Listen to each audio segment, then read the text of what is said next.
The noise in the private room was deafening. Dazzling crystal lights sliced shadows into fragments, scattering them across faces both familiar and strange. The air was a mixture of perfume, alcohol, and food, weaving a web of vanity. Lindsay Brooks shrank into the corner booth, wishing she were invisible. The 10-year class reunion. She must have been out of her mind to come. What had the class president said on the phone? "We haven't seen each other in 10 years, you're the only one missing. And a busy man like Lucas Landor definitely won't come, what are you afraid of?" The result, her worst fear materialized. Lucas Landor not only came, but he also made a grand entrance. He wore a deeply gray suit with an impeccable cut, no tie, the top 2 buttons of his shirt casually undone. His figure was taller and broader than in his youth.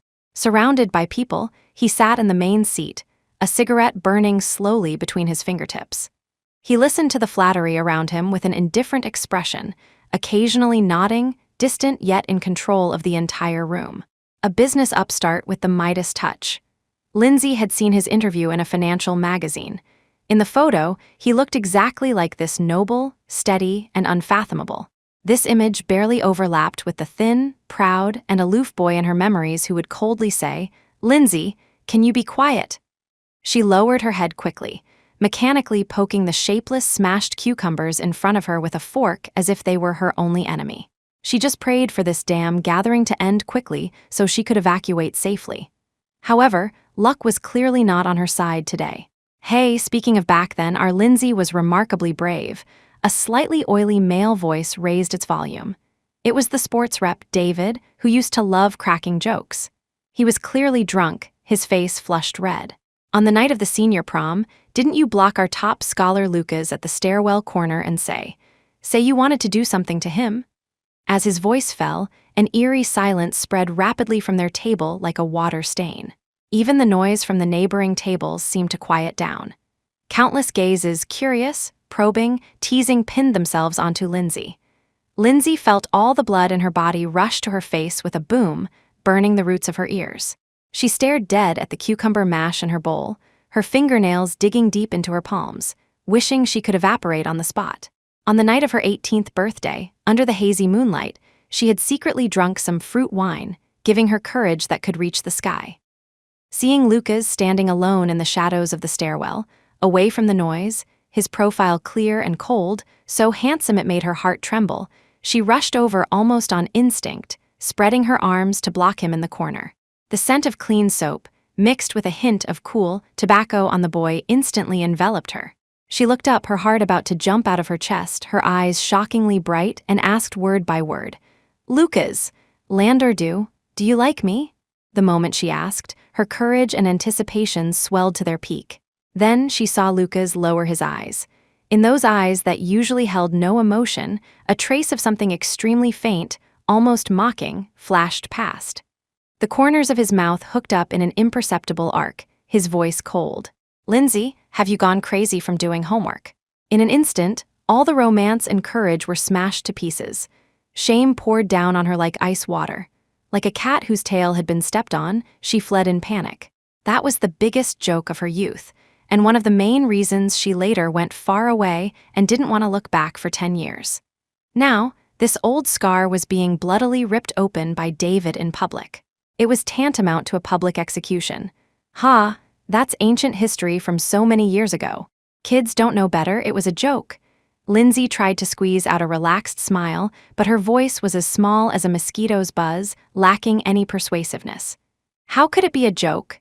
David was relentless, his voice even louder, wishing the whole room could hear. "Back then, we all guessed that you two childhood sweethearts, always bickering, definitely had something going on President Landor. Don't you agree?" With a fawning smile, he directed the conversation to the other person at the center of the storm.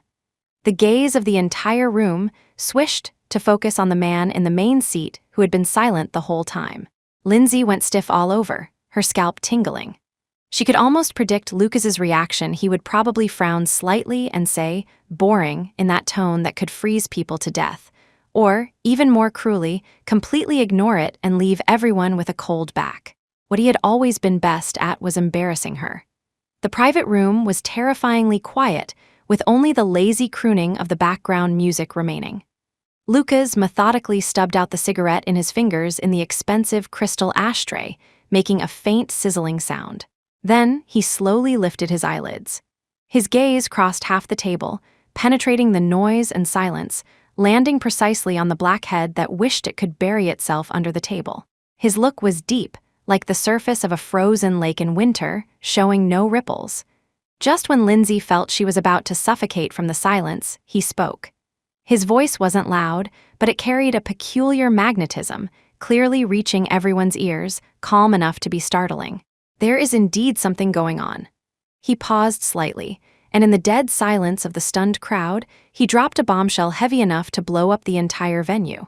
"Allow me to formally introduce her." He lifted his chin, his posture relaxed yet carrying unquestionable authority, pointing in Lindsay's direction. His tone was as flat as if stating the most ordinary fact. "Lindsay, my wife." He paused deliberately, his gaze firmly locking onto the woman who suddenly looked up, her face pale and pupils dilated from extreme shock. The corners of his lips seemed to curve into an extremely shallow, almost imperceptible arc as he leisurely added the second half of the sentence, completely stunning everyone. "She ran away for 3 years. I just caught her back." Someone spat out their drink. Dead silence. Then came the sound of gasps, one after another. Lindsay's brain buzzed, going blank. What wife? What ran away for 3 years? Caught back. What nonsense was he talking about?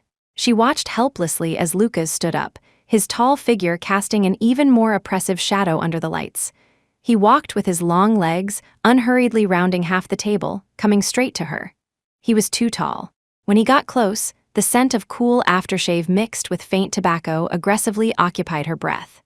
He leaned down, reached out, and his warm fingers, with an irresistible force, gently wiped the corner of her mouth. "You got something on your face." His voice was low, almost a whisper, audible only to the two of them. Immediately after, he grasped her wrist and used a little force to pull her up from the chair.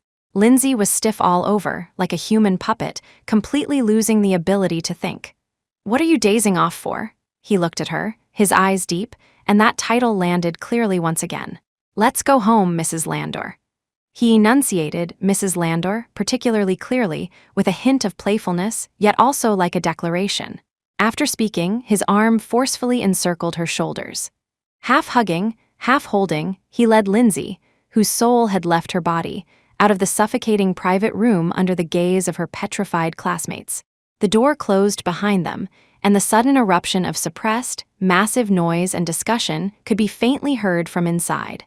The corridor was carpeted thick, absorbing footsteps completely. The VIP elevator went straight to the underground parking lot, where a black Bentley was already waiting. The neatly dressed assistant saw them and respectfully opened the car door, turning a blind eye to this slightly bizarre abduction scene. Lindsay was stuffed into the passenger seat. Lucas went around to the other side and got in, closing the door with a bang. In the small, enclosed space, only the two of them remained, along with a silence that was almost solidifying into something suffocating. The car drove smoothly out of the underground garage and merged into the stream of cars, flowing with colorful lights in the night. It wasn't until the cold air from the AC blew on her face that Lindsay barely managed to retrieve a shred of sanity from the extreme shock and chaos. Blood rushed back to her brain, carrying the anger of survival and the humiliation of being toyed with. She turned her head abruptly, glaring at the man controlling the steering wheel beside her, her voice trembling violently from agitation and disbelief. "Lucas Landor, are you crazy? What nonsense were you talking about just now? Who is your wife? When did we get married? How come I didn't know?" Lucas held the steering wheel with one hand, looking ahead, the lines of his profile appearing exceptionally cold and hard in the flickering light and shadow. He didn't react at all until the car slowly stopped at a long red light. Only then did he leisurely turn his head and glance at her. That look was calm and rippleless, yet it made Lindsay's hair stand on end more than any sharp words could. A chill shot up from the soles of her feet. "Oh." He spoke lightly, the end of his tone rising slightly, carrying a calmness that controlled everything. "Legally, it seems we haven't divorced cleanly yet, Lindsay." Lindsay was struck by lightning, instantly freezing in place, the blood all over her body turning cold. 3 years ago, That chaotic, hasty morning she had deliberately sealed away, thinking it was completely over. Lucas stopped looking at her and turned back, his gaze returning to the road ahead. The green light turned on, and the car glided out smoothly. He left only a few words, light as a feather, yet like a 1,000-pound hammer, ruthlessly smashing all her luck and pretense. "Do you need me to help you remember?" The car was like a moving prison, trapping Lindsay in the immense shock Lucas brought and the absurd marriage she thought had ended long ago. "Legally, haven't divorced cleanly." She repeated these words, her voice dry, every syllable grating like sandpaper against her throat. Fragments of images from 3 years ago flooded her mind uncontrollably. It was a few months after she had fled in panic, following her rejection on the night of her 18th birthday. She had just tried to start a new life on her university campus when she received news that her mother was critically ill and needed surgery urgently. The astronomical surgery fees suffocated her. With no way out, she contacted everyone who might help like a madwoman. Then, Lucas appeared. He brought a check that solved all her urgent needs. The condition was to marry him. What did he say back then? Something about his family forcing him into a commercial marriage alliance. He needed a shield, a contract wife who would be obedient in the short term and wouldn't pester him. Once the storm passed, he would give her freedom and pay her a considerable sum. At that time, she was disheartened and in desperate need of money. Like a drowning person clutching at a piece of driftwood, she signed the papers in a semi-numb state and went to the Civil Affairs Bureau with him one morning.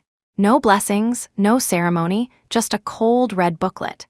Afterward, she continued her studies in another city, and he was busy with his business as if the marriage never existed.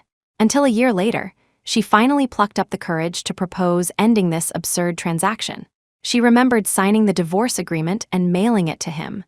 Later, she received a short message from his assistant, implying President Landor is aware follow-up procedures will be handled. She thought it was all over. But now he told her it wasn't clean. "How is it possible we didn't divorce cleanly? I signed the agreement, your assistant." Lindsay grabbed the seatbelt excitedly, her fingertips turning white. Lucas looked steadily at the road ahead, his tone without a ripple. "The agreement you signed was missing a necessary notarized document. Moreover," he paused, turning his head to sweep a glance at her, his eyes sharp. 3 days after mailing the agreement, you changed all your contact information, vanishing like you evaporated from the world. Lindsay, unilateral disappearance does not constitute legal divorce." Lindsay was completely stunned. Her mother needed rest after the surgery, so she had indeed hurriedly changed cities and numbers, wanting to completely bid farewell to everything in the past, including that contract that made her heartbroken and embarrassed. She thought that for someone like him, handling such a small matter would be as easy as turning over his hand, and he would never have anything to do with her again. She never imagined leaving such a loophole. So, we are still husband and wife. Saying this term felt absurd to her. In the legal sense, yes. Lucas gave an affirmative answer, like a judge reading a verdict. The car drove into the underground garage of a top-tier apartment complex and parked in an exclusive spot. The engine died, and the silence in the garage was even profounder than inside the car. "Then, what do you want now?" Lindsay's voice carried fatigue and a hint of wariness. "Go to the Civil Affairs Bureau and divorce immediately." Lucas unbuckled his seatbelt but didn't get out immediately. He turned to face her, the dim light of the garage casting shadows between his deep brows and eyes. "Not much." He looked into her eyes, speaking word by word. "Mrs. Landor ran away for 3 years, causing me quite a bit of unnecessary speculation and trouble. Now, you need to fulfill your obligations as Mrs. Landor, until I determine that the divorce no longer poses an impact on me or the Landor family's reputation." Obligations? What obligations? Alarm bells rang in Lindsay's heart. "For example," he leaned in slightly, his breath brushing past her ear, carrying an unquestionable dominance, "move back to where you should live and in necessary situations, play your role well." Lindsay shrank back abruptly, her spine pressing against the cold car door. "Lucas Landor, this is illegal imprisonment." He chuckled lightly, carrying mockery. "A legal husband and wife living in the same room? How is that illegal? Or do you want the media to know that Lindsay married into a wealthy family for 3 years, ignored her seriously ill mother-in-law, cared nothing for family affairs, and was just a runaway wife who absconded with money. Mother-in-law. Family, Lindsay felt her scalp tingle. She realized then that the transaction she thought of might be interpreted completely differently in the complex world Lucas inhabited. And her disappearance for 3 years undoubtedly confirmed the worst guesses. He pushed open the car door, walked around to her side, opened her door, and looked down at her from above. "Get out." Lindsay looked at his extended hand, his knuckles distinct and full of power. She knew she had no choice. At least until the truth was clarified and this absurd legal issue was resolved, she was trapped. She bit her lip, didn't touch his hand, and got out of the car herself. Lucas didn't mind. He withdrew his hand and walked toward the elevator first. Lindsay followed behind him, looking at his tall but distant back, feeling like a puppet pulled by an invisible thread, walking step by step toward an unknown cage. The elevator went straight to the top floor. The door opened to an extremely luxurious entrance hall. The decor was cool-toned, with clean lines, spotless like a showroom, without a trace of life, and certainly without the warmth of a home. There's an hourly worker who cleans here. The master bedroom is on the left, the guest room on the right. Lucas took off his suit jacket and casually draped it over the sofa, acting naturally as if returning to an ordinary residence. "You stay in the guest room." He walked to the island in the open kitchen, poured a glass of water, took a sip, and then looked up at Lindsay, who was still standing stiffly in the entrance hall. "Lindsay," he swirled the water glass, his tone flat but carrying the implication of a final ultimatum, "don't think about running again. This time, I won't let go as easily as I did 3 years ago." Lindsay stood in the guest room, which was comparable to a 5-star hotel suite. Outside the huge floor-to-ceiling windows was the glittering city nightscape, yet she only felt biting cold.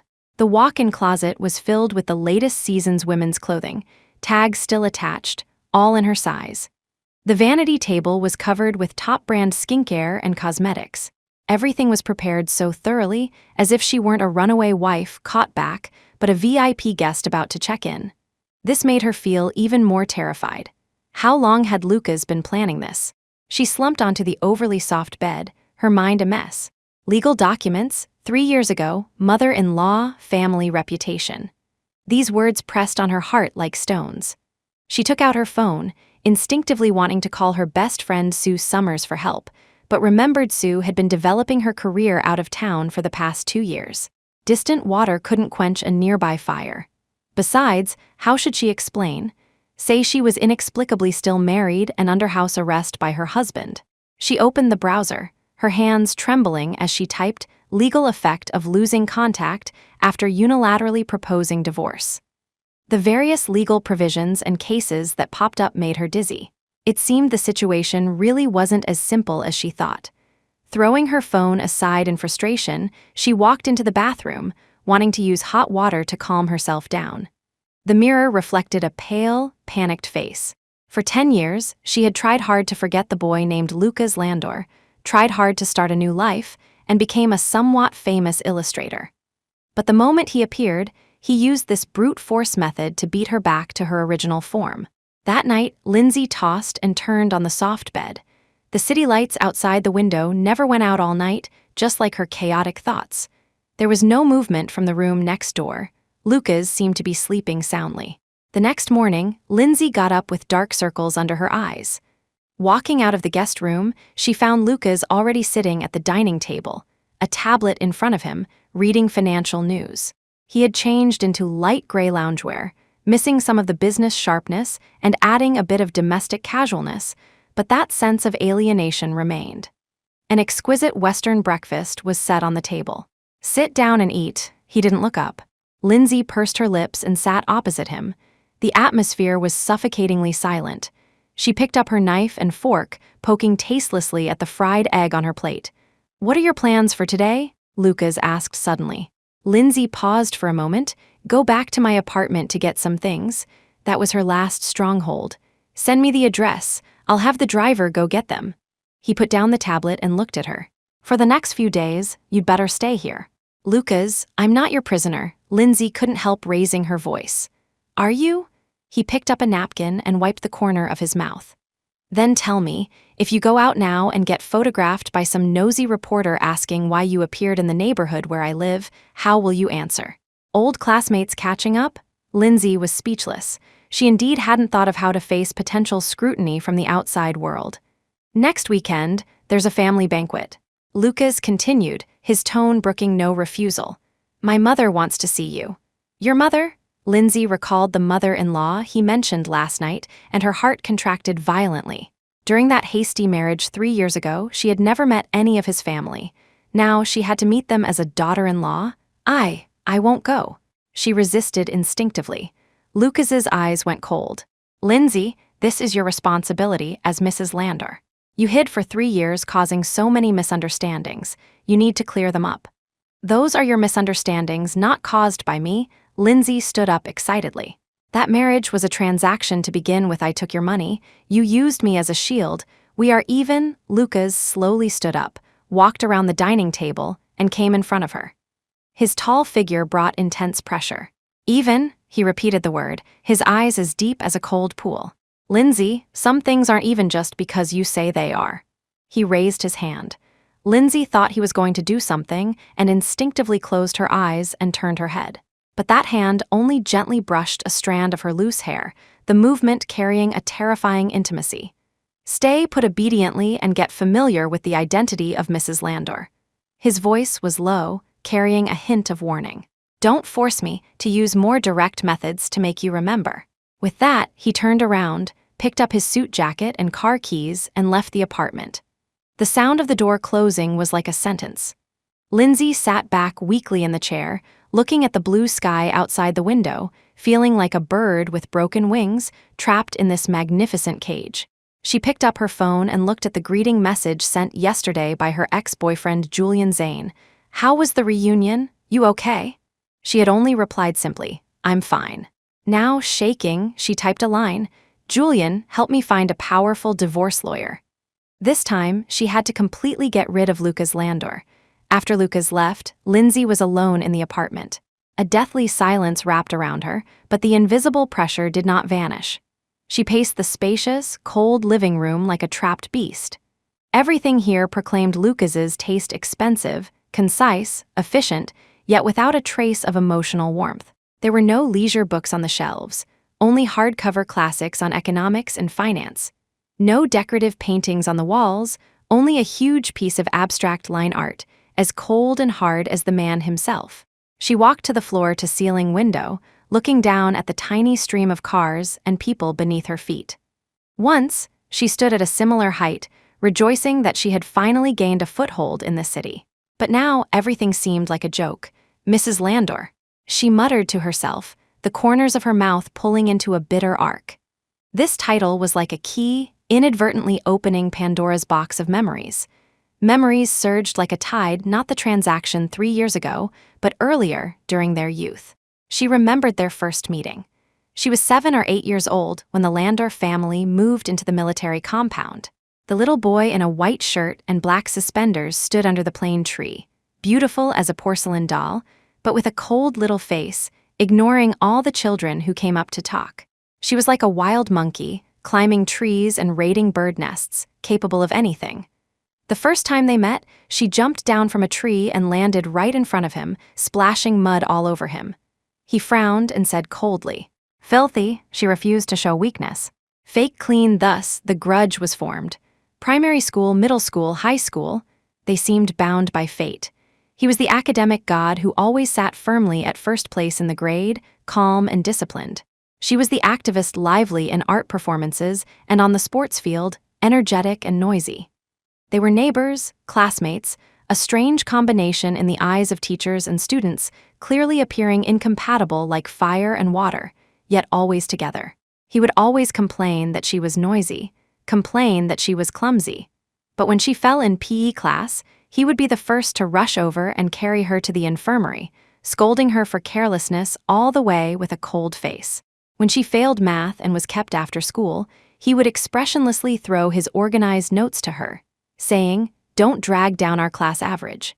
On her birthday, he would give her a limited edition art book, but insist on saying, "Someone else gave it to me, I can't use it." Hidden within those seemingly antagonistic daily moments, how many throbs of the heart were there that even she hadn't delved into?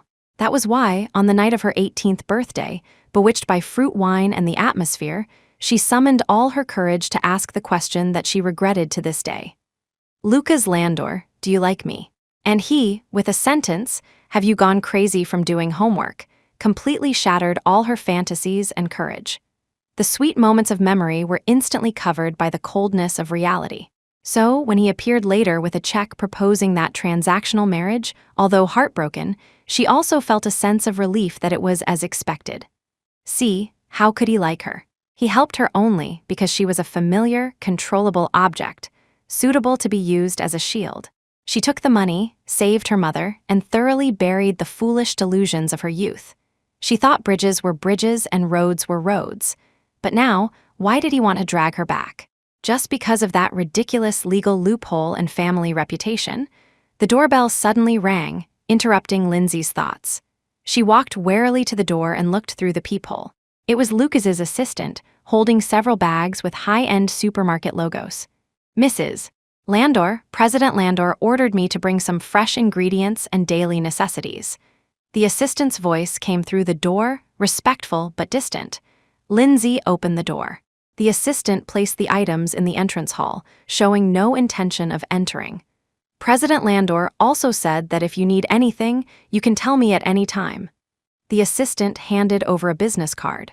Lindsay took the card and looked at the gold-embossed title Special Assistant to the President, Charles Chase. "Assistant Chase," Lindsay couldn't help asking. "3 years ago, after I mailed the divorce agreement, you were the one who contacted me, saying follow-up procedures would be handled, right?" Assistant Chase's expression didn't change, his tone professional. "Madam, it's been too long, I don't remember the specific details clearly. Regarding the legal matters of the divorce, President Landor should have a professional legal team handling them." A watertight answer. Lindsay knew she wouldn't get anything out of him, so she thanked him and closed the door. She looked at the pile of expensive ingredients but had no appetite.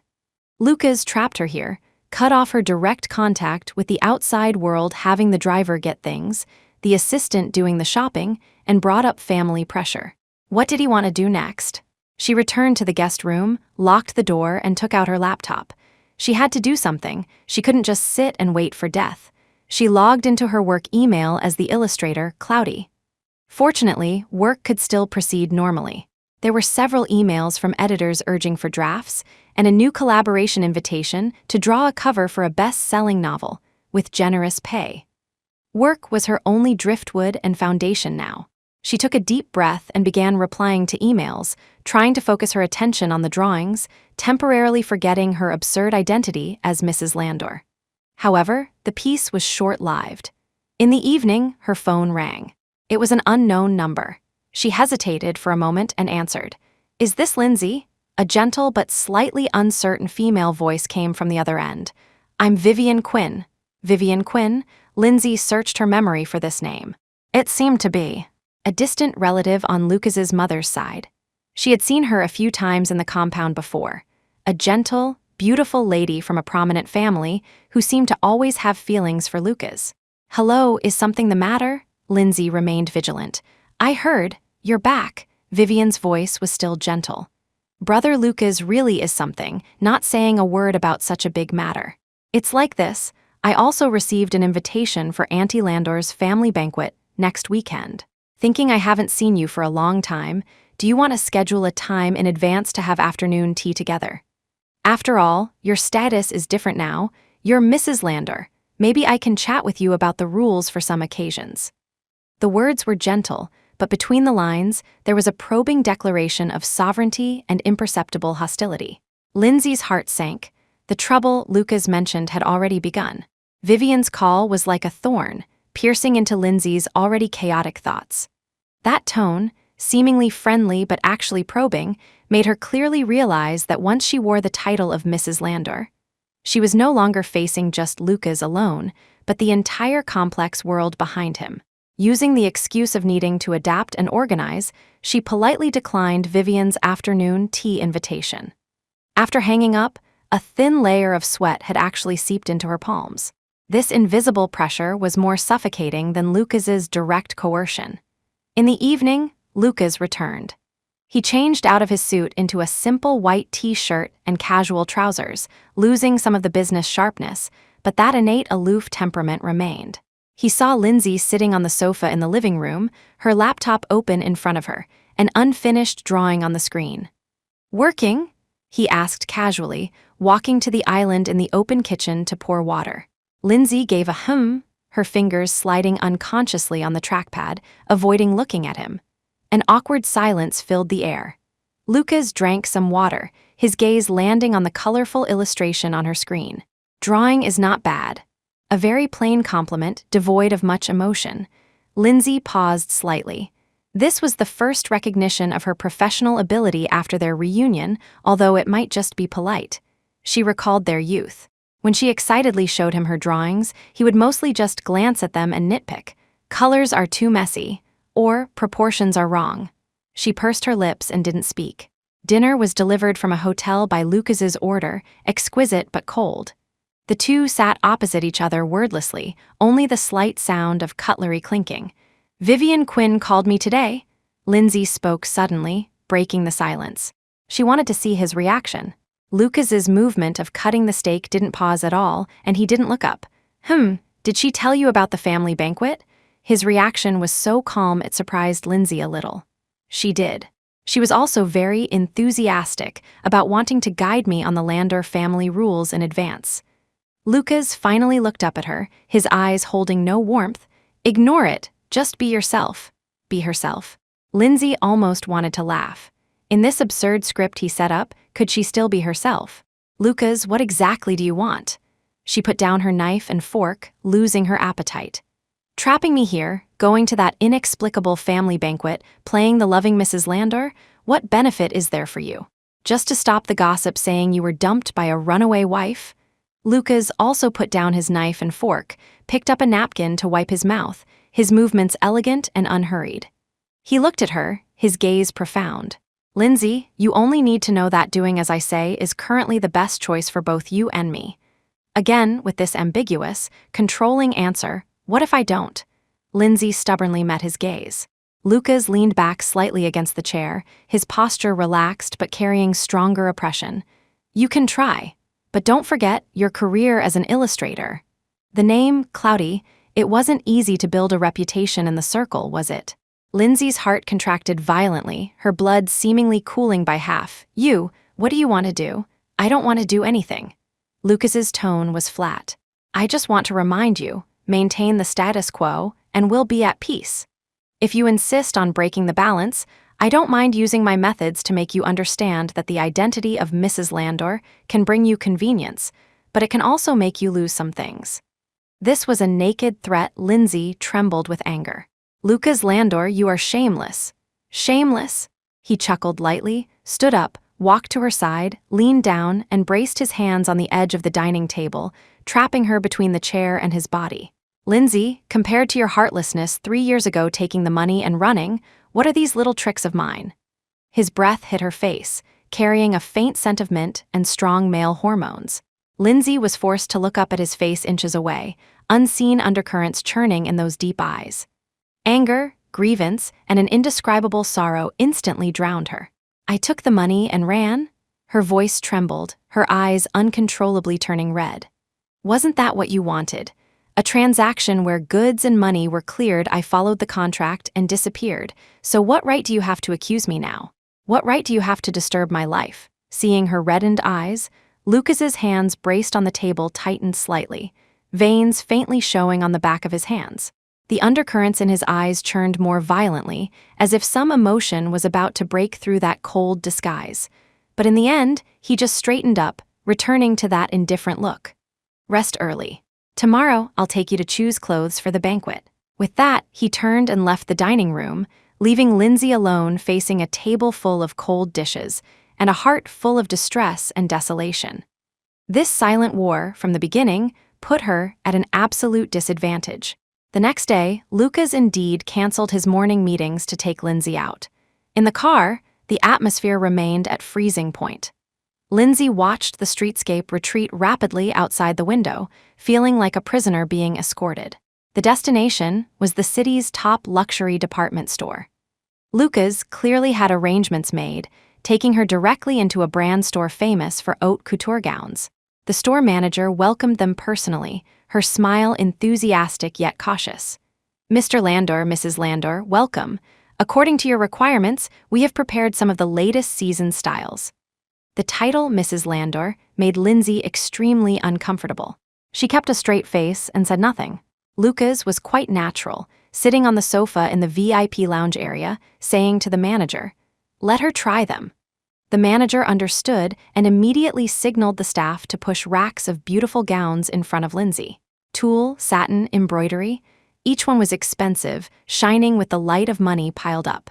"Mrs. Landor, how about this one? It complements your skin tone very well." The manager picked up a champagne-colored floor-length dress, recommending it enthusiastically. Lindsay had no interest and pointed randomly at a black knee-length dress that looked the most unassuming. "Just this one." The manager's smile didn't change. "All right, please follow me to the fitting room." Lindsay followed the staff into the spacious fitting room. The dress design was simple, the cut excellent, but when she tried to zip up the side zipper, it got stuck halfway. It seems a bit tight." Lindsay was somewhat embarrassed. The staff smiled and said, "Apologies, Mrs. Landor, this is a standard size. Shall I get you one size larger to try?" Just then, the curtain of the fitting room was lifted slightly at the corner. Lucas stood outside, his gaze calmly sweeping over her unzipped zipper, saying to the staff, "No need for a larger size." He paused, his line of sight landing on Lindsay's slightly flushed face, his tone certain and clear. "She can wear the standard size. Taking the waist in another inch would be more suitable. She's lost weight recently." As his voice fell, inside and outside the fitting room instantly became quiet. The staff's smile became somewhat subtle, and she immediately responded, "Okay, Mr. Landor, we will have the tailor modify it immediately, guaranteeing a perfect fit." Lindsay, however, was struck as if by a bolt of lightning, freezing in place, blood rushing to the top of her head with a boom. How did he know? They had been separated for 3 years. Her figure was no longer what it was as a teenager. Even she herself had only recently discovered that due to work busyness, her waist was thinner, requiring alterations to her usual pants. But he, Lucas Landor, this person who seemed indifferent to everything about her, how could he know her current size so precisely? Even able to see that she lost weight recently? Unless he wasn't like he appeared, knowing nothing about her life these past 3 years. A terrible thought bred in her mind. His so-called just caught back might not have been an accidental reunion. Her whereabouts, her everything, might have always been under his attention to some degree. Was that class reunion really a coincidence? Thinking about it terrified her. A chill shot up from her spine, instantly spreading to her limbs and bones. She felt like an insect caught in a spider web, thinking she was flying freely, unaware she had long been firmly locked onto by a hunter in the dark. After Lucas finished that sentence, he nonchalantly dropped the curtain, as if he had just said something completely ordinary. Lindsay, however, no longer had the mood to try anything on. She mechanically changed back into her own clothes and walked out of the fitting room, her face pale.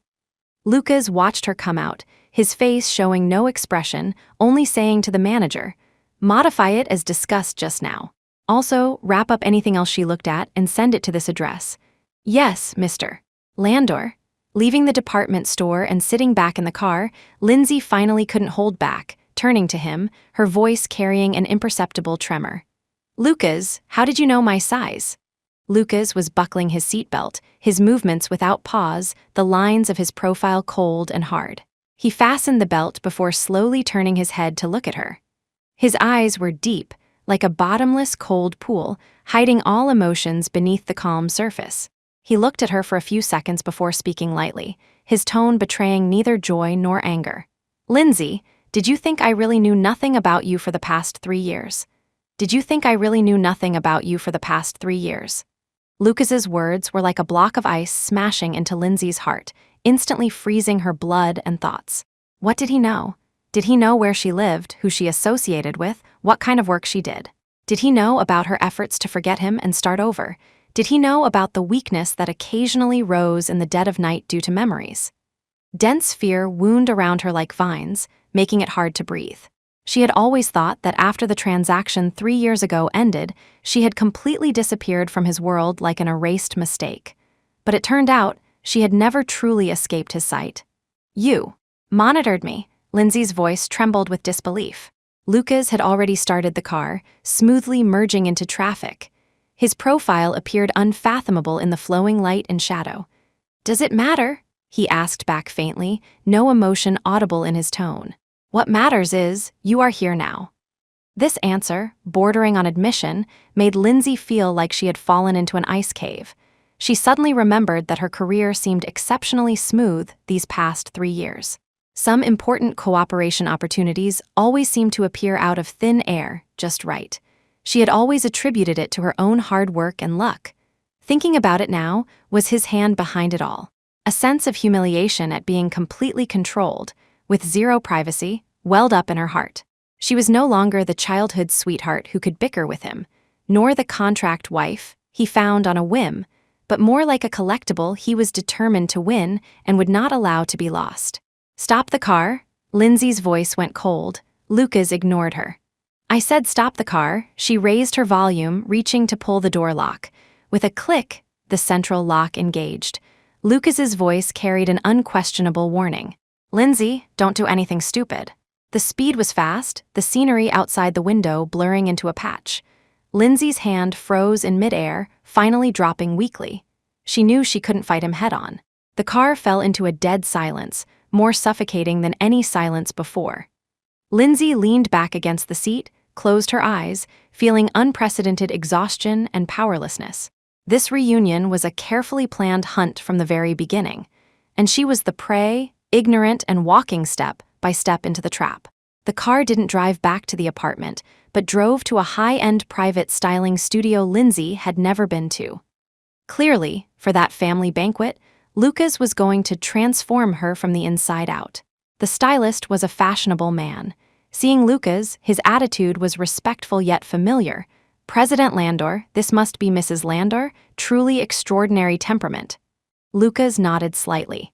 "She's in your hands." For the next few hours, Lindsay was manipulated like a puppet. Skincare, makeup, hairstyling. She closed her eyes, letting those strange hands move over her face and head, her heart ice cold. The stylist praised her foundation endlessly, but Lindsay knew that no matter how exquisite the makeup, it couldn't cover the confusion and resistance in her eyes. When everything was done, she stood in front of the huge floor-to-ceiling mirror, looking at the familiar yet strange self inside. Her long hair was elegantly pinned up, revealing her slender neck. Her makeup was exquisite and appropriate. She was wearing the little black dress that had just been delivered, modified according to Lucas's request. The size fit perfectly, outlining her figure, which wasn't voluptuous but had good proportions. Very beautiful, but beautiful like a porcelain doll without a soul. Lucas walked behind her, looking at her through the mirror.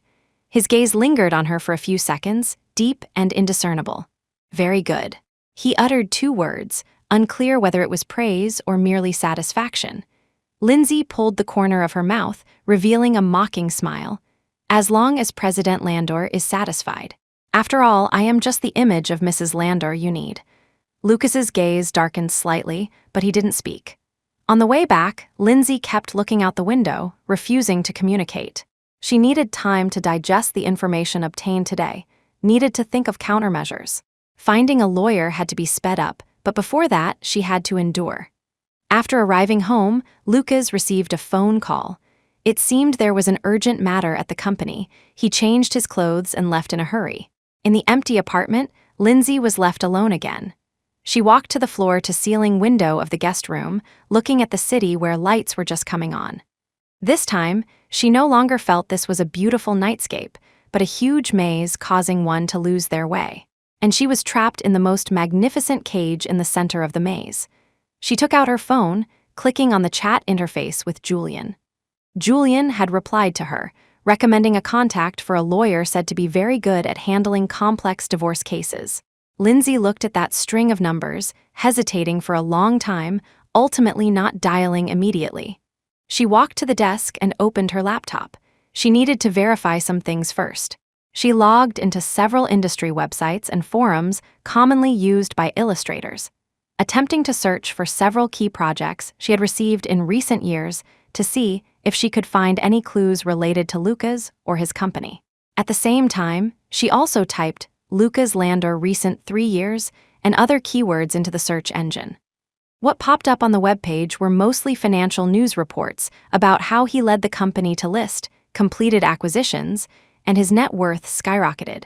In the photos, he was always calm and composed, looking down on the masses. In the corner of an inconspicuous industry analysis article, she saw a paragraph. It is worth noting that Lander Group's investment layout in the cultural and creative field has quietly accelerated in the past 2 years, especially in the field of digital art and illustration platforms. Its strategic intent is still unclear. Digital art, illustration platforms, Lindsay's heart skipped a beat. The company she was at happened to be an emerging digital art platform. Could it be that even her current job was under his influence? She didn't dare think further. Just as she was restless, her phone rang again. Another unknown number. She took a deep breath and answered. "Is this Lindsay?" This time it was a female voice, slightly aged but revealing authority. "I am Lucas's mother." Lindsay's hand holding the phone tightened instantly. Lucas's mother. This title made Lindsay's heart suddenly contract. During that absurd marriage 3 years ago, she had never met this legendary mother-in-law.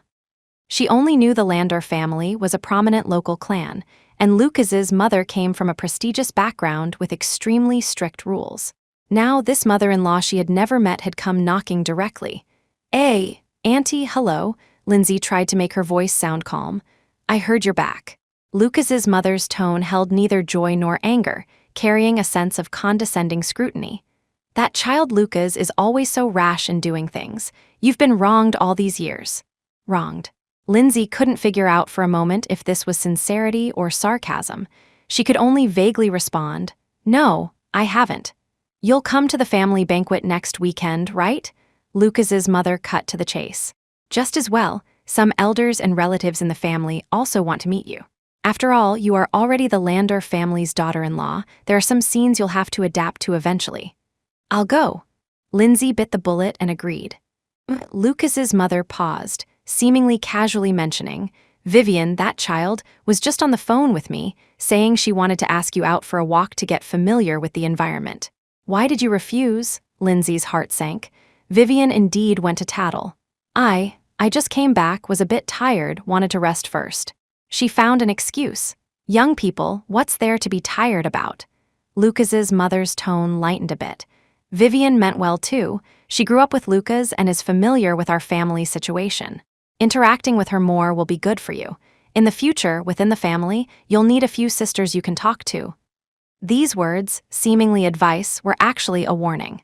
It pointed out Vivian's closeness to the Lander family and implied Lindsay needed to fit in and follow the Lander family rules. Lindsay held the phone, her knuckles turning white. "I understand, Auntie. Good that you understand." Lucas's mother seemed satisfied, her tone softening. "Lucas will have someone prepare your attire and etiquette for the banquet, right? If there's anything you don't understand, you can also ask Vivian, or come ask me directly. As a daughter-in-law of our Lander family, going out represents the face of the Lander family. You cannot lose your propriety." "Yes, I understand." After giving a few more simple instructions, Lucas's mother hung up. Lindsay put down the phone, feeling a layer of cold sweat on her back. This future mother-in-law, with just one phone call, made her feel immense pressure. That control, like a needle hidden in cotton, quiet yet potent, was harder to parry than Lucas's direct dominance. She could almost imagine what kind of hangman banquet, trap the family dinner next weekend would be.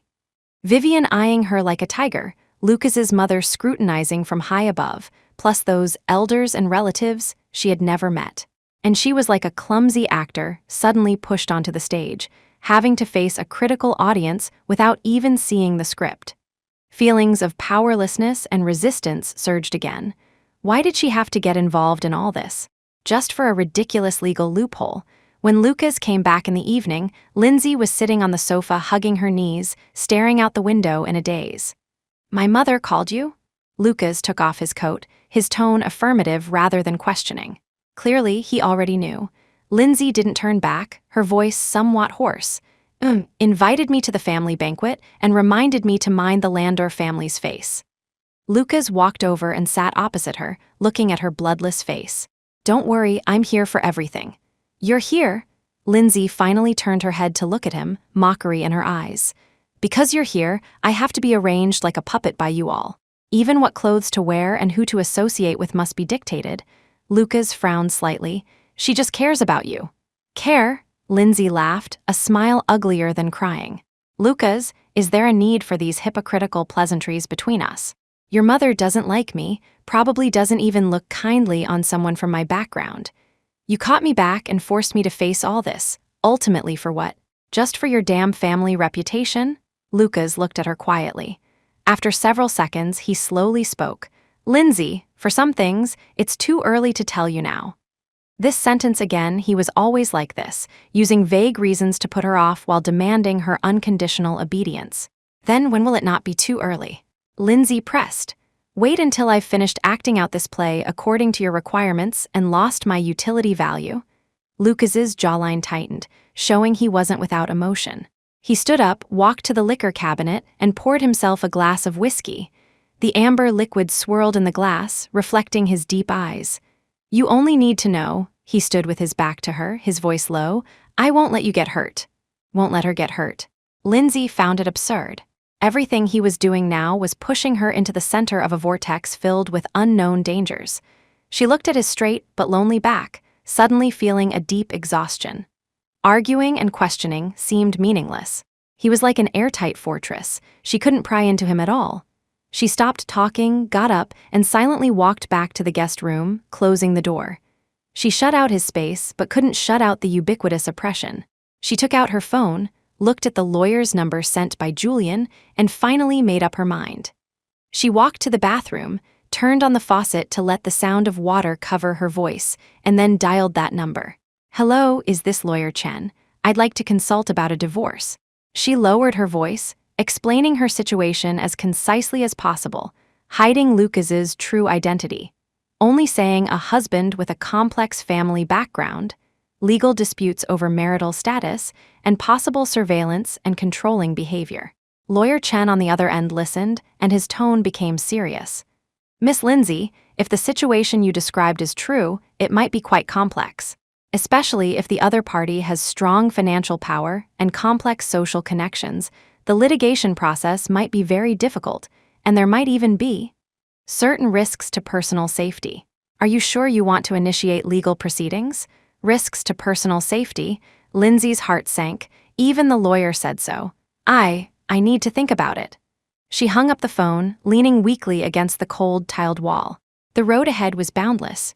She felt like she was standing on the edge of a cliff, stuck between a rock and a hard place. The next few days, Lindsay lived exceptionally quietly.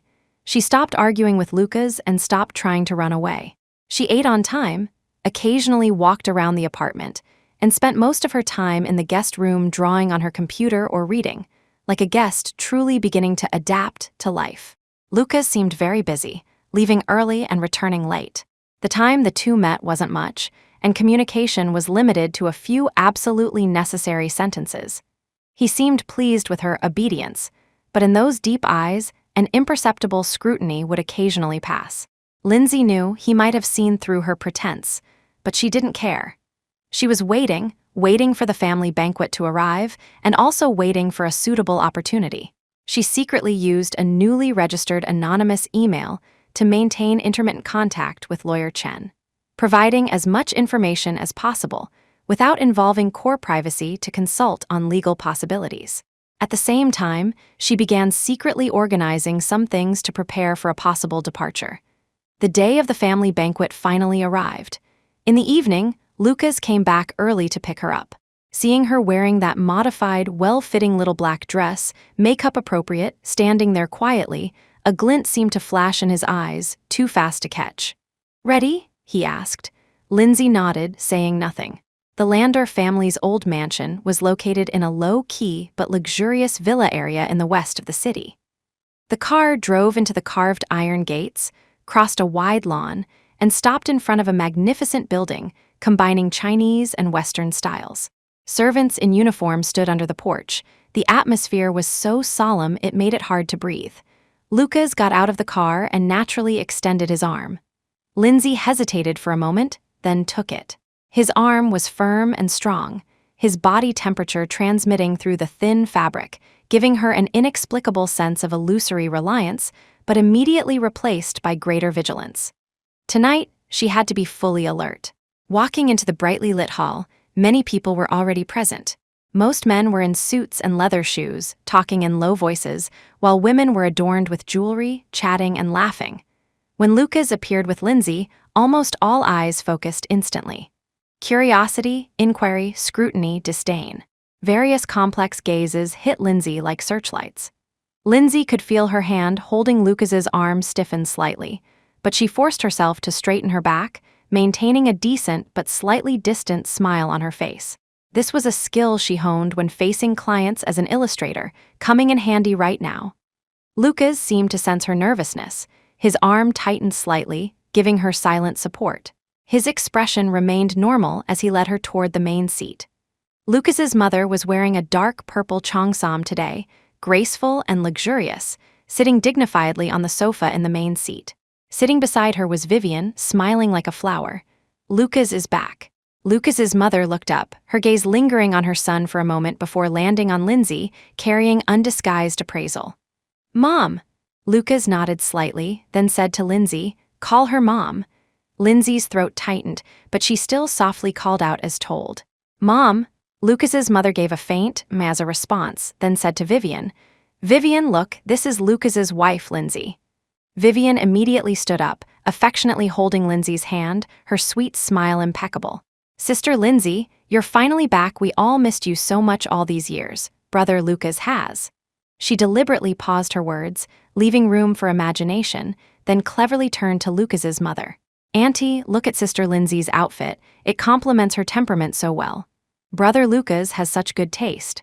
These words praised openly but criticized secretly, pointing out that the outfit was arranged by Lucas, implying Lindsay had no autonomy, while also making herself appear generous and appropriate.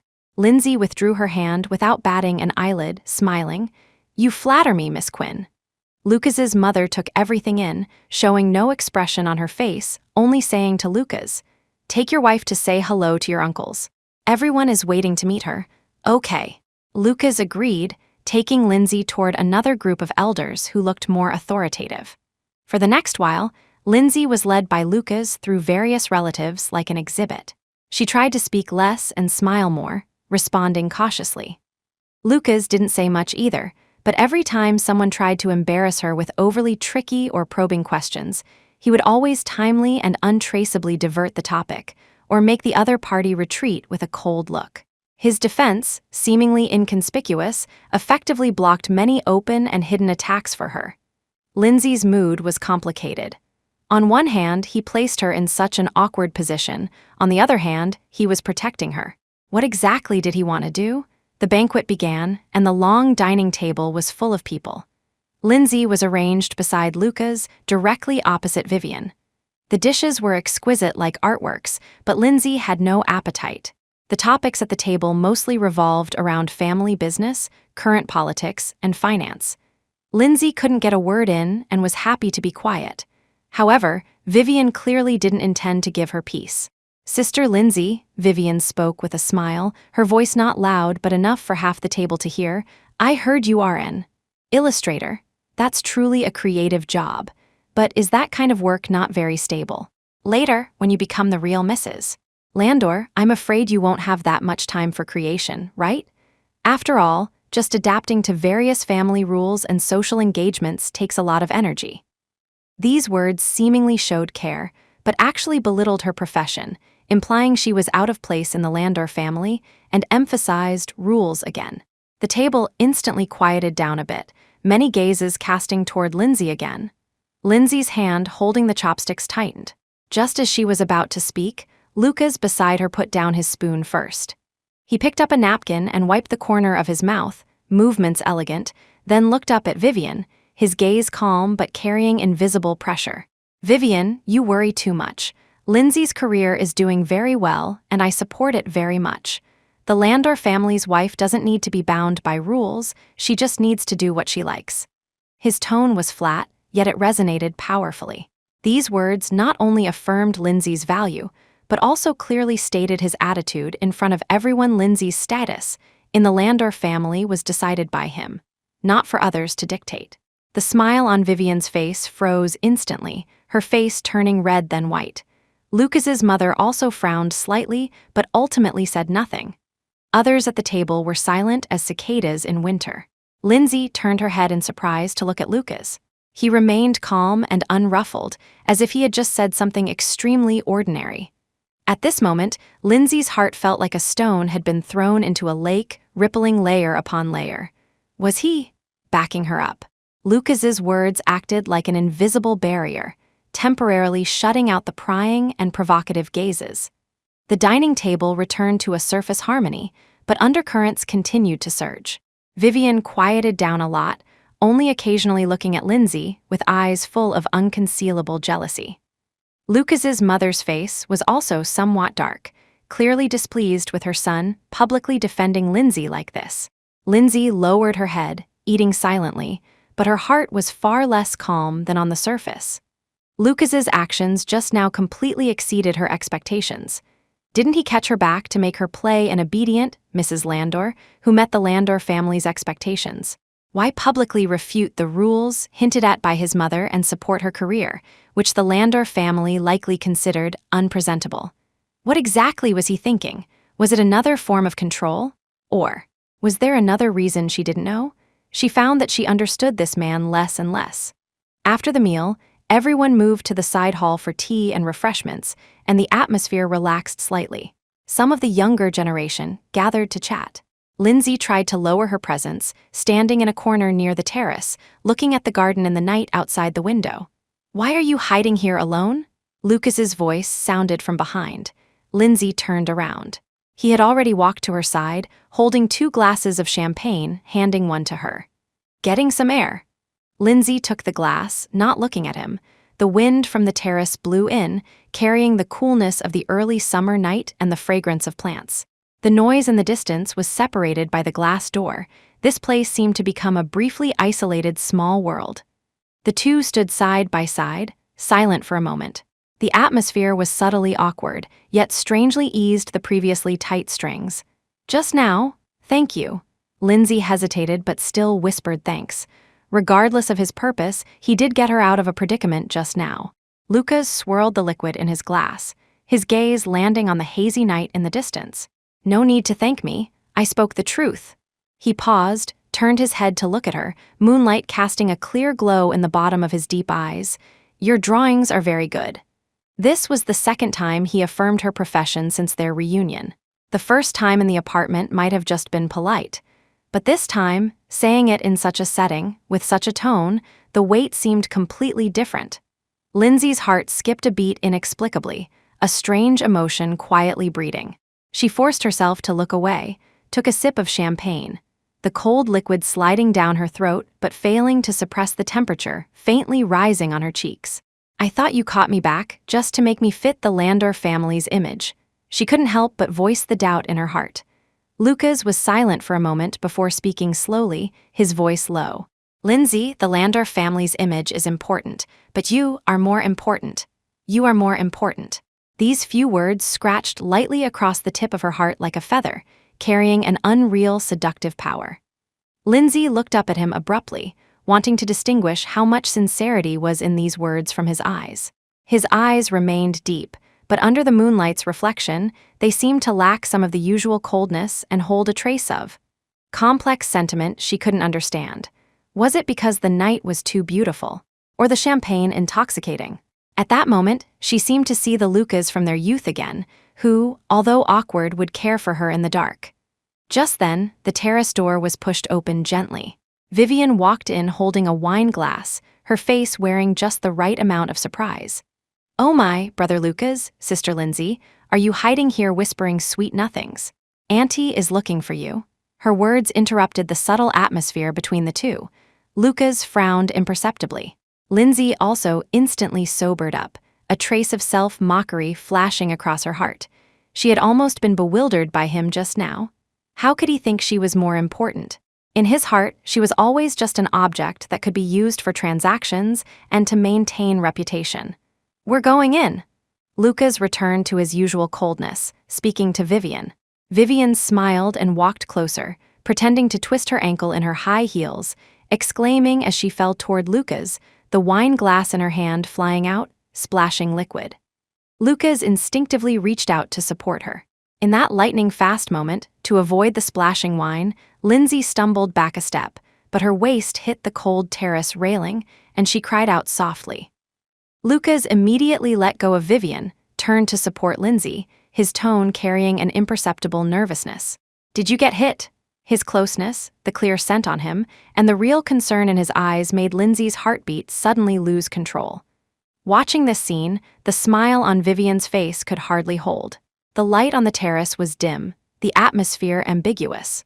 Looking at the handsome face close at hand, seeing her own reflection in his eyes, listening to her heartbeat like a drum, Lindsay's brain went blank.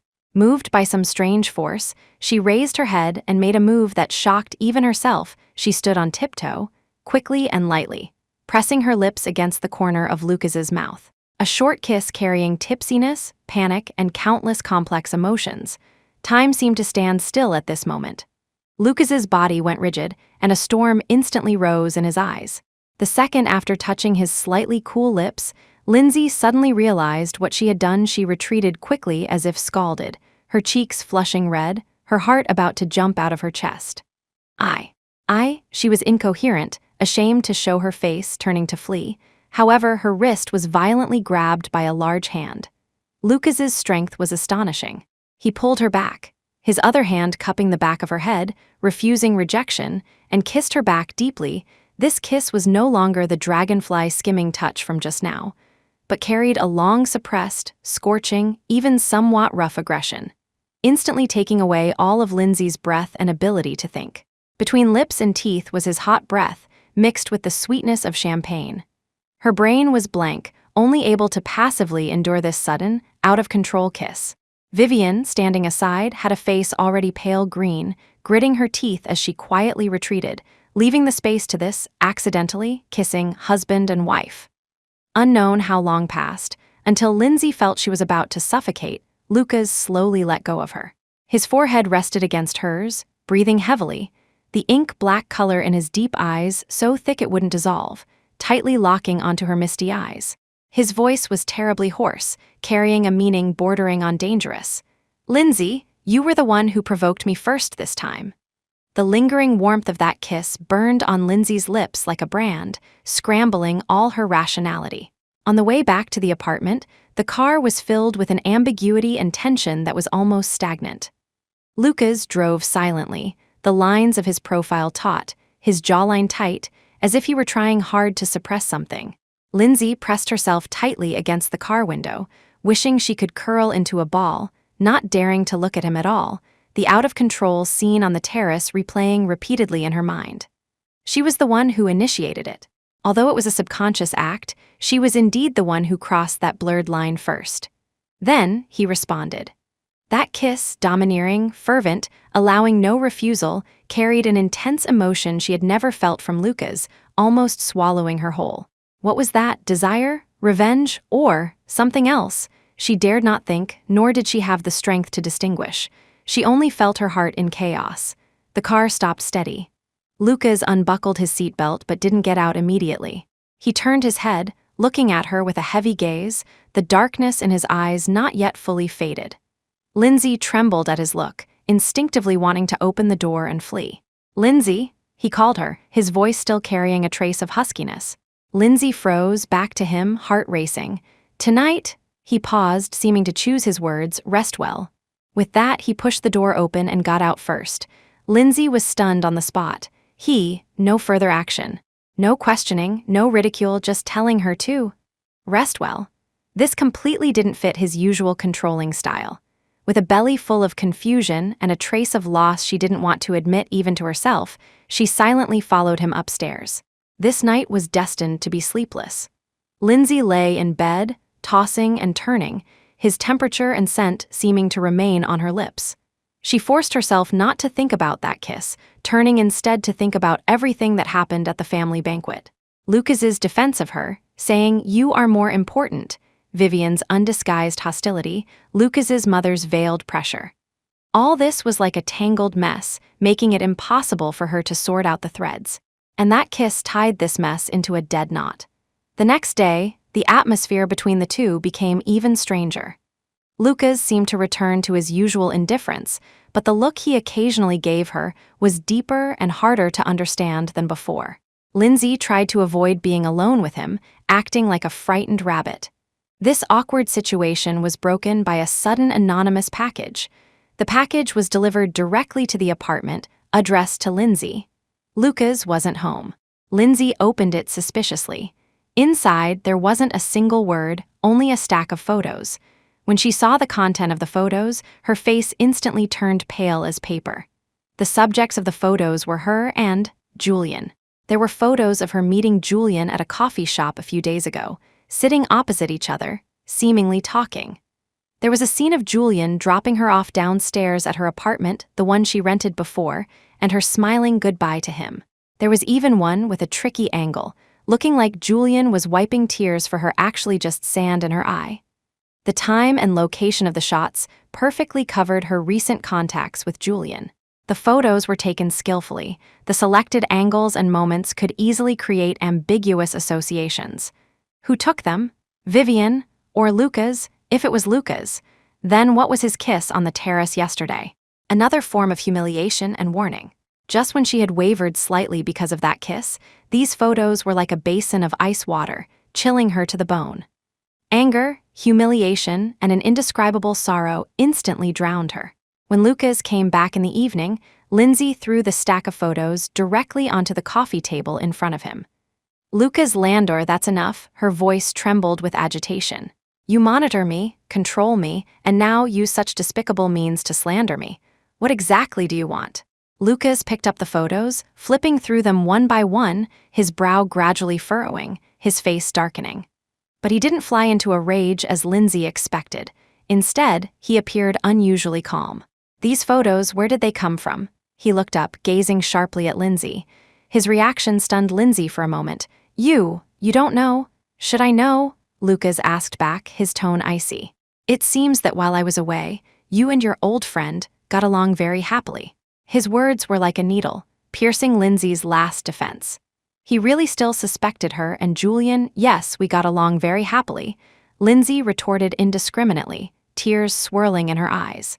"At least Julian respects me. He wouldn't lock me up like a prisoner like you. He wouldn't use such dirty means to humiliate me." Lucas stood up abruptly, emitting a terrifying low pressure. He approached Lindsay step by step, his eyes cold as ice. "Respect you. Lindsay, frequently meeting your ex-boyfriend in private while still legally my wife, is this your so-called respect?" He emphasized the words ex-boyfriend extremely heavily. "We broke up long ago and we met because..." "Because what?" Lucas interrupted her, forcing her to look into his eyes. "Because asking him to help you find a lawyer to discuss how to get rid of me." He knew he even knew about her finding a lawyer. Lindsay opened her eyes wide in horror, all excuses stuck in her throat. In front of him, she seemed forever transparent, with nowhere to hide. Looking at her pale face and terrified eyes, a violent storm churned in Lucas's eyes, but deep within that storm, there seemed to be hidden a trace of hurt. He raised his hand abruptly, and Lindsay shrank back, closing her eyes in fear. The anticipated anger didn't descend. That hand ultimately smashed heavily onto the wall behind her, making a dull thud. He leaned in extremely close, his breath spraying on her forehead, his voice suppressing extreme rage and some emotion she couldn't understand. "Lindsay, do you want to leave me that badly? At any cost?" With that, he withdrew his hand, turned, and strode out of the apartment without looking back. The huge sound of the door closing shook Lindsay's entire body. She slid weakly onto the carpet, looking at the photos scattered on the floor and the faint dent on the wall, her tears finally bursting uncontrollably. The crack, seemingly starting from that kiss, had irrevocably widened. After Lucas slammed the door and left, a deathly silence filled the apartment. Lindsay slumped on the carpet, tears flowing silently. The faint dent on the wall seemed to mock her naivety and wretchedness. She thought that kiss might mean something, but in the blink of an eye, it was shattered by these photos and Lucas's suspicion. Ex-boyfriend. He really had been investigating her, knowing her past with Julian clearly. Then did he also know that her breakup with Julian was largely because she could never completely let go of the shadow named Lucas Landor in her heart. This thought brought a wave of unbearable shame. She wiped her tears and struggled to stand up. She couldn't go on like this. Regardless of Lucas's purpose, regardless of who sent these photos, it showed she had fallen into a dangerous vortex. Waiting for death would only sink her deeper. She picked up the scattered photos and examined them carefully. The angles were professional, clearly intentional. The sender left no message, and the sender info on the courier slip was blank. Who? Vivian was the biggest suspect. She had the motive and ability. But what if it was Lucas directing it himself? To control her more powerfully by teaching her a lesson first, her mind was in chaos. She walked into the guest room, locked the door, and turned on her computer. This time, she didn't contact the lawyer Chen recommended by Julian. Lucas already knew she was looking for a lawyer. This path was temporarily blocked and might even cause trouble for lawyer Chen. She needed another way. She logged into a highly secretive online forum that required an invitation code to enter. This was a place a hacker friend she met by chance in her early illustration days told her about. It was a mixed bag, but sometimes one could find news from gray areas. Using encryption, she contacted an information broker codenamed Shadow. She provided the courier tracking number, although the sender info was blank. The logistics system still had records and described the general content, time, and location of the photos, hiding Lucas's true identity. Only saying it involved a wealthy family dispute, willing to pay a high price to investigate the source and photographer of the photos. Shadow replied quickly, quoting a high price, but guaranteeing news as soon as possible. After doing all this, Lindsay leaned back in her chair, letting out a long breath. Doing something active, even if hope was slim, was better than passive acceptance. For the next 2 days, Lucas didn't come back. The apartment was empty, but that invisible sense of surveillance seemed everywhere. Lindsay tried to maintain a normal routine, drawing and reading, but the string in her heart remained tight. On the evening of the 3rd day, the doorbell rang. Lindsay walked warily to the door and looked through the peephole, seeing Sue Summers, carrying luggage and looking travel-worn. Sue, Lindsay was surprised and delighted, hurriedly opening the door. Sue was her best friend, with a spicy and straightforward personality, who had been on a business trip out of town for half a year. Surprise, Sue threw down her luggage and gave Lindsay a big hug, then held her face, frowning tightly. "My treasure, why have you lost so much weight? You look so pale. You were hesitant on the phone. Did something happen?" Seeing her best friend, Lindsay's pent-up grievances and pressure instantly burst, tears welling up. She pulled Sue into the guest room, locked the door, lowered her voice, and told Sue the bizarre experiences of the past half-month. From the class reunion, being caught back, the family banquet, that out-of-control kiss, to the anonymous photos and Lucas's rage. Sue was dumbfounded listening, finally slapping the table in anger. Holy SHT Lucas Landor, that bastard, who does he think he is? Addicted to playing the domineering CEO. Illegal imprisonment, psychological control, and damn surveillance, that's illegal? Keep it down, Lindsay hurriedly covered her mouth. I suspect there are cameras or bugs in this house. Sue immediately fell silent, expressing monstrous anger with her eyes. She took out her own computer and operated it quickly, scanning the room with professional equipment she brought. She shook her head at Lindsay, indicating no anomalies found for now. But we can't let our guard down. Sue gritted her teeth. What do you plan to do now? Call the police? Lindsay smiled bitterly and shook her head. Police? How? Say I'm his legal wife locked in a mansion. Without substantial physical harm, the police will at most mediate. Besides, with his power, calling the police might just provoke him and make the situation worse. Then what? Just endure it, Sue asked anxiously. I found someone to investigate the source of the photos. Lindsay told Sue about contacting Shadow. I want to figure out first who is playing tricks behind the scenes. Also, Sue, can you do me a favor? Name it. Help me find an absolutely safe place, preferably not in the city. And help me get an unregistered SIM card. Lindsay's eyes were firm. I need a way out. If it really can't be resolved peacefully in the end, I must be able to leave." Seeing the determination in Lindsay's eyes that she had never seen before, Sue nodded heavily. "Leave it to me, damn it. Dare to bully my sister. I'm not done with him." Her friend's arrival was like a shot of adrenaline for Lindsay. She wasn't fighting alone anymore. However, neither of them knew that downstairs in the apartment building, inside a black sedan, Lucas was looking through the car window at the lit window of the guest room, his eyes obscure. Assistant Chase sat in the driver's seat, reporting in a low voice. "President Landor, Miss Summers suddenly ended her business trip this afternoon and came back, coming directly here. After they entered the guest room, they haven't come out." There were faint crying sounds from inside. Lucas rubbed his brow, his face showing the exhaustion of staying up for consecutive nights, his voice hoarse.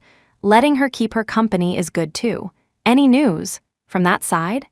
Assistant Chase's expression became serious. "Just received news the other party is very vigilant, the trail went cold, but we can confirm it wasn't done by Miss Quinn's people." Lucas's eyes instantly became sharp. "Keep investigating. Also, filter through all of Lindsay's recent communication records and online activities again carefully." "Yes." Lucas's gaze returned to that window, deep in his eyes, complex and indescribable waves churned. "Lindsay, exactly how many things have you hidden?" Sue's arrival was like a ray of sunshine beaming into Lindsay's gloomy life. She kept Lindsay company, cursed Lucas, and offered strategies, easing Lindsay's repressed mood significantly. 2 days later, after Sue helped Lindsay secure a new safe house and SIM card, and after repeating, "Call immediately if anything happens," countless times, she reluctantly left.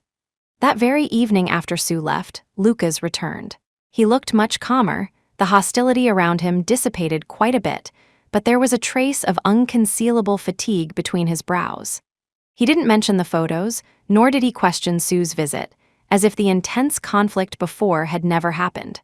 He even brought back a serving of dessert from the old shop in the west of the city that Lindsay liked very much. Passed by, bought it conveniently. He placed the dessert on the coffee table, his tone flat. Lindsay looked at the exquisite dessert, feeling no warmth in her heart, only deeper vigilance. A slap followed by a sweet date? This tactic was too clumsy. "Thanks, I'm not hungry." She refused coldly. Lucas glanced at her, didn't force it, took off his coat on his own, loosened his tie, sat on the sofa, and turned on the TV. The sound of news echoed in the empty living room, creating a false sense of normalcy. Lindsay didn't want to share the room with him and got up to return to the guest room. "Sit down." Lucas's voice came over, not loud, but carrying a command that brooked no refusal. Lindsay halted, took a deep breath, and sat on the single sofa furthest from him. Separated by a distance, the two were silent. A weird calm permeated the air. "In a few days, there's a charity auction gala." Lucas spoke suddenly, eyes on the TV screen, as if talking about something trivial. "Accompany me to attend?" "Here we go again," Lindsay sneered inwardly. Sure enough, the brief calm was just to make her continue playing the role of Mrs. Landor. "I'm not feeling well, I don't want to go." She made an excuse. Lucas finally turned to look at her, his gaze profound. "Lindsay, this is an important public relations event for Landor Group. Many media will be present. As my wife, it's inappropriate for you to be absent." "Wife?" Lindsay couldn't help mocking. "President Landor, is there a need for us to maintain this hypocritical dignity? Didn't those photos already convince you I'm a woman restless at home, meeting an ex-boyfriend privately?" Lucas's eyes darkened, but unexpectedly, he didn't get angry. Instead, he was silent for a few seconds before slowly saying, "I will investigate the matter of the photos clearly. Until then, you are still Mrs. Landor." His tone actually carried a hint of compromise. Or was it a gesture attempting to ease relations? Lindsay was stunned. This completely didn't fit his usual style. Was it because he had scruples due to Sue's visit, or did he discover something else? "If you are still angry about what I said that day," Lucas continued, his voice lowering a bit, "I apologize." Apologize? Lucas apologizing to her? Lindsay could hardly believe her ears. This made her feel more uneasy than him oppressing her with power. What exactly was hidden behind this? She looked at him suspiciously, trying to find a flaw in his face. But he just looked at her calmly. Although his eyes remained deep, they lacked some coldness and even carried a trace of vague fatigue and pleading. Lindsay's heart softened uncontrollably. Maybe he really didn't send the photos. Maybe he was just dizzy with anger that day. This thought was forcefully suppressed as soon as it popped up. No, she couldn't be soft-hearted. This was very likely another trap of his. I accept the apology. Lindsay looked away, her tone still cold. But I still don't want to go to the gala. My inspiration has dried up recently. I need quiet. Lucas looked at her for a long time, ultimately not forcing her, only saying faintly, "As you wish." He turned his gaze back to the TV, his profile appearing somewhat desolate in the light and shadow. That night, Lucas didn't leave but slept in the master bedroom. The apartment returned to a state of cohabitation, but the atmosphere was stranger than ever. A standoff, peaceful on the surface, turbulent underneath. A few days later, there was finally news from Shadow. The result shocked Lindsay. The investigation showed that the photos were taken by a professional private detective team, but the employer's information was layered with disguises, ultimately pointing to a shell company overseas. The trail went completely cold. Shadow stated the other party was very cautious. It was difficult to find the mastermind in a short time, but it was certain the employer had significant power and a clear purpose to sow discord. Not Vivian, not Lucas either. Then who was it? Was there a third force targeting her? Or targeting Lucas? This result made Lindsay even more uneasy. She felt as if she were placed in a huge chess game, and she was just a pawn being used by multiple sides. Just as she was upset, she received a message from Julian. Not through the usual social app, but through an encrypted temporary chat channel. "Zai, are you okay? I heard some things about Lucas Landor and am very worried about you. Some things are inconvenient to say on the phone. Let's meet. The old place tomorrow at 3 p.m. Julian's tone revealed concern and urgency. What did he hear? What about Lucas? Lindsay looked at this message, hesitating for a long time. Meeting Julian now was extremely risky. But Shadow's investigation had hit a wall. Maybe Julian could offer new clues.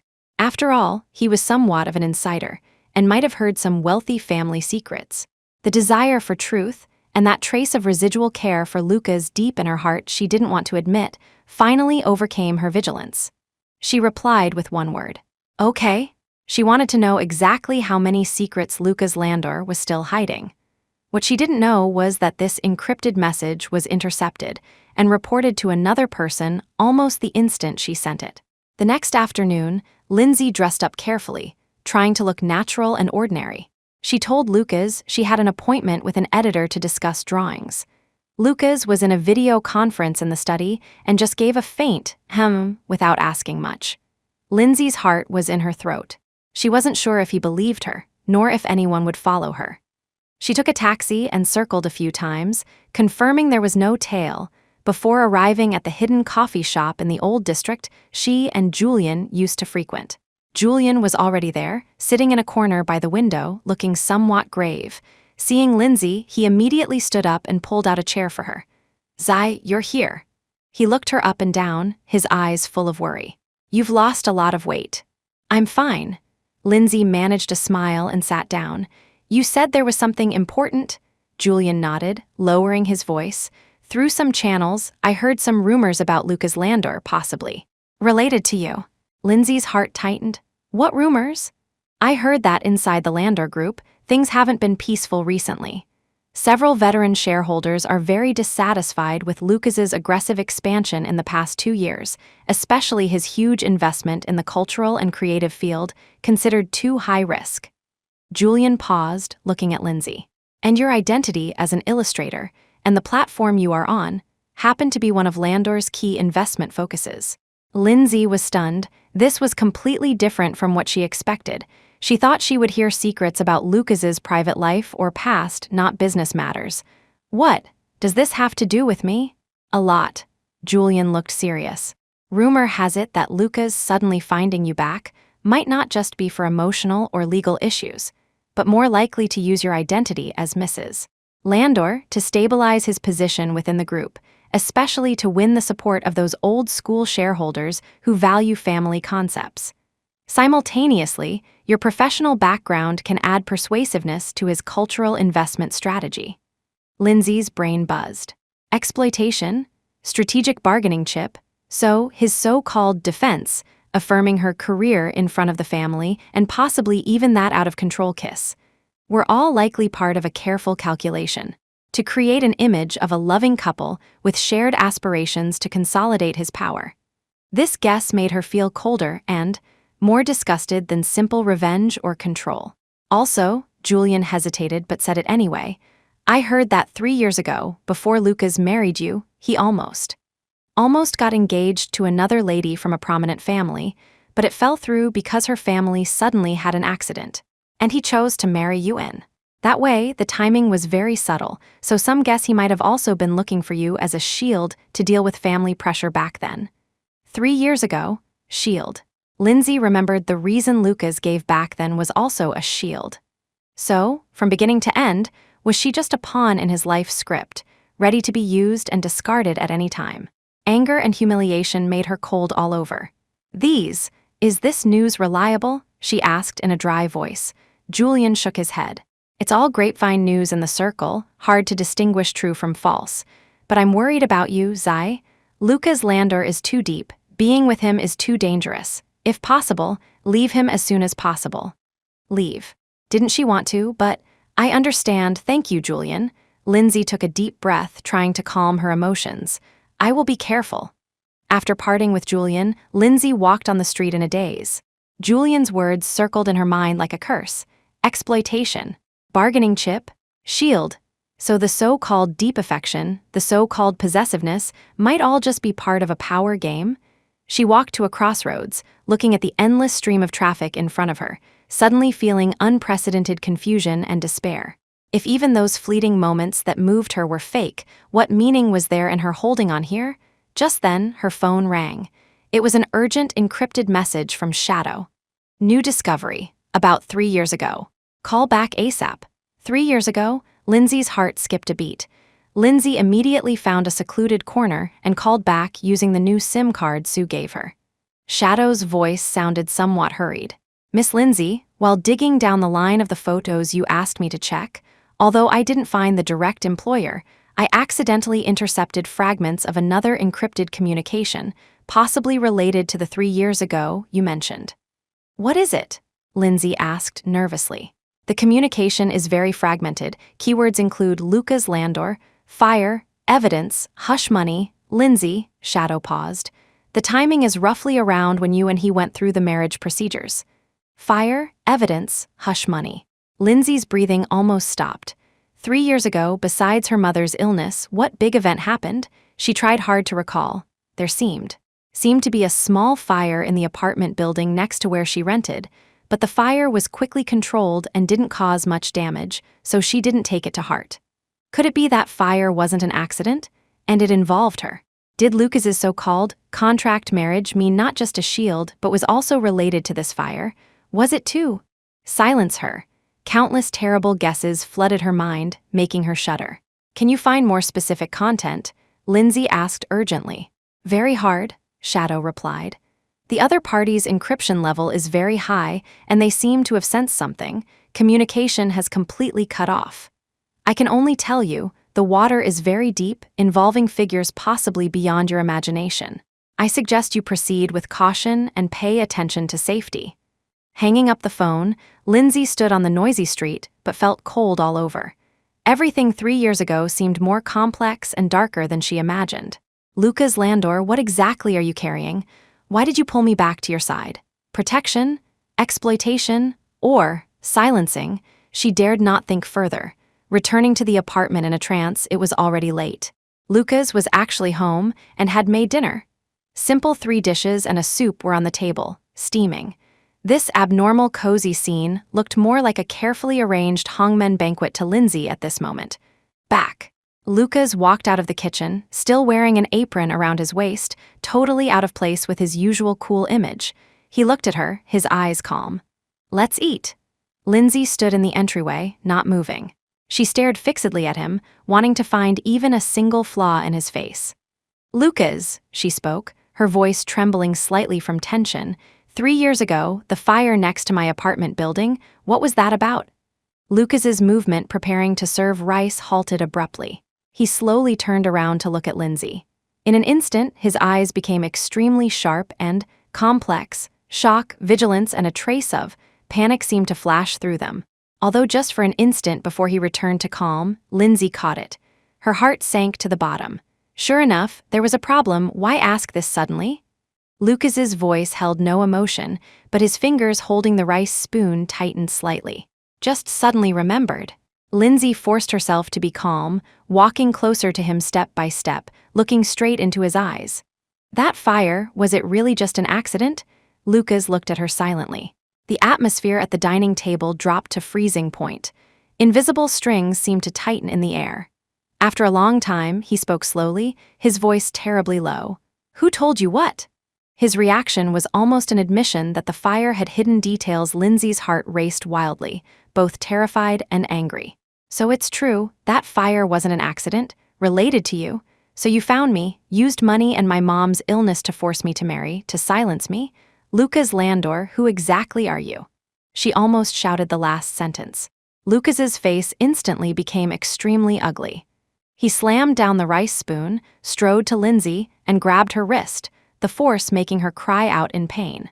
Lindsay listened to me, violent storms churned in his eyes, his voice suppressing extreme anger and a pain she couldn't understand. "Some things are better for you not to know. Don't investigate anymore otherwise. Even I won't be able to protect you, can't protect her." What did that mean? Was there a force behind him even more powerful than him? Lindsay was awed by the ferocity and despair in his eyes, forgetting to struggle for a moment. Just then, Lucas's phone rang frantically, breaking the confrontation. He glanced at the caller ID, his face changing drastically, instantly releasing Lindsay and walking to the balcony to answer. Lindsay faintly heard his suppressed and hurried voice. "What happened? Are you sure? I'm coming right now." He hung up, his face gloomy enough to drip water. Without even looking at Lindsay, he grabbed the coat on the sofa and left the apartment in a hurry, not even changing his shoes. Leaving Lindsay alone, standing in front of a table of gradually cooling food, looking at the pitch-black night outside the window, cold all over. The fragments of 3 years ago seemed to be piecing together a terrible truth. And Lucas's sentence, "Even I won't be able to protect you," was more like a death warrant. She felt she was standing on the edge of a bottomless abyss. After Lucas left in a hurry, Lindsay was alone in the apartment again. The table full of food was cold, just like her heart at this moment. "Even I won't be able to protect you." These words echoed repeatedly in her mind, carrying an ominous omen. What secret was hidden in the fire 3 years ago, to make Lucas dread it so much? And was that force peeping in the dark sending anonymous photos also related to this matter? She felt like she was groping in a dark maze. Every step might trigger unknown danger. She couldn't sit and wait for death anymore. Lucas obviously wouldn't tell her the truth, and might even take more extreme measures because of her questioning. She had to take the initiative. She thought of Vivian. Although Vivian was full of hostility toward her, she was an insider of the Landor family and might know some inside information. Moreover, judging from the family banquet, Vivian possessed strong possessiveness toward Lucas. If she knew Lucas might be involved in some dangerous event, would she choose to cooperate with Lindsay to protect him? This idea was risky, but seemed to be the only breakthrough point right now. Lindsay took a deep breath, found the number Vivian called from before, and dialed it. The phone rang for a long time before being picked up. Vivian's voice carried a trace of impatience and wariness. "Lindsay, what do you want?" "Miss Quinn, I want to meet you." Lindsay cut straight to the chase. "About Lucas and some things from 3 years ago." Silence on the other end for a few seconds, then Vivian's voice went cold. "I have nothing to talk about with you. Brother Lucas's affairs are not for you to question. What if I say this matter might endanger his safety?" Lindsay threw out the bait. Sure enough, Vivian's tone changed. "What do you mean?" "Inconvenient to say on the phone." "Tomorrow morning at 10, City Center Library, 3rd floor social science reading area, seat by the window." Lindsay gave the location. "If you don't come, I'll assume nothing happened." With that, without waiting for Vivian's response, she hung up directly. She had to hold the initiative. The next day, Lindsay arrived at the library early, chose a secluded corner to sit, feeling uneasy. She wasn't sure if Vivian would come, nor if this meeting was a blessing or a curse. At 10 sharp, Vivian appeared. She wore a Chanel suit and sunglasses, her posture still arrogant, but when she sat opposite Lindsay, Lindsay could feel a trace of her nervousness. "Make it short, what exactly do you know?" Vivian took off her sunglasses, staring sharply at Lindsay. Lindsay chose her words carefully, not mentioning shadow or the specific fire, only saying, "I recently discovered someone seems to be secretly investigating things from 3 years ago, and it might be disadvantageous to Lucas. I received some anonymous warnings. I thought you might know something or be able to access some information I don't know." Vivian narrowed her eyes, sizing up Lindsay for a long time, suddenly sneering. "Lindsay, stop pretending here. Do you think I don't know? You approached Brother Lucas simply for money. Now that you're in trouble, you want to drag me down?" Lindsay's heart sank, but she kept her face calm. "Think what you want. But I can tell you clearly, if something happens to Lucas, the Landor family will inevitably be in turmoil, which is of no benefit to you or your family. We are in the same boat now." Vivian's face changed, clearly hit by the truth. She pondered for a moment, lowering her voice. 3 years ago. Indeed, some things happened. But exactly what, I'm not clear either. I only know, back then Brother Lucas had a big fight with his father and was almost kicked out of the house. Not long after, he suddenly married you. Her tone carried unwillingness and jealousy. Lucas quarreled with his father, almost kicked out. This was completely different from the version Lindsay knew. Lucas said the family forced him into a commercial marriage. Why the quarrel? Lindsay pressed. Seems because he insisted on investing in some project, and his father firmly opposed it, thinking the risk was too high and would drag down the whole group. Vivian tried hard to recall. That project seemed related to some new energy or environmental protection technology. Can't remember clearly. New energy, environmental technology. This didn't seem to match the fire or the cultural investment mentioned by Julian. The information was even more chaotic. What about after that? Did anything special happen? Like an accident? Lindsay guided. Vivian frowned tightly, looking at Lindsay suspiciously. What exactly do you want to ask? Accident. It seems one of his father's capable assistants died in a car accident not long after that. But what does this have to do with current matters? Car accident, assistant died, more and more clues, yet like a tangled mess. Lindsay knew she probably couldn't get more direct information from Vivian, but the father-son dispute and assistant's car accident, she revealed, were undoubtedly new directions for investigation. Thank you for the information. Lindsay stood up. If you remember anything or find any anomalies, I hope you can tell me. For Lucas. Vivian looked at Lindsay, eyes complex, finally snorting. Don't need your reminder. I warn you, Lindsay, stay away from Brother Lucas. Otherwise, I won't let you off. This meeting, although not yielding a definitive answer, at least confirmed there were indeed hidden facts 3 years ago, and possibly more complex than imagined. Vivian seemed not to know fully either, but her care for Lucas was real, which might be utilized. Leaving the library, Lindsay felt slightly relieved. She wasn't fighting alone anymore, although this ally relationship was fragile and full of calculation. She decided to focus next on investigating the conflict between Lucas and his father 3 years ago and that accidentally deceased assistant. What she didn't know was that, while she met with Vivian, a pair of eyes was quietly watching them through binoculars from the cafe opposite the library. After meeting with Vivian, the doubts in Lindsay's heart were not resolved but rolled like a snowball, getting bigger and bigger. The fire 3 years ago, the dispute between Lucas and his father, the assistant who died accidentally. These fragmented pieces of information pointed to a massive mystery. Back at the apartment, Lindsay locked herself in the guest room, turned on her laptop, and began frantically searching for all public information about the Landor Group from 3 years ago. News reports, financial commentaries, even some inconspicuous posts on industry forums. She missed nothing. Most content was routine information about Landor Group's business expansion and stock fluctuations. But in an in-depth report analyzing the Landor family's equity structure, she noticed a detail. About 3 years ago, Lucas's father, Hector Landor, suddenly reduced part of his personal holdings and transferred them to an institution named Morningstar Trust. The report considered this a common family wealth management operation, but the timing coincided exactly after the father-son dispute mentioned by Vivian. Could this be a coincidence? She tried searching for information on the assistant who died accidentally. She only knew his name was Wayne Zhao, a confidant of Hector Landor for many years. The car accident happened on a remote mountain road, and the official conclusion was an accident. But there was an anonymous post in a forum vaguely mentioning that before Wayne Zhao died, he seemed to be investigating some accounting problems within the company. Accounting problems? Fire? Equity changes? Did some connection exist between these seemingly unrelated events? Lindsay felt she was groping in the dark, vaguely seeing a glimmer of light, but unable to see the whole picture. She needed more specific internal information. And this clearly wasn't obtainable through online searches.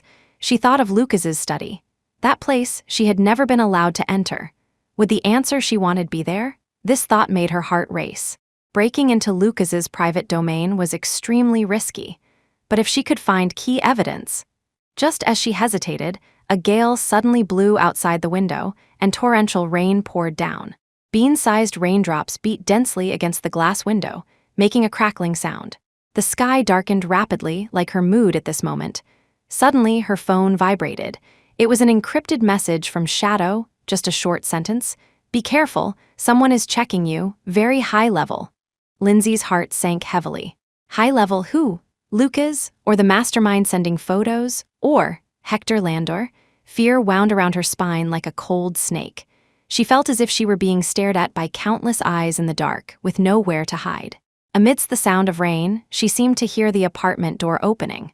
Was Lucas back? Why was he so early today? Lindsay immediately closed her computer, took a deep breath, and forced herself to calm down. She couldn't let him see any abnormality. She walked out of the guest room and saw Lucas standing in the entryway changing shoes.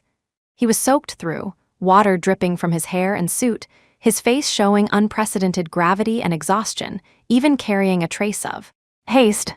"How did you get so wet?" Lindsay asked instinctively. Lucas looked up, saw it was her, his eyes flashing complexly for a moment, then immediately returned to his usual indifference. "It's nothing." He took off his wet coat and walked straight to the study, not even looking at her like usual. His abnormal behavior convinced Lindsay even more that something must have happened, and it was very likely related to Shadow's warning. Lucas entered the study and closed the door. That tightly closed door was like a huge temptation beckoning to Lindsay. The sound of rain covered other noises. This was an excellent opportunity. Lindsay's heart beat like a drum. Go or not. Finally, the desire for truth outweighed the fear of risk. She tiptoed to the study door, held her breath, and pressed her ear against the door. It was very quiet inside, only the faint sound of keyboard typing. He seemed busy dealing with some urgent matter. She tried extremely lightly and slowly to turn the doorknob. Click. The door wasn't locked. Lindsay's heart almost jumped out of her chest. She gently pushed open a crack, slipped in, and then quickly pulled the door mostly shut. Only a desk lamp was on in the study, the light dim. Lucas had his back to the door, focusing on the computer screen, seeming unaware of her intrusion. Lindsay looked around. The study was large, arranged like a private library, with floor-to-ceiling bookshelves on 3 walls filled with hardcover books. By the window was a huge rosewood desk, piled with some documents besides the computer. Her gaze swept quickly over those documents. Most were business plans and financial statements. Her heart beat fast, her gaze finally landing on a half-open drawer at the bottom of the desk. Inside seemed to be several thick folders, different in color and style from those on the table, looking like private documents or archives. Just as she prepared to quietly approach the desk, Lucas's phone rang suddenly. He answered, his tone urgent. "Speak, are you sure?" "Good, I know. Keep watching, tell me immediately if there's any movement." His voice carried a tension and killing intent Lindsay had never heard before. Lindsay froze in place from fright, daring not breathe loud. Lucas hung up and stood up abruptly. Lindsay thought he discovered her and almost screamed. But he just tugged his tie irritably, walked to the window, and looked at the pouring rain outside, his back tense. Opportunity was fleeting. Lindsay gritted her teeth, using the moment his back was turned, slipping to the desk quickly like a cat, squatting down, reaching out a trembling hand toward that half-open drawer. She touched that thick folder. No label on the cover. She took a deep breath and pulled it out gently. Just as she prepared to open it to check, "What are you doing?" Lucas's icy voice exploded above her head like thunder. Lindsay trembled all over, almost dropping the folder. She looked up in horror, meeting Lucas's eyes, deep and bottomless, now burning with terrifying anger. When did he turn around? The air in the study seemed to solidify. The light from the desk lamp stretched Lucas's tall figure, casting a huge shadow that completely enveloped Lindsay squatting by the desk. He looked down at her, the anger in his eyes almost burning her to ashes, but deeper than the anger was an incredulous disappointment and heartache. Lindsay's heart stopped, her brain blank. She still clutched that folder tightly, like holding the last straw, yet also like holding a red-hot branding iron. She opened her mouth but couldn't make a sound. Fear and the shame of being caught red-handed made her cold all over. Lucas approached step by step, each step stepping on the tip of her heart. He squatted down, facing her, so close she could clearly see the bloodshot veins in his eyes and his thin lips slightly trembling from suppressing rage. He didn't snatch the folder immediately but reached out, using his cold fingertips to gently lift her chin, forcing her to look straight into his eyes. His voice was low and hoarse, carrying a calm before the storm, yet more terrifying than a roar. "Lindsay, tell me, what exactly are you looking for?" His fingertips were like ice, his eyes like fire. Lindsay felt she was about to be torn apart by this fire and ice. She knew she was done for. Whatever she said couldn't explain her sneaking into his study. An impulse to break the jar, because it's already cracked, surged in her heart. She abruptly flung his hand away, hugged the folder tightly to her chest, looked up, and despite her trembling voice, carried a desperate stubbornness. "I'm looking for the truth of 3 years ago, looking for the truth of that fire, Lucas Landor. Tell me, was that fire really an accident? Was Wayne Zhao's car accident really an accident? What exactly are you and your father hiding?" She shouted out all the doubts in her heart in one breath, tears uncontrollably welling up. When Lucas heard the names Fire and Wayne Zhao, his pupils contracted violently, the color instantly fading from his face, but immediately that shock was replaced by deeper gloom. He reached out abruptly, not to snatch the folder, but directly grabbed Lindsay's wrist, the force making her cry out in pain. "Who told you?" His voice rose steeply, carrying sharp killing intent. Was it Vivian Quinn, or Julian? Or someone else? He really knew she was investigating these moreover. The first ones he suspected were the people around her. "No one told me, I found out myself." Lindsay struggled, tears falling. "Lucas, how long are you going to hide it from me? You trap me here, is it to protect me or monitor me? Or is it to make me, accidentally, disappear like Wayne Zhao when necessary?" That last sentence was her speaking indiscriminately in urgency, yet it was like a poisoned dagger, stabbing fiercely into Lucas. Lucas shook violently all over, his hand gripping her wrist tightening abruptly, then releasing suddenly as if scalded. He staggered back a step, hitting the bookshelf with a dull thud. He looked at her, his eyes filled with immense shock, hurt, and a kind of, almost despairing pain. "You think of me like that." His voice was hoarse and broken, carrying a fragility Lindsay had never heard. At that moment, Lindsay's heart felt severely pinched by something. She had never seen Lucas like this, as if her words shattered some hard shell of his, exposing the bloody soft rib inside. But anger and fear prevented her from thinking calmly. She hugged the folder tight, climbed up from the ground, looking at him warily. "Otherwise, how do you expect me to think of you? Lucas, from the moment you caught me back, which thing you did could make me believe you?" Lucas leaned against the bookshelf, slowly closing his eyes, taking a deep breath. When he opened them again, the pain in his eyes was forcibly suppressed, leaving only bottomless fatigue and coldness. "Give me the folder." He reached out, his tone unquestionable. "No," Lindsay stepped back. "Unless you tell me the truth." Lucas's eyes went sharp. He stepped forward abruptly, easily snatching the folder. His movement was fast as lightning. Lindsay couldn't react at all. "Truth?" He held the folder, sneering, but that smile carried endless desolation. "Lindsay, for some truths, the more you know, the faster you die. If you insist on getting involved, don't blame me for not warning you." Holding the folder, he walked to the desk and picked up a lighter. "What are you doing?" Lindsay rushed over in horror, but it was too late. Lucas lit the lighter, the blue flame licking the corner of the folder, spreading rapidly. The paper curled and blackened in the fire, turning to ash. No, Lindsay tried in vain to snatch it back, but was firmly held down by Lucas. She watched helplessly as the papers that might contain the truth turned into nothingness in front of her. Despair and anger made her lose her reason. Like a provoked little beast, she pounded and hit Lucas. "You bastard, you destroyed the evidence, you have a guilty conscience." Lucas let her vent, motionless, until she was exhausted, collapsed on the ground, weeping silently. He looked at her fragile figure curled up on the floor, a complex and indescribable emotion flashing in his eyes, finally turning into an almost inaudible sigh. He bent down and picked her up horizontally. Lindsay struggled a bit but was held tighter by him. "Let me go," Lucas ignored her, holding her, striding out of the study toward the master bedroom. This was her first time entering his bedroom. The furnishings inside were like him, cold, simple, dark-toned. He placed her on the wide bed, wrapped her tightly in the quilt, then stood by the bed, looking down at her, his voice low and tired. "Lindsay, give me 3 days. 3 days later, if the matter can be resolved, I will tell you everything. If it can't be resolved..." He paused, not continuing, but the gravity in his eyes explained everything. "In these 3 days, stay here, don't go anywhere, don't open the door for anyone knocking. Remember, anyone..." With that, he gave her a deep look, turned and left the bedroom, and locked the door from the outside. Lindsay was trapped in Lucas's bedroom. Outside the window, the rainstorm continued to rage. And she seemed to be right in the center of the storm. The sound of the bedroom door locking was like a final verdict, thoroughly imprisoning Lindsay in the core of this magnificent cage. She struggled to sit up from the bed, looking around this private space belonging to Lucas. Gray bedding, furniture with hard lines, the air filled with the cool scent unique to him. Everything here declared absolute control and alienation, suffocating her.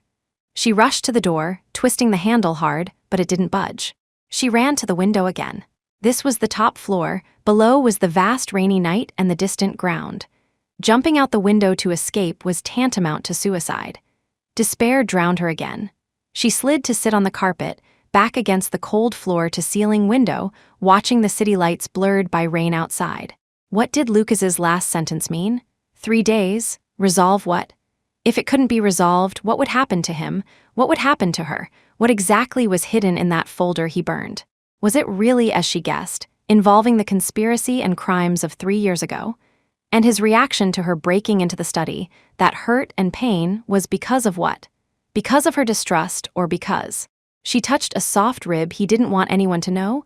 Countless questions circled in her mind without an answer. Time passed minute by minute. The rain lessened, but the sky remained pitch black. Lindsay was cold, hungry, physically and mentally exhausted.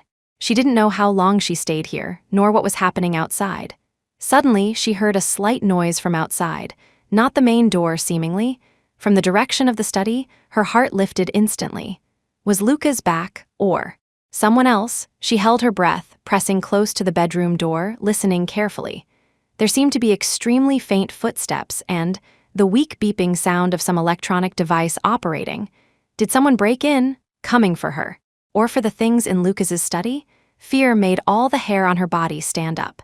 She remembered Lucas's warning, "Don't open the door for anyone knocking." The current situation was obviously more dangerous than knocking. What should she do? Shout for help might attract danger instead. Pretend not to know? If the opponent had a clear target, she wasn't safe hiding here either. Just as she was in panic, her phone suddenly vibrated. Not a call, but a text from an unknown number, the content only a short few words. "Under the bed, there is power." Lindsay's heart skipped a beat. Who sent this text? What did "there is power" mean? Warning of an electric shock device under the bed? Or hinting at equipment with power under the bed? She had no time to think too much. Almost instinctively, she crawled to the bedside, trembling hands groping under the bed. The bed frame was solid, seemingly without gaps. She felt carefully along the edge, finally discovering an extremely hidden small protrusion, almost the same color as the carpet, in the corner near the nightstand. That was a button disguised as a carpet tack, a trap, or a way out. The footsteps outside seemed to be getting closer. Already in the living room, no time to hesitate, Lindsay gritted her teeth and pressed that button. Click. A slight mechanical sound rang out. Immediately after, the seemingly solid wall behind her silently slid open a crack, revealing a hidden door only wide enough for one person. Behind the door was a downward, dark passage. Lindsay was stunned. Lucas's bedroom actually had a secret passage. That text from the unknown number was helping her. Who would know Lucas's secret room so well and guide her at this critical moment? At this moment, sounds of rummaging came from the living room direction, and even low conversation, sounding unlike Lucas. Lindsay had no time to think carefully. Survival instinct drove her. She immediately slipped into the secret passage. The moment she entered, the wall silently closed again, restoring to its original state as if nothing had happened. Pitch black in the secret passage, only a little glimmer coming faintly from the distance. The air smelled of dust and dampness. Lindsay leaned against the cold wall, heart racing, almost unable to breathe. Was she saved? Temporarily safe? Where did this passage lead? Was the person who texted her friend or foe? She groped her way forward, careful with every step. The passage wasn't long. The end seemed to be a small room. When she got close, she found the glimmer came from the screen of an old computer in the corner of the room in standby mode. This seemed to be a safe house, or rather, a secret base of Lucas's. On the computer desktop, there was only a solitary folder icon named Forzai. Was it? For her, Lindsay's heart was seized again by huge questions and a trace of indescribable throbbing. Lucas Landor, who exactly are you? How many secrets are hidden in your world? In the gloomy secret room, only the faint light from the old computer screen illuminated Lindsay's pale and shocked face. Forzai. The folder name seemed to have magic, attracting her trembling hand to move the mouse and double-click to open. There were no complicated files inside, only a video file named Words I Wanted to Say to You 3 years ago. 3 years ago. Wasn't that shortly after they signed that absurd contract marriage? Lindsay's heart beat wildly, uncontrollably. She clicked open the video. The screen lit up and an image appeared. The background seemed to be a hotel room, the light somewhat dim. Lucas appeared in front of the lens. He was wearing a simple white shirt, looking younger than now, with obvious fatigue and struggle between his brows. He sat on a chair facing the lens, seeming unaccustomed to speaking this way, silent for quite a while before speaking slowly, his voice low and hoarse, carrying a complex and repressed emotion Lindsay had never heard. Lindsay, if you see this, it probably means the situation has become so bad that I cannot explain to you in person. He took a deep breath, eyes looking straight into the lens, as if penetrating time and space, looking at her right now. First, I'm sorry, using that way, forcing you to marry. I know it's bastardly despicable, but I had no other choice. The corner of his mouth pulled a bitter arc. You probably always thought that marriage was just a transaction. You took the money, saved Auntie, and we were even. But for me, it wasn't. He paused, as if gathering courage. Lindsay, I have liked you since a long time ago, maybe earlier than I realized myself. Probably. Since you jumped down from the tree like a wild monkey when you were little, splashed me with mud, and righteously called me fake clean, it started. Lindsay's breath stopped abruptly, covering her mouth in disbelief. In the video, Lucas's eyes carried the glimmer of memory and deep helplessness. However, between us, separated by too many things. The Landor family's situation is much more complex than you imagine. My father.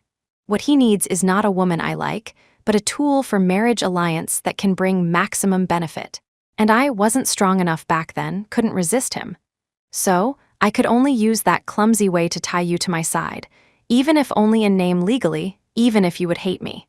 I thought, just give me time, wait until I'm strong enough. I can break free from the family's control and can truly have you protect you. A trace of imperceptible choking was in his voice. As for the fire 3 years ago, I'm very sorry for involving you. That fire indeed wasn't an accident. It was done by people sent by my father to cover up some shady transactions. The purpose was to destroy evidence and also to warn Uncle Wayne Zhao, who tried to investigate the matter at the time. Lindsay's pupils dilated violently. Sure enough, the fire really was related to the Landor family. It was Hector Landor, Uncle Wayne Zhao's death. Was absolutely not an accident either. Lucas's voice became incredibly heavy and angry. He was silenced because he found key evidence threatening some people's interests. My father thought he did it flawlessly, but he didn't know, before the accident, Uncle Wayne Zhao secretly gave part of the evidence to me. This is also why later I completely fell out with my father. In the video, Lucas's eyes became sharp and firm. I hid the evidence of his crimes as self-protection and also as a bargaining chip to bring him down in the future. This is very dangerous, I know. So I had to push you away, had to make you think it was just a transaction, had to make you stay away from me, away from this vortex center of the Landor family. I'd rather you hate me than let you suffer any harm because of me. This secret room, this video, is a way out I left for myself, and also an explanation and confession left for you in case something happens to me. He looked at her, his eyes deep as if to suck people in, carrying endless attachment and apology. Lindsay, I'm sorry. Using the worst way to like you for so many years, if there is still a chance, I really want to go back to that night at 18 when you asked if I liked you, giving you an affirmative answer instead of that bastard sentence, have you gone crazy from doing homework? Here, the video came to an abrupt end. The screen went dark and the secret room returned to darkness and silence. Lindsay froze in place, tears already blurring her vision, sliding silently down her cheeks. So, the truth was actually like this. So, behind his seemingly cold and ruthless behaviors, lay such deep and helpless love and protection. So, everything 3 years ago was a huge conspiracy and sacrifice. And she had always misunderstood him, resented him, even speculated about him with the most vicious language. Huge guilt, heartache, and a complex emotion of regaining something lost drowned her like a tide. Just then, from the direction of the secret passage entrance, hurried footsteps and Lucas's anxious shouting suddenly came. Lindsay, Lindsay, are you inside? He was back. He came to find her. Lindsay snapped back to reality, wiped her tears, feeling a mix of emotions. Just as she was about to respond, she suddenly heard a muffled sound from outside, seemingly the sound of a heavy object falling to the ground. Followed by Lucas's suppressed grunt of pain, something happened outside Lindsay's heart. Instantly rose to her throat. She rushed toward the secret passage entrance regardless of everything. Lindsay rushed to the entrance of the secret passage, her hands trembling as she found the hidden button and pressed it. The wall slid open silently, letting in the light from the bedroom outside. The scene before her made her blood run cold. Lucas Landor lay on the floor, blood on his forehead, his face pale. He was still conscious, struggling to get up. Standing over him was a tall man in black night gear, face masked, holding a pistol equipped with a silencer. The muzzle was aimed directly at Lucas's chest. No, without thinking, Lindsay screamed and threw herself forward, using her own body to shield Lucas. The man in black paused, seemingly unsurprised that someone had suddenly popped out. Lindsay, what are you doing out here? Go. Lucas was both shocked and angry. He tried to push her away but was too weak from his injuries. Lindsay spread her arms, shielding Lucas tightly. Though she was shaking with fear, she glared stubbornly at the man in black. If you want to kill him, you have to kill me first. A trace of surprise and hesitation flashed in the man's exposed eyes. His gun muzzle lowered slightly as if he were assessing the situation. Just then, urgent knocking and shouting came from outside the apartment door. Mr. Landor, Miss Brooks, are you in there? We are the police. Please open the door. The police? How did they get here? The man in black's eyes narrowed. He clearly hadn't expected the police to arrive so quickly. He glanced at Lucas on the floor and Lindsay blocking him, then looked toward the door.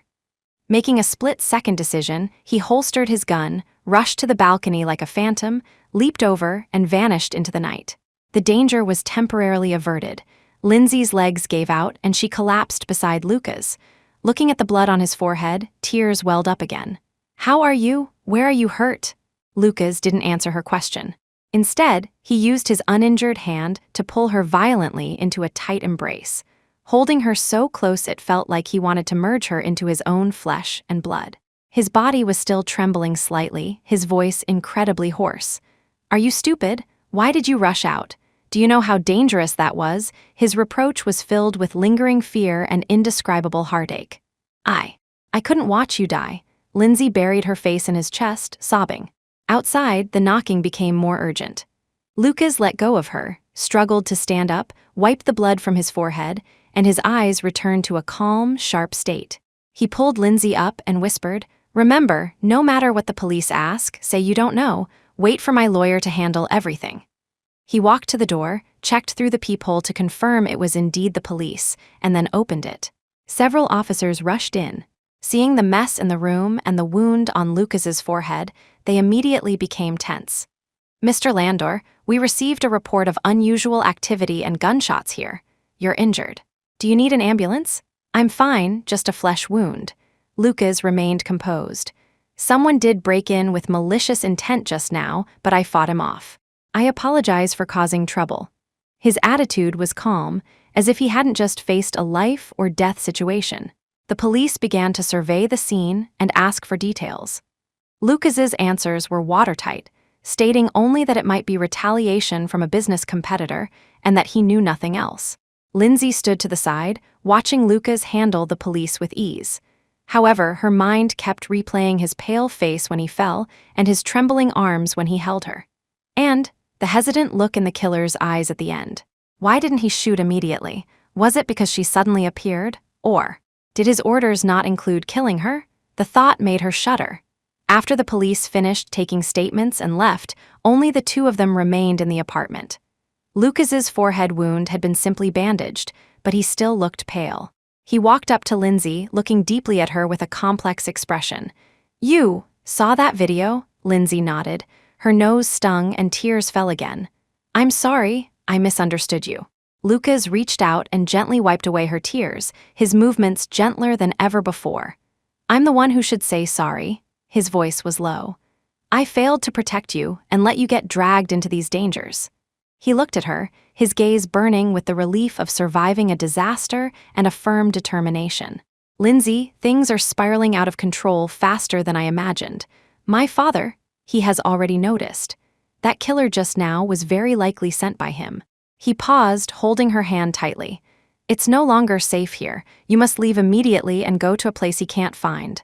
"What about you?" Lindsay asked anxiously. "I'll stay and finish dealing with these matters." Lucas's eyes turned cold and resolute. "Some debts are due for settlement." "No, it's too dangerous. I want to be with you." Lindsay grabbed his hand tightly. After knowing the whole truth, how could she leave him to face the danger alone? Lucas looked at the determination in her eyes, remained silent for a moment, and finally seemed to make a decision. "Okay." He looked at her and said, word by word, "Then we will face it together. But you have to promise me, no matter what happens, trust me and stay close to me." His eyes held unreserved trust and entrustment. At the juncture of life and death, all suspicion and estrangement seemed to melt away like ice and snow. Lindsay nodded heavily, gripping his hand tighter. "I trust you." Outside the window, dawn was approaching, but the darkest moment might have just begun. The darkness before dawn was the heaviest. The city had not yet awakened, and the streets were empty and desolate. Lucas changed out of his blood-stained shirt. The wound on his forehead was treated simply, covered with a bandage, and hidden under his bangs. He moved quickly to pack a light travel bag and handed Lindsay a set of inconspicuous dark sportswear and a baseball cap he had prepared in advance. "Change into this. We need to blend in." His voice was terribly calm. Lindsay didn't ask questions and did as told. The sportswear was a bit large, and the hat was pulled low over her brow, hiding her overly striking features. She watched Lucas skillfully check his weapon, a small but deadly pistol hidden against his body, and felt a mix of emotions. This man, whom she thought she had known for years, felt incredibly unfamiliar at this moment, yet incredibly reliable. "Let's go." Lucas took her hand. His palm was warm and firm. Instead of the main door, he led her back into the bedroom and activated another, more hidden secret exit. This passage led directly to an inconspicuous maintenance access point in the underground garage. A plain gray sedan was parked there quietly, with ordinary civilian license plates. "Get in." Lucas opened the passenger door, shielded Lindsay as she got in, and quickly went around to the driver's seat. The engine started with a low hum, and the car slid silently out of the garage, merging into the waking city traffic. He didn't drive toward the highway or the airport directions easily predicted, but wove through complex city alleyways, constantly checking the rearview mirror, detouring, and changing lanes with the seasoned skill of a secret agent. Lindsay gripped her seatbelt tightly, watching the streetscape fly backward, her heart still pounding. "Where are we going?" "A safe house." Lucas kept his eyes forward, his voice steady. A place my father can't find for the time being. Those police just now, I arranged them. Lucas interrupted her, the corner of his mouth hooking into a cold arc.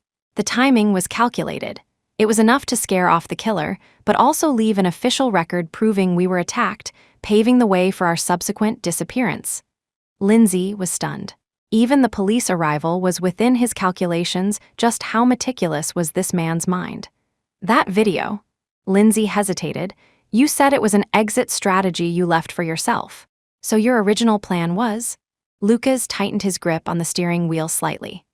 After a moment of silence, he slowly said, the original plan was to wait until I collected enough evidence to bring down my father, completely control the Landor group, and purge internal enemies before coming to find you.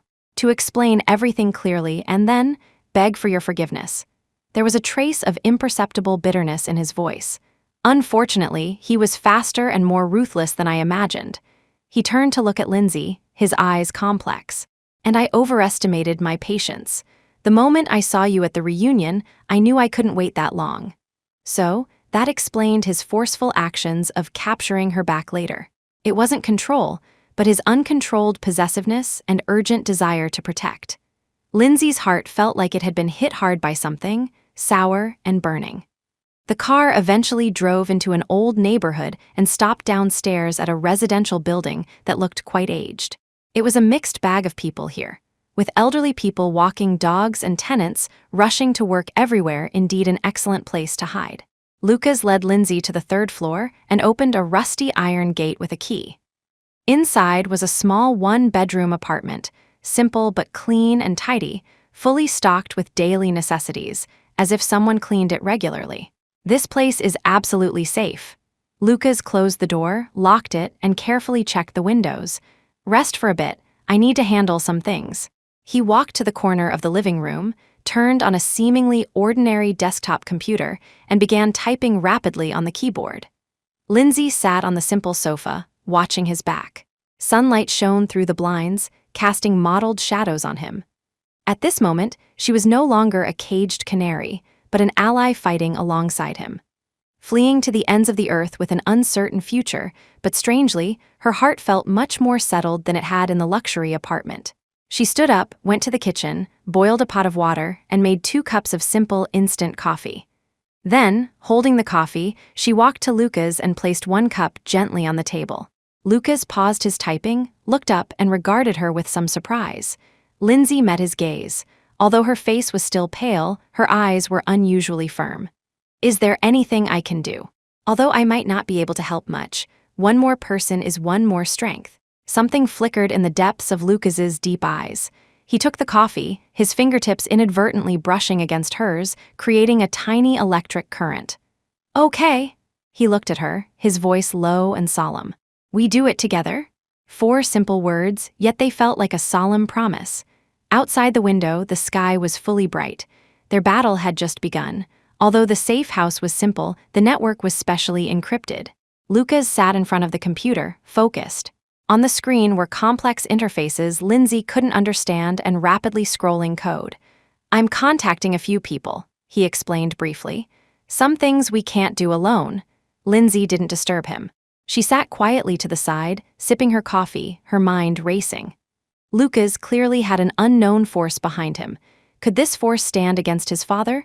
About half an hour later, Lucas stopped. He rubbed the center of his brows, looking tired but with shockingly bright eyes. Made contact. He looked at Lindsay. I'll make a long story short. My father, Hector Landor, appears to be a successful businessman on the surface, but secretly he is suspected of serious economic crimes, possibly involving money laundering and even graver charges. The fire 3 years ago and Wayne Zhao's death are both related to him. He has managed to remain at large because he has protective umbrellas within the group and at certain official levels. Lindsay gasped. Although she had guessed, hearing it personally was still shocking. All these years, I've been running the company by the book on the surface, but secretly collecting evidence. But Hector Landor is very cunning. The core evidence is hidden very deep. Moreover, he has a very powerful think tank and security force around him. We have no chance in a head-on collision. Then what should we do now? Lindsay asked. Wait. Lucas's gaze was sharp. Wait for an opportunity. I released bait about a copy of a key ledger hidden in a place he would absolutely never expect. With his suspicious nature, he will definitely go to verify it personally. As long as he leaves his lair, we have a chance. What place? Lindsay was curious. The corner of Lucas's mouth hooked into a meaningful arc. The place you used to like going to the most, and also the place where we first met. Lindsay was stunned. First meeting, the military compound courtyard, under that plane tree. How was that possible? Seeing her surprised expression, Lucas didn't explain. Instead, he changed the subject. Before that, we need to ensure our safety and cut off all clues Hector Landor might use to track us, especially on your end. He looked at Lindsay's phone. Your phone, including the new SIM card Sue Summers gave you, can no longer be used. Hector Landor's capabilities far exceed your imagination. Lindsay's heart tightened. Sue, would she be in danger? Seeming to see through her worry, Lucas said, I've already arranged for someone to protect Sue secretly. She is safe for now, but you cannot contact her proactively to avoid exposure. Lindsay breathed a sigh of relief, but also felt a wave of fear. Lucas's thoroughness made her feel ashamed of her own naivety. She obediently handed over her phone and the new card. Lucas took them and unhesitatingly dismantled them, snapping the SIM card and thoroughly destroying the phone's motherboard. From now on, we use this. He handed Lindsay a bulky phone that looked like an old-fashioned Nokia. Encrypted satellite phone, can only call and receive from specific numbers. Lindsay took the antique, feeling like she had stepped onto the set of a spy movie. Just then, the satellite phone suddenly vibrated slightly, displaying an encrypted number on the screen. Lucas glanced at it, his expression tightening slightly, and answered the call. He didn't put it on speaker, so Lindsay could only hear his brief responses. Speak. Are you sure? Okay, proceed as planned. Hanging up, Lucas looked at Lindsay, his eyes complex. Just got news. Vivian Quinn is using her family's power to secretly investigate Hector Landor's recent abnormal capital flows. Lindsay was surprised. Vivian Quinn? Wasn't she always on the Landor family side? Why would she do that? Lucas mused. Maybe she sensed something, or Hector Landor's actions touched her family's bottom line of interest. Although the Quinn family and the Landor family are old friends, they are not a monolithic block. This was undoubtedly an unexpected variable. Would Vivian Quinn, the longtime love rival, become a potential ally? The situation seemed to become even more treacherous.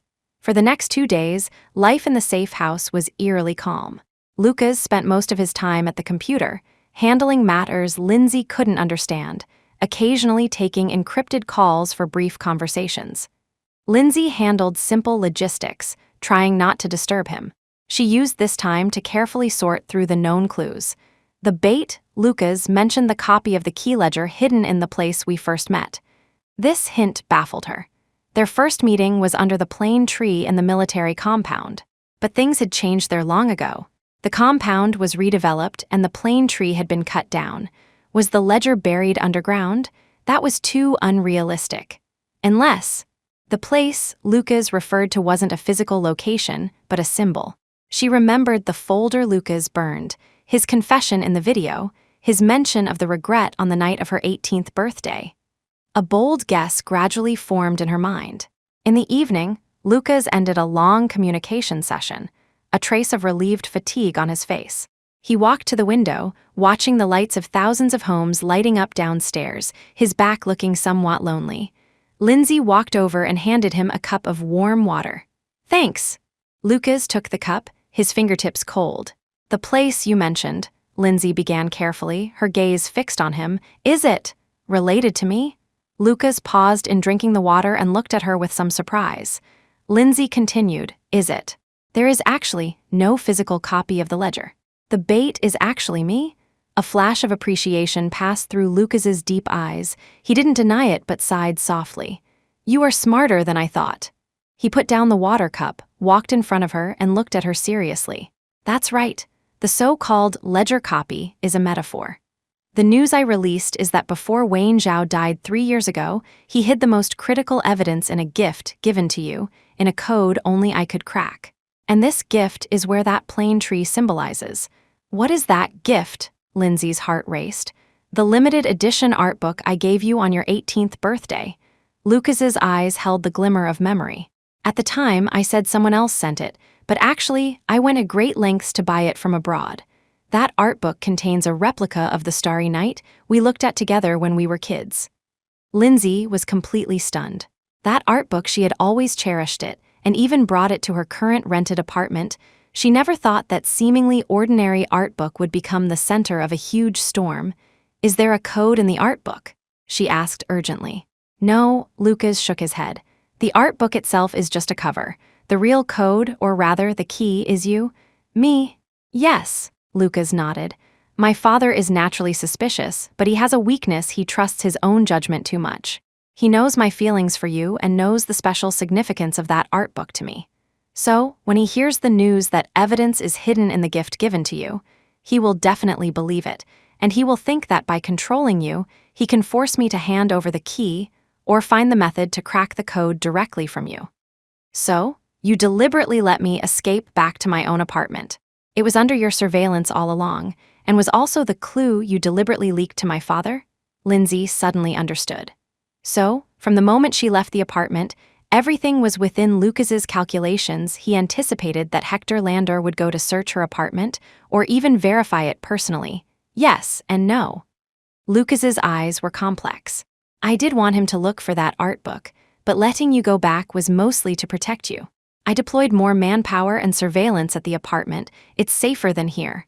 Also, I needed you to appear there to make this play more realistic." He paused, his voice dropping lower. "But I didn't expect him to use a killer so quickly and directly. That was my miscalculation, and it almost harmed you." His honesty and self-blame dissipated the last trace of resentment in Lindsay's heart. He wasn't a god. He made mistakes too. But his willingness to tell her the entire plan meant his trust was worth its weight in gold. "So, what's the plan now?" Lindsay asked. "Wait." Lucas looked sharply out the window. "Wait for my father's people to appear near your apartment. As long as he appears, or a core figure he sends appears, we seize the initiative. At that time, I will contact the people I've secretly arranged to coordinate from within and outside, obtaining evidence of his trip there. This will become an important link in bringing him down. And then, Lucas's eyes turned cold. It will be time for the reckoning." The night deepened, and the safe house grew quiet. Lindsay lay on the makeshift floor bed, unable to sleep. She looked at Lucas's blurred silhouette on the sofa not far away, her heart filled with indescribable emotions. This man had set up a game spanning 3 years for her, placing the deepest secrets and the biggest stakes on her. She turned over and asked softly, "Lucas, are you asleep?" "No." His low voice came from the sofa. "When all this is over," Lindsay's voice was a bit ethereal in the darkness. "What will happen to us?" There was silence for a long time, long enough for Lindsay to think he had fallen asleep or didn't want to answer. Then, she heard him get up, footsteps approaching, and finally sitting down beside her floor bed. In the darkness, she could see his blurred outline and shockingly bright eyes. "Lindsay," his voice was hoarse but firm, "when all this is over, I will give you a formal proposal, a grand wedding, and a lifetime to make up for all my bastard behavior in the past." His promise, like firelight in the darkness, instantly illuminated Lindsay's heart. She didn't speak, just reached out and gently held his hand in the dark. This time, Lucas flipped his hand and wrapped hers tightly, his grip firm and warm. No words were needed. Everything was understood in silence. On the morning of the third day, Lucas received an encrypted communication. Listening to the report, his eyes grew brighter and brighter, until he finally said one sentence: "Proceed as originally planned, stay safe." Hanging up the phone, he looked at Lindsay, who was waiting nervously. The corner of his mouth hooked into a confident arc. "The fish has taken the bait." He went to my apartment. Lindsay's heart rose. "Not him personally," Lucas said. "It's his top henchman, Security Chief Ray Bao. It seems Hector Landor is more cautious than I thought, but it also proves from another angle that he cares very much about this bait." Ray Bao. Lindsay remembered the name. He was the taciturn man with fierce eyes beside Hector Landor, rumored to be extremely skilled. "Ray Bao went personally with 2 men, attempting to break into your apartment. But as soon as they got in, they were blocked by our people. Lucas's tone was calm, as if talking about something trivial. There was a small conflict at the scene. Ray Bao suffered minor injuries and fled in a panic, but the dedicated communicator he carried was seized by our people. Dedicated communicator? Yes, directly linked to Hector Landor's encrypted channel. Lucas's eyes turned cold. It contains not only the recording of this operation, but likely some past call records. This was undoubtedly stirring up a hornet's nest. They had obtained evidence pointing directly to Hector Landor. What do we do next? Lindsay was both excited and nervous. Relocate, Lucas decided promptly. Ray Bao escaped, so Hector Landor will soon know the plan has failed. Although this place is safe, we shouldn't stay long. We go to the next stronghold. It's more hidden and better for our next move. He quickly packed his things and set off with Lindsay again. This time, they changed cars, took a more circuitous route, and finally arrived at an abandoned factory warehouse in the suburbs. The inside of the warehouse was a different world. It had been transformed into a temporary command center.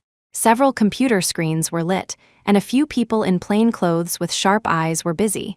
Seeing Lucas enter, they all nodded respectfully. President Landor, the communicator has been cracked, a technician reported. The recording inside is very clear.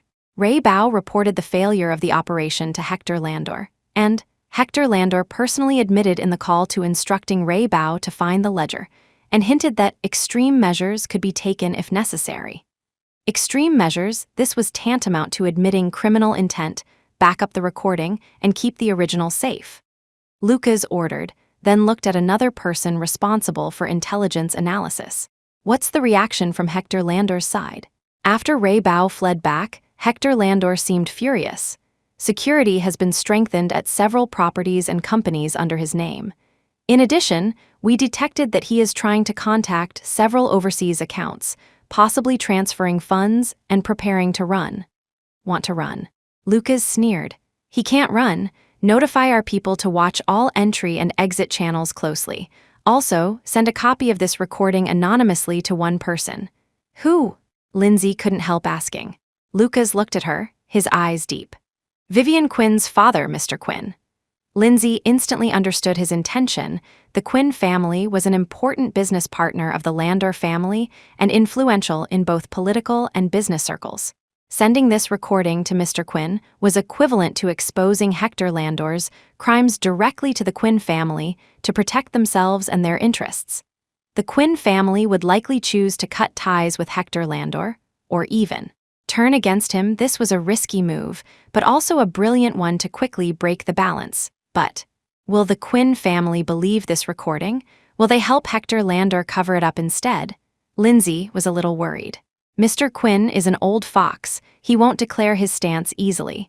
But this recording is a strong signal, enough to make him re-evaluate the risks of cooperating with Hector Landor. Lucas was confident. Besides, I have something more important in my hand to send to him along with it. Something more important? Lindsay looked at him doubtfully. Lucas didn't explain. He walked to a computer and pulled up a complex financial report. This is preliminary evidence regarding Hector Landor using overseas shell companies for money laundering and asset transfers, secretly given to me by Uncle Wayne Zhao years ago.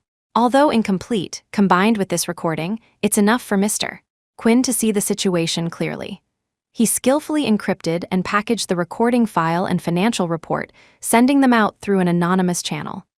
After doing all this, he leaned back in his chair and let out a long breath, his face showing a rare relaxation after days of tension. Now we can rest a little. Next, we'll see how the Quinn family and the law respond. The warehouse quieted down, with only the slight hum of computer fans running. Lindsay looked at Lucas's tired but determined profile, her heart filled with admiration and heartache. Alone, he had fought against a massive family and dark forces, planning every step to reach this day. She walked over and gently placed her hand on his shoulder. Lucas's body stiffened slightly, then relaxed, raising his hand to cover hers. Neither spoke, but in the silence, a tacit understanding and trust beyond words were quietly established. Please enter the trap. This was just the first step. The real storm was coming. After the anonymous email was sent, the atmosphere in the warehouse became somewhat stagnant. Everyone was waiting for the Quinn family's reaction, waiting for Hector Landor's next move. Time passed minute by minute until evening, when the technician monitoring communications suddenly exclaimed, "There's movement." Everyone's eyes focused on him. It's the Quinn family's internal encrypted channel. A fierce argument seems to have broken out internally. The technician reported quickly. Mr. Quinn is pushing to cut ties with Hector Landor and anonymously report him to the authorities, but Vivian Quinn's uncle and others are firmly opposed, believing the risk is too high and might draw fire onto themselves. As expected, a rift had appeared within the Quinn family. "Can you hear the specific content?" Lucas asked. "Only fragments, Mr. Quinn seems to be saying. Hector Landor has gone mad. We can't sync with him. That recording is real. I had someone verify it." It seemed Mr. Quinn chose to believe the evidence just then. Another person monitoring Hector Landor's movements reported. "President Landor Hector Landor just booked a ticket to Switzerland, departing in 1 hour under an alias he might be running. A cornered dog jumps the wall. Notify our people at the airport to prepare for interception." Lucas's eyes were sharp, and he immediately issued another order.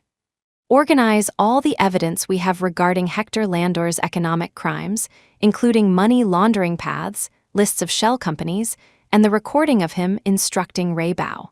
Send it all anonymously to the specific mailboxes of the Economic Crime Investigation Bureau and the Disciplinary Committee immediately." This was the signal for the final assault. Yes, the subordinates moved immediately. The warehouse was filled with the tense atmosphere of the eve of a great battle. Lindsay's heart beat fast. She knew the decisive moment had arrived. However, disaster struck suddenly. A subordinate responsible for external security suddenly ran in, looking grim. "President Landor, bad news. Our perimeter sentries have been taken out. At least 3 cars are approaching us fast. Identities unknown." "What?" Everyone turned pale with fright. This place was so hidden. How could it be exposed? Lucas's face changed drastically, and he looked sharply at the technician responsible for monitoring communications. That technician's eyes darted around, and he subconsciously tried to operate the computer to destroy something. "Grab him," Lucas shouted sternly. 2 subordinates nearby immediately pounced, pinning the technician down. They found a micro-signal transmitter on him. "A mole. There was actually a mole. You leaked our location?" Lucas's voice was cold as ice. The technician looked ashen and trembled. "President Landor? I'm sorry. They took my family." Just then, screeching brakes and dense footsteps came from outside the warehouse. The enemy had arrived. Prepare for combat. Lucas made a prompt decision, pulling Lindsay behind him and drawing his pistol. Other subordinates also pulled out weapons and took cover. The warehouse door was violently smashed open. A group of masked men in black tactical gear, holding submachine guns, rushed, and the firepower was fierce. Bang, bang, bang. Intense gunfire instantly echoed through the warehouse. Bullets flew. Sparks flew. Although Lucas's people were well trained, the opponents were clearly prepared, possessing superior numbers and firepower. Soon, people were injured and falling. "Go retreat through the back door." Lucas calmly fired back while protecting Lindsay, fighting and retreating toward a small door at the rear of the warehouse. Bullets whizzed past her ears. Lindsay was pale with fright, but she followed Lucas closely, not screaming, not dragging him down. Just as they were about to rush out the back door, a masked man spotted them and turned his gun on Lindsay. "Watch out," without thinking. Lucas tackled Lindsay to the ground. Bang. A bullet hit where they had just been standing. Lucas quickly got up and returned fire, hitting the masked man in the shoulder, but at the same time, a bullet from another direction hit his arm. Blood instantly stained his sleeve red. "Lucas." Lindsay screamed in horror. "I'm fine, go." Lucas gritted his teeth against the pain and pulled her to continue retreating. Finally, they rushed out the back door into a field overgrown with weeds. Behind them, the gunfire in the warehouse gradually thinned. Clearly, his men were in dire straits. Lucas's arm was bleeding profusely, and his face was pale, but he remained lucid, dragging Lindsay through the wilderness.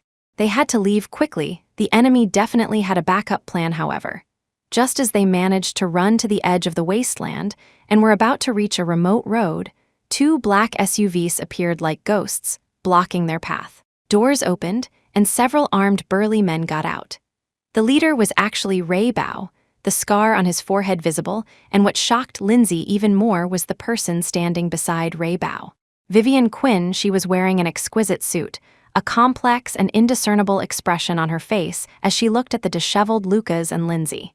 "Brother Lucas, Sister Lindsay, where are you going?" Vivian's voice sounded exceptionally clear and cold in the quiet wilderness.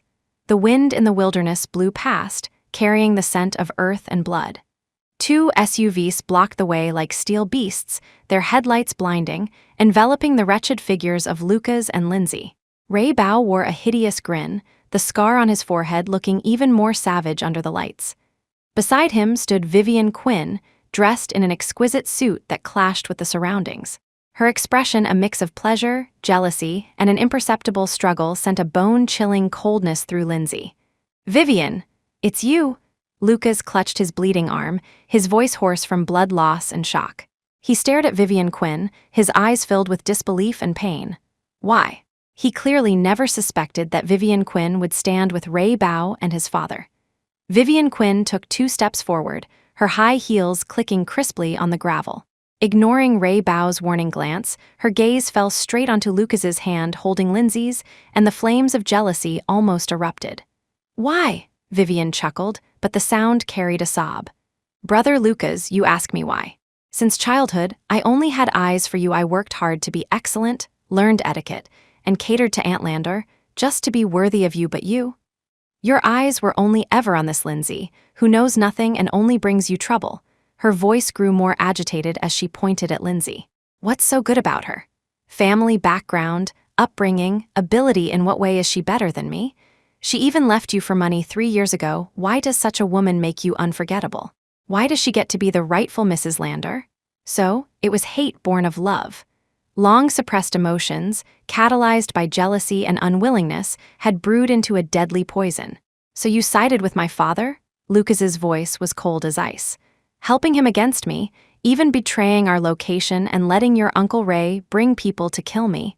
He emphasized Uncle Ray with thick sarcasm. Vivian's face paled and she shrieked, "I didn't want to kill you, I just wanted you to see clearly who truly treats you well and can help you. Uncle Landor promised me that as long as we get the evidence and control the situation, he will let you turn back and let us marry." Lucas interrupted her, his eyes full of pity and mockery. "Vivian, you are too naive. My father is just using you. Once he achieves his goal, do you think you or your Quinn family will have any standing? Your father was just pushing to report him. Do you think he doesn't know?" Vivian trembled all over, clearly having her thoughts hit the mark, and panic appeared in her eyes. When she received her father's urgent communication and learned he was going to report Hector Landor, she was shocked and angry. Coincidentally, Ray Bao contacted her, promising all sorts of benefits, and she lost her head for a moment. Ray Bao impatiently interrupted their conversation. "Enough, Miss Quinn, save the reminiscing for later. President Landor, Miss Brooks, please. Our chairman is still waiting for you too." He waved his hand, and the strong men behind him surrounded them with guns. Lucas pulled Lindsay closer, his sharp eyes scanning the encirclement, looking for even a sliver of weakness. His arm was still bleeding, and his face was getting paler. Lindsay could feel the slight tremors in his body, and her heart clenched. They absolutely could not be caught falling into Hector Landor's hands, meant certain death for both of them just at this critical moment. Woo woo woo woo. From afar, drawing closer, came the piercing and dense sound of sirens. The red and blue flashing lights instantly cut through the night sky of the wilderness. The police were here, and by the sound of it, in large numbers. Ray Bao's face changed drastically. "What's going on? Who called the police?" He looked fiercely at Vivian Quinn. Vivian panicked too. "It wasn't me, I didn't." On Lucas's pale face, however, appeared a relieved smile of a plan succeeding. He whispered, "The timing is just right." Lindsay instantly understood it was Lucas. He had calculated the time long ago. The evidence, sent anonymously to the authorities, had taken effect. The police were coming for Hector Landor and his cronies, and their current location was likely under police surveillance too. "Damn it, it's a trap." Ray Bao reacted extremely fast, immediately roaring, "Retreat, retreat quickly." He couldn't care less about grabbing Lucas and Lindsay. Saving his own life was more important. He and his men scrambled into the cars, engines roaring, attempting to break through the police encirclement. Vivian stood frozen, watching Ray Bao flee in panic, then looked at Lucas and Lindsay, standing together in a mess but seemingly sharing an invisible bond. The color drained from her face, filled with the despair of abandonment and regret. "Brother Lucas, she wanted to say something, but Lucas only gave her a cold look. In that look, there was no trace of past friendship, only utter coldness and disappointment. "Miss Quinn, take care of yourself." After speaking, he stopped looking at her, grabbed Lindsay's hand tightly, and whispered, "Let's go, the police will deal with them." Taking advantage of the chaos, he led Lindsay quickly into the darkness of the wilderness, retreating in the opposite direction of the approaching police cars. Behind them was a chaotic symphony of sirens, vehicle collisions, and shouting. Vivian stood blankly on the spot, watching the direction they disappeared, eventually being detained by the speeding police cars. Her carefully planned betrayal, in the face of absolute power and Lucas's calculations, became a laughable and tragic farce. However, was the crisis really over? Where could Lucas and Lindsay escape to? The night in the wilderness was cold and rugged.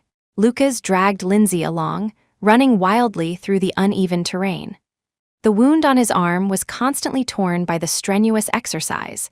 Blood soaked through the strip of cloth he had torn for a makeshift bandage, dripping onto the withered grass behind them. The sirens and chaotic noises were left far behind, but new fears haunted their minds. Did Ray Bao escape? Would the police chase them? Did Hector Landor have a backup plan? "Lucas, your arm." Lindsay looked at his pale face and the constantly bleeding wound, flustered, her voice sounding like she was about to cry. "Don't worry about me." "Keep going." Lucas gasped for breath, his steps becoming unsteady, but he held on, gripping Lindsay's hand deathly tight. "Can't stop. They might still have people nearby." Blood loss and physical exhaustion blurred his consciousness. Finally, at the bottom of a slope, his legs gave way, and he pitched forward. "Lucas!" Lindsay screamed in horror, using all her strength to hug him. The two rolled down the slope together, landing in a patch of relatively soft grass. Lucas groaned and completely lost consciousness. "Lucas, wake up, don't scare me." Lindsay knelt beside him, patting his face, which felt ice cold. Fear drowned her like a tide. In the middle of nowhere, with him seriously injured and comatose, and pursuers potentially appearing at any moment, what should she do? Call the police? No, the situation was unclear. She didn't know if the approaching police were friends or foes. Call for help. In this wilderness, where could she find help? In despair, she felt the bulky satellite phone in her pocket, the one Lucas gave her. Yes, there was still this. She picked up the phone with trembling hands, the faint light of the screen illuminating her tear-streaked face. She remembered Lucas saying this phone could only call specific numbers. But what were the specific numbers? She didn't know at all. She pressed the keys randomly, hoping to find a contact list or call log. Perhaps in her panic, she hit a speed dial key. The phone suddenly emitted a connecting tone. A few seconds later, the call connected, and a calm but slightly anxious male voice came from the other end. "Lucas, is that you? What's the situation?" This voice sounded familiar. Without thinking too much, Lindsay shouted into the phone like clutching at a straw. "Help, Lucas is hurt. He's lost a lot of blood. He passed out. We are at? I don't know where this is. A wasteland." She was incoherent, sobbing. The other end was silent for a second, then responded quickly and calmly. "Don't panic. Is this Miss Brooks? Stay calm. Tell me, are there any obvious landmarks nearby? Can you see lights or a highway?" He knew her. Lindsay forced herself to calm down and looked around. In the distance, there seemed to be scattered points of light. I see lights in the distance, it looks like. The direction of a small town." "Good. Listen, Miss Brooks. Try to take Lucas and move towards the lights now, but don't go on the main road. Try to walk along the edge of the fields or woods. I will send someone to pick you up immediately. Keep the phone on and stay in touch." Hanging up the phone, Lindsay took a deep breath. Now was not the time to cry. She had to save Lucas. She looked at the unconscious Lucas. His face was as white as paper, his breathing weak. She gritted her teeth and tried to carry him on her back, but he was too heavy. She couldn't lift him at all. Finally, she could only drape his uninjured arm over her slender shoulders. Using all her strength, half dragging and half holding him, she moved step by step towards the faint lights in the distance. Every step was incredibly difficult. Almost all of Lucas's weight pressed on her. Her legs felt like lead, her arms ached terribly, and sweat mixed with tears blurred her vision. But she didn't dare stop. There was only one thought in her mind. Don't stop, get him out of here. Save him. She didn't know how long she walked, maybe an hour, maybe longer. Just when Lindsay was about to collapse from exhaustion, the sound of car engines and flashlight beams sweeping across came from ahead. Was it the rescue? Or pursuers? Lindsay's heart jumped to her throat. She dragged Lucas and hurriedly hid behind a dense bush nearby, holding her breath. The car stopped not far away. Several people got out, shining flashlights around. One of them shouted in a lowered voice, "President Landor? Miss Brooks? It's Charles Chase, we're here to pick you up." Charles Chase, it was Lucas's special assistant Lindsay, almost collapsed. She struggled to peek out from behind the bush, responding with a sobbing tone, "Here. We are here." Charles rushed over quickly with several people. Seeing Lucas's miserable state, Charles's face changed drastically. "Quick, get him in the car, the doctor is on board." The well-trained subordinates carefully lifted Lucas into a modified van with dark-tinted windows. A doctor was indeed waiting inside and immediately began emergency hemostasis and examination on Lucas. Lindsay slumped in the seat, watching the doctor work, her whole body shaking uncontrollably. Charles handed her a bottle of water and a blanket, his tone filled with respect and relief. "Miss Brooks, you've worked hard. You are safe. We are heading to an absolute safe point in the neighboring city." The car drove smoothly through the night. Lindsay wrapped herself in the blanket, looking at Lucas, whose brows were still furrowed in unconsciousness. She reached out and gently held his uninjured hand. His hand was cold, but she held it tight, as if to pass her warmth and strength to him. This time, it was her turn to protect him. Lucas regained consciousness, amidst the smell of disinfectant and severe physical pain. He opened his heavy eyelids, taking a moment to adjust to the light. Above him was an unfamiliar ceiling, simple and clean, like a safe house or private clinic. The stinging pain in his arm reminded him of everything that happened before he passed out. He turned his head slightly and saw Lindsay sleeping sprawled on the edge of the bed. She slept restlessly, brows furrowed, dark circles under her eyes. Her face still bore dried tear tracks and tiny scratches, and she wore loose, ill-fitting pajamas that obviously belonged to someone else. Even in sleep, her hand tightly gripped his, as if afraid he would disappear if she let go. Lucas's heart felt like it had been gently hit by something soft, sour, and burning. He remembered the escape in the wilderness, the weight of her supporting him as they struggled forward, her tearful yet incredibly firm voice. It was this seemingly fragile woman who had pulled him back from death's door with all her might. He moved his fingers, wanting to smooth the furrows between her brows. This slight movement woke Lindsay. She jerked her head up, saw Lucas's open eyes, froze for a few seconds, then burst with huge surprise. Tears welled up instantly. "You're awake, you're finally awake, how do you feel? Does the wound still hurt?" Doctor, she was incoherent, frantically trying to press the call bell. Lucas gently held her back with his uninjured hand, his voice low and hoarse from weakness. "Don't rush, I'm fine now." His reassurance calmed Lindsay slightly, but the tears fell harder, tears of relief and lingering fear. Just then, Charles Chase walked in with the doctor. The doctor carefully checked Lucas's wound and vitals, sighing in relief. "Mr. Landor, you lost a lot of blood, but the rescue was timely. No major vessels or nerves were damaged. The wound is sutured. You need to rest for a while to prevent infection. Very lucky. Thank you." Lucas nodded to the doctor, then looked at Charles. "What's the situation outside?" Charles's expression turned serious as he reported. "President Landor, the police acted swiftly that night. Ray Bow and most of his men were caught. Miss Vivian Quinn was also taken away to assist in the investigation. Several of our men at the warehouse were injured, but their lives are not in danger, and they have been properly settled." Lucas's eyes turned slightly cold. "The Quinn family?" Mr. Quinn issued a statement immediately, expressing ignorance of Hector Landor's illegal activities and firmly supporting the police investigation. He has initiated proceedings to cut ties with the Landor group. Charles paused, lowering his voice. "Also, regarding the evidence we submitted anonymously, the Economic Crime Investigation Bureau and the Disciplinary Committee have taken it very seriously and set up a special task force. Assets under Hector Landor's name have been frozen and travel restricted. He has nowhere to run. Hearing that Hector Landor was about to face justice, Lucas didn't show much joy. Instead, a complex emotion flashed across his face that was his father, after all. But he quickly gathered his thoughts and asked, "What about the mole?" Controlled, he confessed that Ray Bao threatened his family's safety, Charles said. "We've sent people to protect his family." Lucas nodded. It was handled cleanly. He pondered for a moment and added, "Contact the best lawyer. For Vivian Quinn, try to get leniency." Despite her betrayal being unforgivable, considering their childhood bond, he didn't want to drive her to ruin. Charles was a bit surprised but accepted the order. "Yes." Reporting complete, Charles and the doctor retreated, leaving the time to the two of them. The room quieted down. Lindsay watched Lucas handle everything calmly, as if the dying man in the wilderness wasn't him. This man maintained amazing rationality and control, no matter the situation.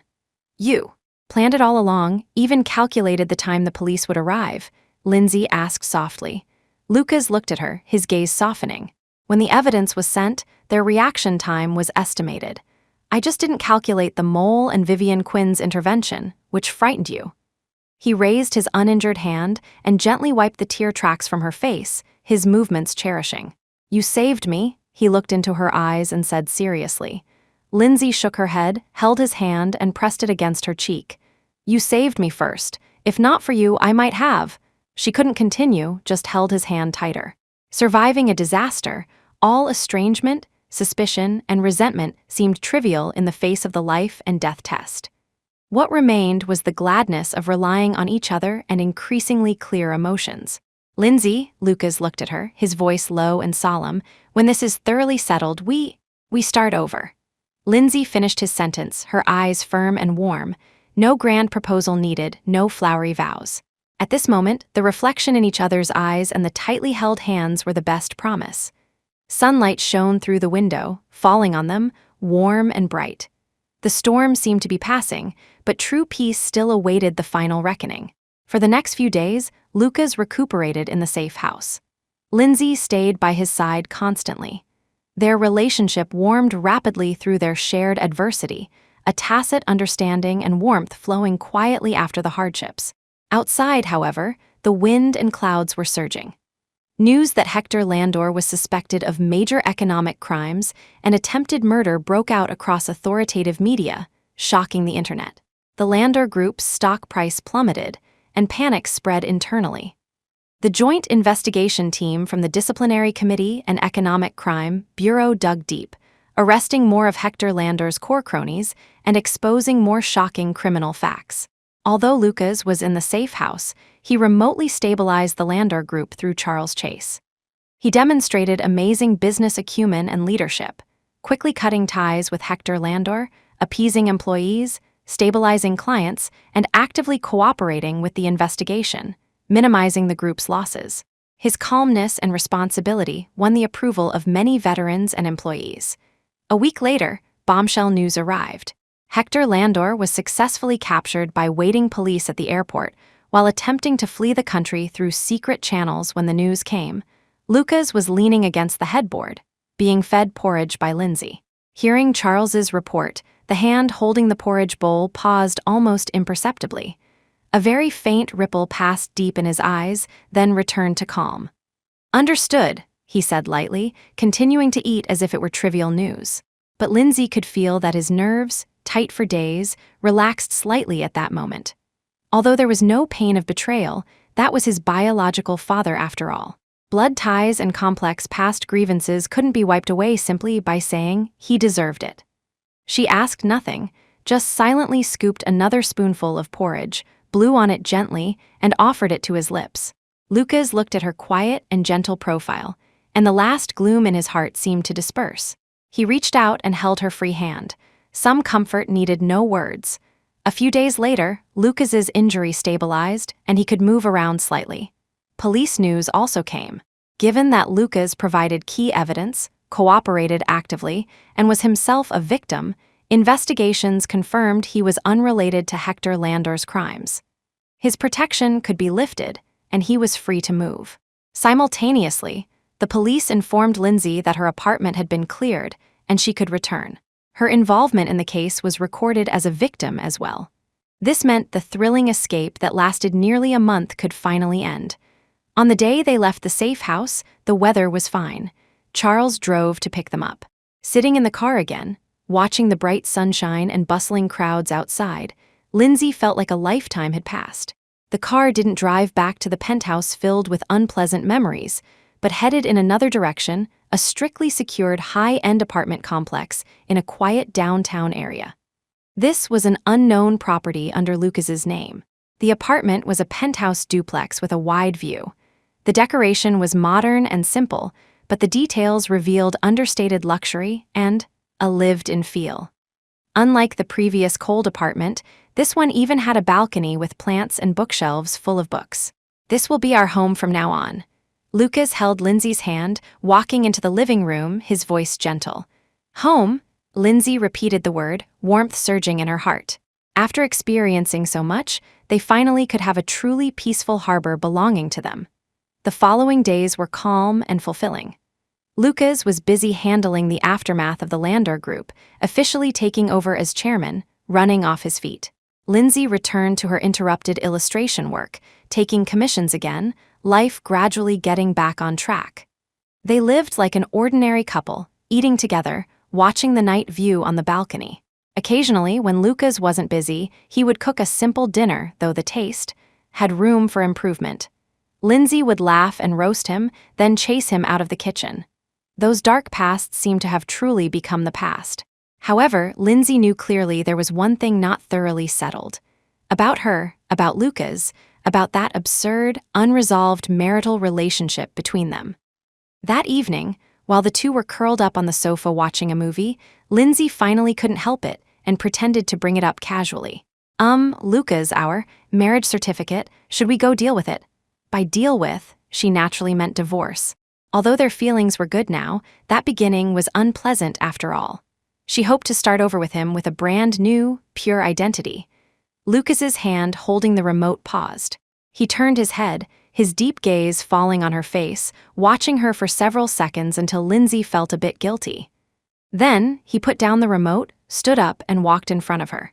Under Lindsay's confused gaze, Lucas knelt on one knee. From his pocket, he pulled out a velvet box. Lindsay's heart missed a beat.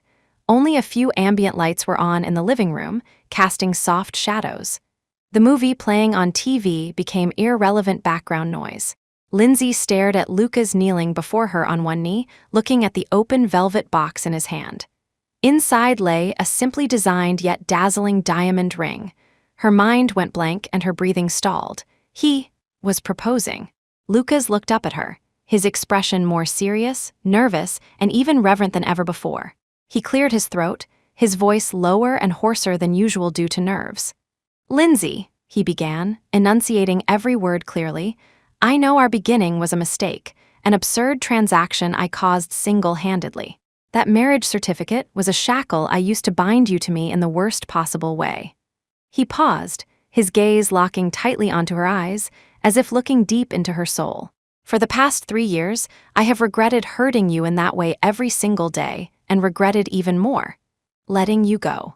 Seeing you again at the reunion, I knew I couldn't miss my chance a second time. Even if the methods were still despicable, even if it made you hate me more, I had to bring you back to my side." His honesty made Lindsay's heart tremble. "During this time, we've been through so much. I saw your bravery, your strength, your unwavering loyalty. Lindsay, I have never been as sure as I am now that in this life, I, Lucas Landor, only want to be with you." He held up the ring, his eyes burning and firm. "So, Lindsay, are you willing to give me a chance? Not based on that absurd contract, but in the name of love. Will you marry me? Let me use every day of the rest of my life to make up for past mistakes, to love you, protect you, and give you a real, open, and honorable home. No flowery rhetoric, no romantic build-up, just a bared heart, scarred but incredibly sincere." Lindsay's tears burst forth without warning. It was joy, emotion, and the relief and happiness after crossing a long span of time and heavy tribulations. She looked at this proud man, currently acting like a nervous young boy awaiting her verdict. She remembered the heartbreak of that night at 18, the fear and struggle after reuniting, the mutual reliance in the wilderness, the bits and pieces of warmth recently. All grievances and unease melted away in his gaze at this moment. She nodded vigorously, tears blurring her vision, her voice choked but incredibly clear. "I do, Lucas, I do," 3 simple words, sounding like the most beautiful music. Lucas's eyes instantly erupted, with immense ecstasy and relief. He carefully took the ring from the box, trembling yet solemnly sliding it onto the ring finger of Lindsay's left hand. The size was a perfect fit. He stood up and pulled the weeping Lindsay tightly into his arms, holding her with such force as if to merge her into his bones. He leaned down and kissed her lips deeply. This kiss no longer carried any hint of predation or punishment, only the cherishing of something lost and found, endless love and promise. The movie was still playing, and traffic still flowed in the city outside the window. But in this small space, time seemed to stand still for them. A relationship that started with mistakes and conspiracies finally headed towards its proper destination amidst love and honesty. A few days later, they went to the Civil Affairs Bureau and processed the divorce. The staff looked at this couple who had just divorced, yet had fingers interlaced and eyes full of sweetness with a very strange expression. Walking out of the Civil Affairs Bureau, holding the certificate of divorce, Lindsay looked at the sparkling diamond ring in the sunlight and the gentle, smiling eyes of the man beside her, feeling unprecedentedly light and happy. The old shackles were removed. A new chapter was about to begin. A month later, the Landor Group completed its internal rectification and got back on track. The Hector Landor case entered judicial proceedings. Severe legal punishment awaited him. Lucas and Lindsay held a low-key and warm wedding. Not many people were invited, only friends who truly cared about them, like Sue Summers and some veterans of the group Lucas trusted. At the wedding, Lucas looked at Lindsay, dressed in a pure white wedding dress and looking breathtakingly beautiful, and swore solemnly again, "Lindsay, in this life Lucas Landor, will never fail you." Lindsay cried with a smile, responding with an equally firm kiss. Childhood sweethearts and bickering rivals, after 10 years of missing each other, misunderstandings, conspiracies, and life and death tests, finally circled back to each other's side. This time, they held hands tightly, and nothing could separate them again. 3 years was enough time to change many things. Under Lucas's iron-fisted and forward-looking leadership, the Landor Group had long since shaken off the shadow of the Hector Landor era. Its business expanded overseas, its market value multiplied, becoming a true business empire. Lucas himself transformed from a stern business upstart into a calm, wise, and awe-inspiring industry leader. Only the cold sternness settled in his brow from past experiences remained, melting only in front of his family. Lindsay's illustration career was equally flourishing. The name, Cloudy, had established its place in the international illustration world. She held several successful solo exhibitions, and her works were collected by multiple art galleries. In life, she and Lucas lived in the penthouse overlooking the city night view, loving and harmonious, an enviable couple in the eyes of others. A year ago, they welcomed the crystallization of their love, their son Henry Landor, nicknamed Hang Hang. Henry's birth added endless laughter to the home. Lucas, a decisive man outside, became a complete son slave at home. When holding his soft son, his eyes were so gentle they could drip water. At this moment, in the evening, the apartment was filled with the aroma of a warm meal. Lindsay, wearing an apron, was busy in the open kitchen preparing baby food for Henry.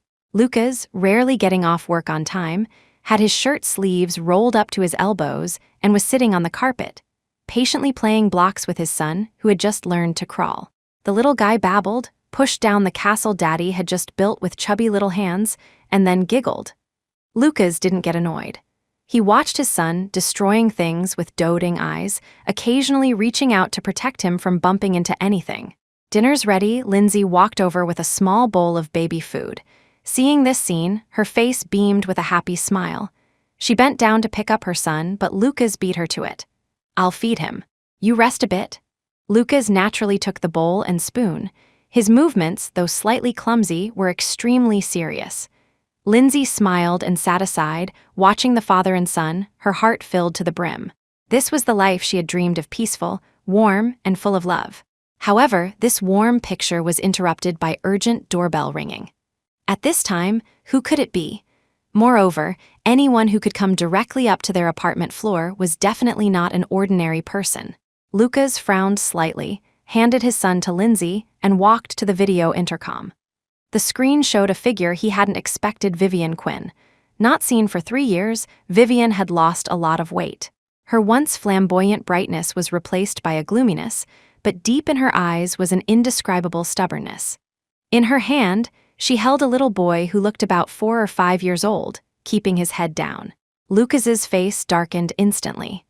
After the incident 3 years ago, Vivian was sent abroad by the Quinn family to recuperate and had almost disappeared. Why did she suddenly return, and with a child? Lindsay also saw the image on the screen. Her arms holding her son tightened unconsciously, and an ominous premonition rose in her heart. Lucas hesitated for a moment, then pressed the talk button, his voice cold. "What is it?" Vivian outside the door looked up at the camera, revealing a smile filled with misery and resolve.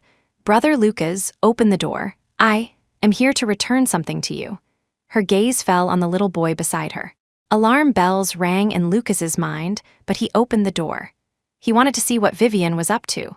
The door opened, and Vivian walked in holding the little boy. The boy wore faded old clothes, was small and thin, and kept his head down, afraid to look at anyone, appearing very timid. Vivian's gaze first looked greedily at Henry, who was pink and carved like jade in Lindsay's arms, a flash of jealousy passing through her eyes. Then she looked at Lucas, her voice sobbing. "Brother Lucas, I know I have no face to see you. But this child, he can't suffer with me anymore. I can't afford to raise him." Lucas's eyes were cold. "Vivian, what do you mean? Who is this child?" Vivian took a deep breath, as if using all her strength, pointed at the little boy, and said to Lucas word by word, "His name is Nathan Quinn. He is your son." Boom! This sentence exploded like thunder in the quiet apartment. The blood drained from Lindsay's face instantly. Her arm holding Henry trembled violently, almost losing balance. She looked at Lucas in disbelief, then at the small, thin boy with his head down. Lucas's son? With Vivian? Lucas's pupils contracted sharply. His body instantly emitted a terrifying chill. He grabbed Vivian's wrist, gripping it so hard he almost crushed her bones. His voice squeezed through his teeth. "Vivian Quinn, what nonsense are you spouting?" Nathan was scared by this sudden change and burst into tears, curling his small body up, looking even more pitiful. Vivian turned pale with pain but stubbornly met Lucas's murderous gaze, tears streaming down her face. "I'm not talking nonsense, Brother Lucas. Do you remember that summer 5 years ago in the Maldives? You were drunk. The night before our engagement party." Maldives? The night before the engagement? Lucas's brain spun fast, searching for that memory he had almost deliberately forgotten. 5 years ago, his father indeed tried hard to promote a marriage between him and Vivian, even arranging an engagement banquet in the Maldives. That night, due to extreme resistance, he drank his sorrows away and was indeed drunk and unconscious. Could it be? Watching Lucas's instantly changing face, Vivian knew he believed a third of it. She continued to cry and complain. "Just that one time. I found out I was pregnant later. I didn't dare tell anyone, so I used study abroad as an excuse to give birth to the child secretly. Brother Lucas, I know you hate me, but the child is innocent. Look at him. His eyes and brows, don't they look like you?" Lucas jerked his head to look at the crying little boy. Looking closely, the child's facial contours did bear some resemblance to him, especially those eyes. An icy chill shot from the soles of Lucas's feet straight to the top of his head. If this was true, did he have such a big son without knowing it? And before he reunited and fell in love with Lindsay, he subconsciously looked at Lindsay. Lindsay stood there, face pale as paper, body swaying slightly. Her eyes looking at him were filled with shock, injury, and a near desperate blankness. Henry in her arms seemed to sense his mother's emotions and began to cry uneasily. The warm home fell apart in an instant. "Brother Lucas," Vivian's voice carried a vengeful pleasure and desolation. "You can deny me, but you can't deny your own flesh and blood." Lucas looked at his crying son Henry, at his crumbling wife, then at the little boy who suddenly popped up and might be his son, and the resolute Vivian. The huge shock and chaos made this man, who usually strategized and won, feel an unprecedented sense of powerlessness and panic for the first time. The crying of the child and the woman's accusations were like dull knives cutting through the originally warm air of the apartment. Lucas forced himself to calm down. He let go of Vivian's wrist. She staggered back a step, rubbing her reddened wrist, but her eyes stared fixedly at him. "Vivian," Lucas's voice was cold as ice, carrying unquestionable authority. "Based on your one-sided story and a child who looks somewhat similar, you want me to acknowledge him. What do you take me for?" He walked to Lindsay's side, wanting to support her trembling shoulders, but Lindsay subconsciously dodged him. That tiny movement was like a needle pricking Lucas's heart into a contraction. "Zai," he tried to explain, rare panic in his voice. Lindsay held the crying Henry, turned her face away, her voice low and hoarse. "You, handle your business first." Her distance hurt Lucas more than Vivian's accusation. He knew the foundation of trust was shaking. Seeing this, Vivian immediately cried louder. "Evidence? You want evidence? Fine, I have a paternity test report here." She pulled a crumpled document from her bag and slammed it on the coffee table. "See for yourself, black and white irrefutable proof." Lucas's sharp gaze swept over the report. The cover bore the logo of a well-known foreign testing agency. He picked up the report and quickly flipped to the conclusion page, supports Lucas Landor as the biological father of Nathan Quinn. Probability, 99.99. The bright red seal and cold numbers hit Lucas's heart like a sledgehammer. His face became extremely ugly. How was this possible? He tried hard to recall that chaotic night 5 years ago, but his memory was a blur of fragments. He had drunk too much and didn't remember what happened at all. Did he really make an irreversible mistake while unconscious? "Now do you believe it?" Vivian looked at his changed expression, her tone filled with grief and a hint of triumph. "Brother Lucas, I know you have a new family now, Lindsay and a cute son. I don't ask for status, nor do I dare disturb your life. I just really have no other way. I'm alone abroad with a child, no family, can't find a job. The child is about to start primary school, and I can't even afford tuition." She sobbed uncontrollably, portraying a desperate single mother to perfection. Lucas pinched the paternity report, his knuckles turning white from force. He looked at the still softly sobbing, heartbreakingly thin little boy Nathan Quinn. If this really was his son, what kind of life had he lived for the past 5 years? A complex emotion surged in his heart: shock, anger, disgust for Vivian, but mostly a sense of responsibility and guilt for the flesh and blood that might exist and suffer out there. He took a deep breath, suppressed the churning emotions, and said coldly to Vivian, "I will verify the authenticity of the report. Until the child's identity is confirmed, you stay for now." Charles Chase, who had been guarding outside the door, appeared immediately. "President Landor, arrange for them to stay in a downtown hotel. Send someone to guard them. Without my permission, they are not allowed to move around freely, nor is anyone allowed to contact them." Lucas ordered, his eyes sweeping warningly over Vivian. "Behave yourself until the truth comes out." Vivian bit her lip, seemingly unwilling, but looking at Lucas's cold eyes, she finally lowered her head and took Nathan's hand. "Nathan, let's go. Dad, Uncle Lucas will arrange a place for us." That murmured "Dad" pricked Lindsay's heart like a needle. Charles took Vivian and the child away. The apartment door closed, isolating the outside world, but unable to shut out the cold and suffocating feeling permeating the room. Henry was still crying. Lindsay mechanically patted and soothed him, her eyes hollow. Lucas walked in front of her, wanting to hug her and their son, but Lindsay avoided him again. "Zai, listen to my explanation." Lucas's voice carried unprecedented exhaustion and pleading. "Explain what?" Lindsay raised her head, looking at him, tears finally falling silently. "Explain that the paternity test is fake. Explain that you didn't be with her 5 years ago." Her voice was light but carried immense disappointment and pain. Lucas was speechless.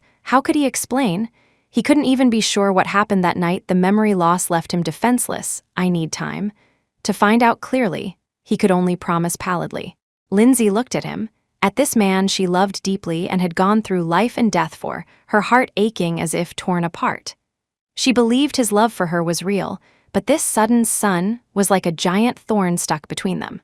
She held her son and turned toward the bedroom, leaving a sentence light as a feather yet heavy as a mountain. Lucas, before you figure it out, let's separate and calm down for a while. She closed the bedroom door, shutting Lucas out of her world. Lucas froze in place, staring at the closed door, feeling a bone-deep powerlessness and fear for the first time. The fortress of happiness he had built with difficulty seemed to be crumbling because of a sudden child. And was all this a coincidence, or another carefully planned conspiracy? That night, the penthouse apartment was terrifyingly silent.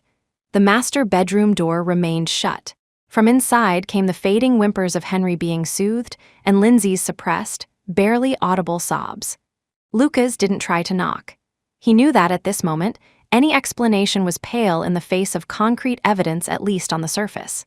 He needed the truth, conclusive evidence that could completely shatter Vivian's lies. He sat on the living room sofa without turning on the lights. Only the city neon outside the floor-to-ceiling windows cast interlacing light and shadow on his face. He smoked one cigarette after another. Amid the curling smoke, his eyes were cold and sharp, like a cheetah lurking in the dark night.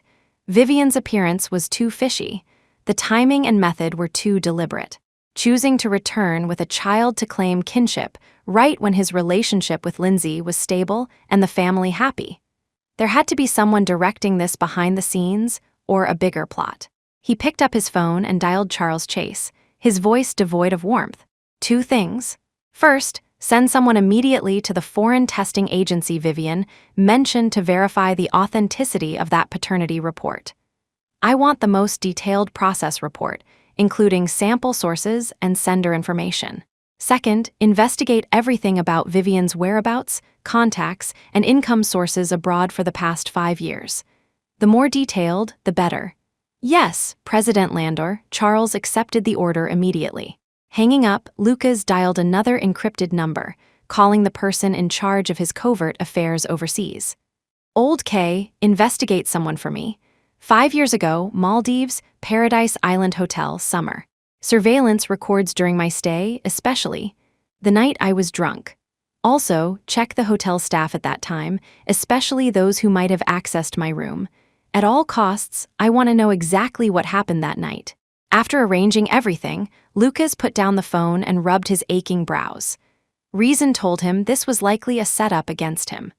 But emotionally, the timid look of the child named Nathan and that glaring report were like a thorn in his heart. If, just in case, that really was his child, how would he face Lindsay? How would he face Henry? And how to place that child wandering and suffering outside? Questions came one after another, heavy enough to suffocate him. Towards dawn, the bedroom door opened gently. Lindsay walked out. Her face was pale, her eyes swollen, but her emotions seemed calmer. She held the sleeping Henry in her arms. I'm taking Henry to stay at my parents' for a few days. She didn't look at Lucas. Her voice was calm but distant. Lucas's heart ached and he stood up. Zai, don't go. Give me some time, I'll find out. I need space. Lindsay interrupted him, lifting her eyes. Her gaze held deep exhaustion and injury. Lucas, I believe you didn't do it on purpose, but I need time to digest this matter. Before I sort out my heart, temporarily separating is good for everyone. She walked around him to the entryway and picked up the simple luggage she had already packed. Lucas watched her resolute back, knowing that keeping her now would only pain her more. He took a deep breath and said deeply, Okay, I respect your decision. I will send people to protect you. Call me anytime if anything happens. Lindsay paused, didn't turn back, whispered take care of yourself, and opened the door to leave. The huge apartment instantly left Lucas alone, terrifyingly empty. He walked to the nursery, looking at the empty crib and scattered toys, feeling like a piece of his heart had been hollowed out. Just then, Charles called, his tone grave. President Landor, preliminary checks have results. From the seal and format, that paternity report indeed came from that agency. No signs of forgery on the surface. Someone has been sent to verify in person. Additionally, Vivian's whereabouts abroad for the past 5 years were very hidden, income sources unknown, but she seems to have had contact with an underground bank called Dark Knight. Dark Knight? Lucas's eyes narrowed. He had heard of this organization. It operated in the gray zone, specializing in handling shady funds. Keep digging also. Investigate who Vivian contacted after returning to the country immediately. Yes, clues seemed to point in a more complicated direction. There was indeed someone behind Vivian for the next few days. Lucas mobilized all available power to investigate fully. He had to stabilize group affairs while dealing with this sudden family crisis, tense as a drawn bowstring. Lindsay took Henry to her parents' home, turned off her phone, and cut off all contact with him. He could only know they were safe through the protectors he sent, which made him more anxious. On the third day, Old Kay sent even more shocking news from overseas, President Landor. There's a lead from the Maldives. We found a cleaner who worked at the hotel back then. She recalled that on the night you were drunk 5 years ago, Vivian indeed entered your room but stayed for less than 10 minutes before coming out and looked panicked. More importantly, we managed to recover some overwritten surveillance fragments, showing that shortly after Vivian left, a strange man wearing a hotel waiter uniform but with an unfamiliar build, used a master key to enter your room and stayed for nearly half an hour before leaving. A strange man entered his room after Vivian. Lucas's heart sank violently. A terrible guess formed in his mind. Could it be? The one who was in his room that night wasn't Vivian at all, but someone else. That child. Nathan might not be his son at all. Vivian was just an imposter. Then what about that authentic-looking paternity report? Who was the man entering his room? What was the ultimate goal of the person behind Vivian? The fog seemed to thicken. And while Lucas fully pursued the truth, a conspiracy targeting Lindsay was quietly unfolding. Lindsay returned to her parents' home with Henry, trying to calm down in a familiar environment. Her parents saw something was wrong and asked with concern, but she just shook her head, forced a smile, and said she was fine. However, the wind does not stop even if the trees want rest.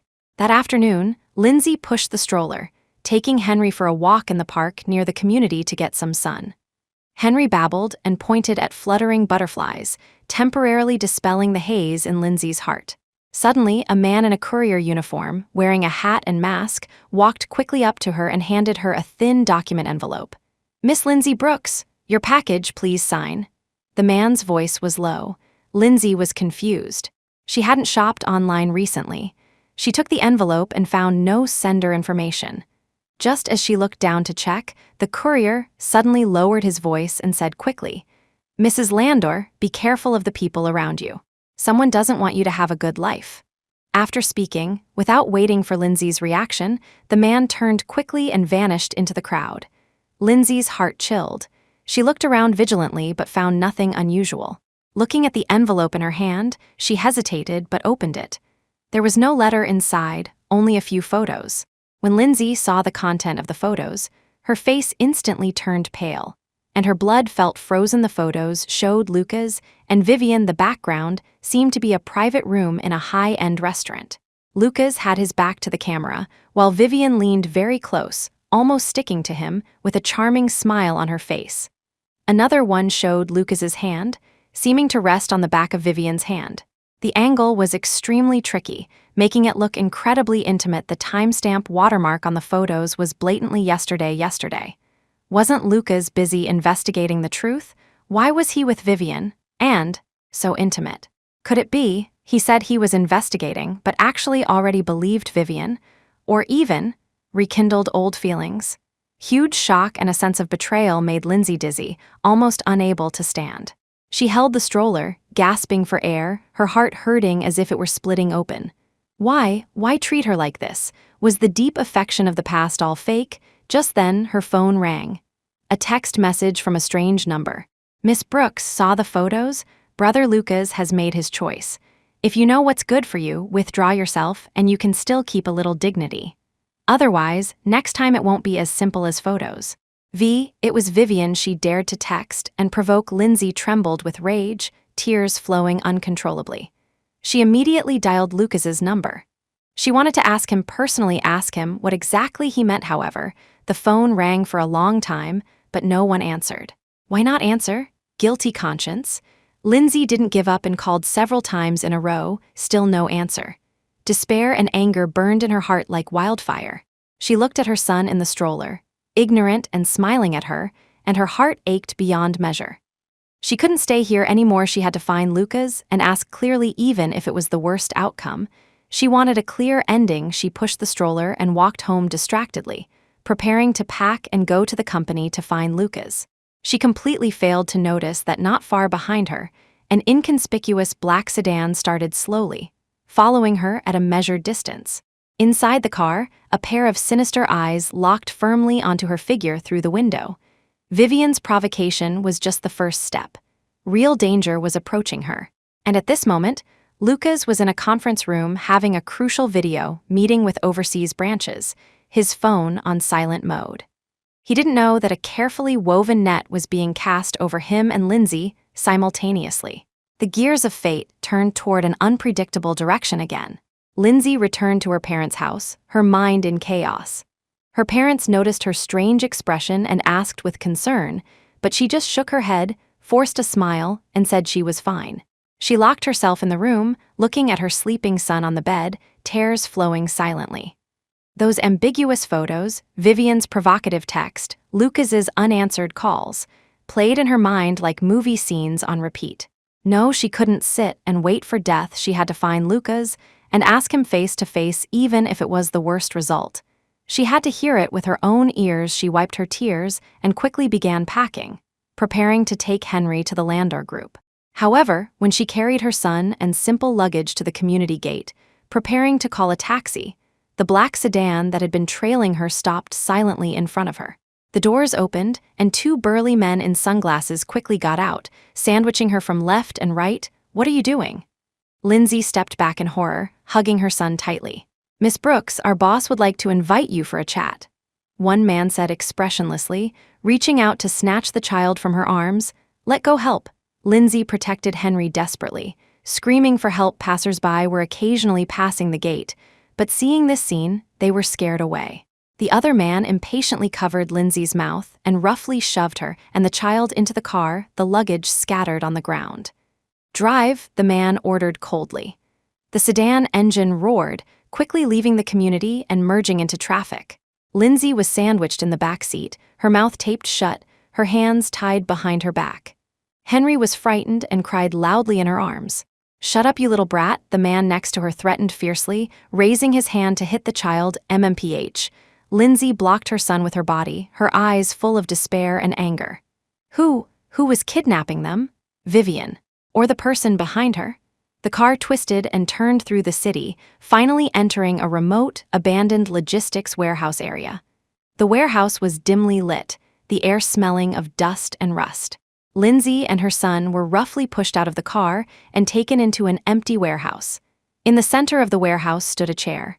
A figure with his back to them turned slowly. Seeing the person's face, Lindsay's pupils contracted sharply. It was him. The dim light in the warehouse outlined the silhouette of the turning figure. When his face was completely exposed to Lindsay, she was so horrified she almost stopped breathing. Miles Landor, Lucas's cousin, the vice president, who had always appeared gentle, humble, and capable in the Landor group. Why was he here? Was he the mastermind behind her kidnapping? Sister-in-law Lindsay, long time no see. Miles wore his usual gentle smile, but his eyes flickered with a chilling gloom and triumph. Using this method to invite you here was truly a last resort. Please forgive me. He waved his hand, signaling his men to remove the tape from Lindsay's mouth. "Miles Landor, it's you? What do you want?" As soon as she could speak, Lindsay questioned sternly while holding the screaming Henry tightly. Her brain raced. Why did Miles kidnap them? Money, or the Landor group? Do what? Miles chuckled, pacing forward slowly, his gaze patrolling Lindsay and Henry with the coldness of inspecting goods. "My dear cousin, Lucas, he occupied everything that should have belonged to me. The Landor group should be mine just because he was born a few years earlier and is the eldest grandson." His voice rose steeply, filled with long-suppressed resentment and unwillingness. "I endured for so many years, pretending to be a grandson in front of him, working my life away for him, but him? What does he take me for? A dog now? He won't even leave me a last hope. He brought down my father, Hector Landor, and now he wants to completely purge the group and kick me out." Lindsay was shocked. So Miles was Hector Landor's son. He had been lurking beside Lucas, waiting for revenge. "So you used such despicable means?" Lindsay suppressed her fear, trying to deal with him. "Kidnapping a woman and a child. Miles, even if you get the group, you will be spurned by everyone, spurned." Miles laughed wildly as if hearing a joke. "Winners are kings," Losers Are Bandits history is written by the victors as long as I get the final backup of all the evidence regarding my father. No, regarding Hector Landor's crimes that Lucas holds, and the share transfer agreement under his name, I am the rightful owner of Landor. He stepped closer, his eyes vicious. And you are my best bargaining chips. Tell me, will my sentimental cousin choose to keep his business empire, or his beloved wife and child? Lindsay's heart sank to the bottom. Miles's goal wasn't just to seize power, but to completely destroy Lucas. He wanted Lucas to make the cruelest choice between career and family. You're dreaming. Lindsay gritted her teeth. Lucas won't be threatened by you. Oh, is that so? Miles smiled sinisterly, took out his phone, and shook it. Don't forget, I have more than just you in my hands. There's also Vivian Quinn and that little bastard. Tell me, if I put you and them together and let Lucas choose, who would he save first? The old lover who bore him a son, or you, the interloper who barged in halfway? Vivian was also his pawn. Lindsay instantly understood Vivian suddenly returning with a child to claim kinship was simply a move planned by Miles. The purpose was to disturb Lucas's mind, create conflict, and create opportunities for today's kidnapping. That paternity test was likely forged too. What a serial scheme, what deep calculation. Despicable. Lindsay trembled with rage. Say what you want. Miles put away his phone and ordered his men. Watch them. No one is allowed near. Without my order, I'll deal with them after I get what I want. With that, he glanced coldly at Lindsay and turned to leave the warehouse. The iron door clanged shut, leaving only Lindsay and her son, two burly guards, and endless darkness and despair in the warehouse. Henry was still crying, his little face flushed red. Lindsay felt like a knife was twisting in her heart, but she could only hold back tears and whisper to soothe her son. Henry, don't cry, Daddy. Daddy will definitely come to save us. But where was Lucas now? Did he know something happened to them? Could he see through Miles's conspiracy? Hope was so slim it was suffocating. Top floor of the Landor Group, CEO's office. The video conference had just ended. Lucas rubbed his tired brows and habitually picked up his phone to see if there was any news from Lindsay. On the screen, more than a dozen missed calls, all from Lindsay, concentrated half an hour ago. His heart sank violently. He called back immediately. But the phone was off. A strong, ominous premonition seized him instantly. He immediately dialed Lindsay's parents' home. Lucas, Lindsay's mother answered, sounding confused. Isn't Lindsay with you? She said she was taking Henry for a walk just now, then came back to pack some things, saying she was going to find you to clarify something. She's been gone for a while. Find him? Phone off. Lucas's face turned iron blue. Instantly, he immediately accessed surveillance permissions for the apartment and parents' community simultaneously. He dialed Charles Chase, his voice cold enough to drop ice shards. Lindsay and Henry might be in trouble. Locate her phone's last position. Immediately mobilize everyone. Check all surveillance after she left the community. Hurry. Orders issued. The entire power machine controlled by Lucas spun into high gear minutes later. Charles called back, his tone heavier than ever. President Landor. Miss Brooks's phone signal last appeared near her parents' community, then vanished. Surveillance shows she and the child were forcibly stuffed into a black unlicensed sedan by two strange men, and taken away. The car last disappeared in the direction of the abandoned logistics park in the West City. Something happened indeed. Miles Landor. It must be him. Lucas's eyes erupted with terrifying killing intent. He punched the desk, instantly cracking the solid wood surface. Surround the logistics park, immediately block all exits. Don't let a fly out. Deploy drones for heat scanning. I want to know exactly which warehouse they are in. Lucas's voice was like it came from hell. Notify our people to prepare for a forced assault. Primary objective. Ensure the absolute safety of Lindsay and Henry. Yes. Charles accepted the order and moved immediately. Lucas grabbed his suit jacket and car keys, rushing out of the office like the wind. Walking briskly to the elevator, he dialed another encrypted number. Old K, I don't care what method you use, within 10 minutes, I want Miles Landor's current location and all his communication records.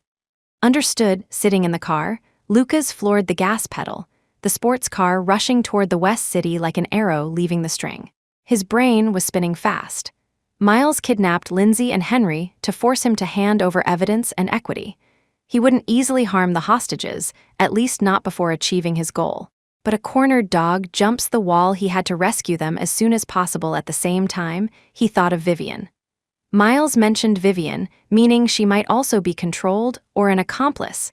That paternity test must be verified immediately. Driving, he contacted Charles again. Where are Vivian and that child? Still in the hotel. We're monitoring. Everything is normal, Charles reported. Normal? Lucas's eyes went cold. Control them immediately. Separate interrogations. I want to know the truth about that paternity test now immediately. Yes, the car roared into the abandoned logistics park. Charles had already arrived with men. Drones hovered in the air. President Landor, heat scanning, shows multiple life signs in warehouse 3. 2 of them are clustered together. Likely Miss Brooks and the child. There are at least 4 guards on the perimeter. Charles reported quickly. Lucas looked at the drone thermal imaging on the tablet, his gaze locking onto the heat signal representing Lindsay and his son, his heart feeling gripped tightly by an invisible hand. Move without any hesitation. His voice was definitive. I'll lead a team to draw fire from the front personally.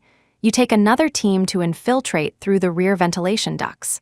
Rescue the hostages immediately. President Landor, it's too dangerous. You execute the order. Lucas interrupted him, eyes cold as knives. His wife and child were inside. How could he stand back and wait? The rescue operation unfolded instantly inside the warehouse. Lindsay leaned against the cold wall holding Henry, who had passed out from exhaustion, crying, praying for a miracle. Suddenly, she heard rushing footsteps and faint shouting outside. Immediately after, violent impact sounds and gunshots came from the warehouse door. It was Lucas. He came. Hope ignited in Lindsay's heart instantly, but followed by deeper fear. They had guns. Would Lucas be in danger? The 2 guards also tensed up. One held a gun, watching the door alertly, while the other walked viciously toward Lindsay, clearly intending to use them as hostages. Don't come over. Lindsay hugged her son in terror, retreating backward. Just at this critical moment, bang! The ventilation duct cover on the warehouse roof was knocked open. Several agile figures descended rapidly on ropes like divine soldiers. It was Charles infiltrating from the rear. Freeze! Charles aimed his gun at the kidnapper approaching Lindsay. The scene became chaotic. Instantly, gunshots rang out again at the same time. The warehouse door was smashed open. Lucas's figure appeared in the backlight at the door. Like a descending war god, his gaze was electric, instantly locking onto Lindsay and Henry in the corner. He raised his gun and fired without hesitation, accurately taking down the kidnapper trying to approach them. "Zai Henry," he shouted, rushing over regardless of everything. Lindsay looked at the man running toward her through the hail of bullets, and her tears burst like a dam. He really came. The battle in the warehouse ended quickly. Under the thunderous strike of Lucas and Charles, coordinating from inside and outside, the kidnappers were swiftly subdued. Lucas rushed to Lindsay's side, pulling her and their sleeping son tightly into his arms trembling slightly from the aftermath of fear. He checked Lindsay carefully, his voice hoarse. "Are you okay? Any injuries?" "I'm fine." "Henry is fine too." Lindsay leaned against his solid chest, tears of survival soaking his shirt. At this moment, photos, Vivian, everything was thrown to the back of her mind, leaving only the joy of recovery. "I'm sorry. I didn't protect you well." Lucas's voice was full of guilt and heartache. "I don't blame you." Lindsay shook her head. Now was not the time to talk. Lucas picked up his son, wrapped his arm around Lindsay, and under the protection of Charles and others, quickly evacuated the warehouse. Outside, sirens approached from afar. The police had arrived. After placing Lindsay and Henry in a safe car and having special personnel escort them home, Lucas's face instantly returned to ice cold. He looked at Charles. "Where is Miles?" "Ran." Charles looked grim. "When our men reached his hideout, it was empty. He's cunning, used several doubles and fake signals." Lucas's eyes were sinister. "Dig 3 feet into the ground, find him for me?" "Yes." Just then, Lucas's encrypted phone rang. It was Old K, President Landor. "The paternity test results are out. Emergency run. Used Nathan's hair sample compared with your blood sample." Old K's voice carried a trace of relief. Result confirmed. Excluded Lucas Landor as the biological father of Nathan Quinn. As expected, it was fake. A huge stone lifted from Lucas's heart.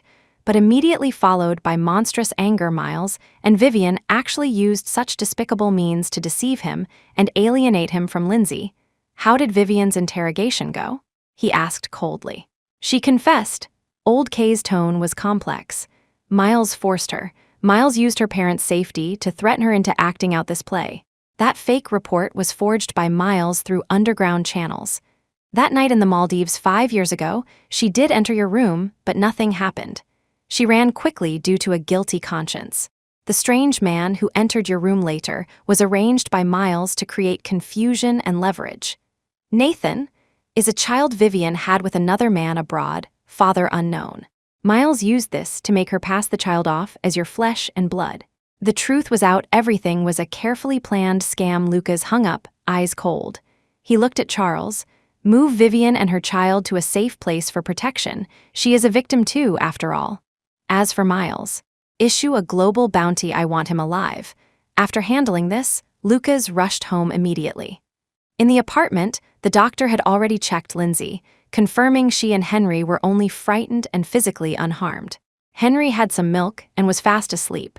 Lindsay had showered and changed into clean clothes, but her face remained pale, her eyes holding the trance of survival and a trace of imperceptible distance. Lucas walked up to her, looking at her, heart filled with pain and apology. He took out his phone, pulled up the real paternity report sent by Old Kay, and handed it to Lindsay. Zai, look at this. Lindsay took the phone doubtfully. When she saw the words excluded biological father relationship, she jerked her head up, eyes filled with shock and incredible joy. Is this true? Absolutely true. Lucas held her hand and told her exactly about Vivian being coerced, Miles being the mastermind, and the truth of 5 years ago. Lindsay listened, tears welling up again. So everything was a conspiracy. Lucas didn't betray her. That child wasn't. His huge joy and relief washed over her, but followed by deeper retrospective fear and grievance. She remembered those photos, remembered Vivian's text. Then, what about those photos? Why were you with Vivian yesterday? She still asked. Lucas sighed and explained, I arranged that. I deliberately met Vivian, installed hidden cameras and recording equipment in the private room, just to trap her words and get evidence of Miles threatening her. Those photos were taken secretly by Miles's men, tricky angles, just to sow discord. My phone was on silent during an important meeting. Missed your call. Sorry for making you worry. All misunderstandings vanished at this moment. Lindsay threw herself into Lucas's arms, hugging him tightly, crying loudly, crying out all the fear, grievance, and joy of recovery. Lucas held her back tightly, kissing the top of her head, his voice low and firm. I'm sorry, Zai, I failed to protect you and let you go through this. I promise this is the last time.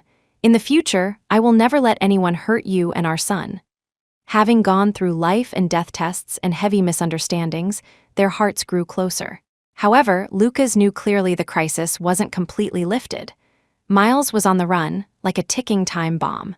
Moreover, after this incident, he realized he must give Lindsay and Henry a foolproof security guarantee. A long brewing plan formed in his mind. A few days later, after Lindsay stabilized emotionally, Lucas took her and their son to an elegant restaurant. After the meal, he took out a document and handed it to Lindsay. Lindsay opened it and was stunned. It was a share transfer agreement. Lucas unconditionally transferred over 50% of the core shares of the Landor Group under his name to Lindsay. Lucas, you act is. Lindsay was too shocked to speak. This meant she would become the largest shareholder of the Landor Group. Lucas looked at her, eyes gentle and solemn. Zai, this is the guarantee I give you.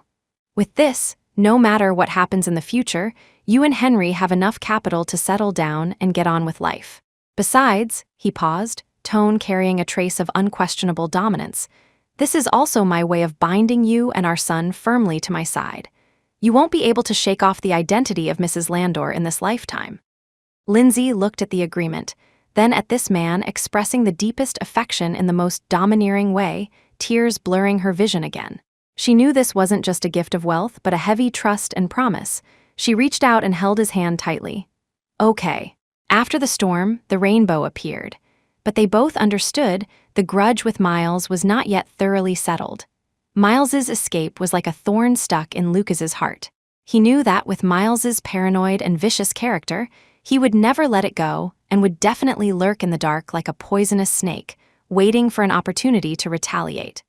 The Landor Group launched a thorough purge. All executives and employees connected to Miles were either fired or investigated.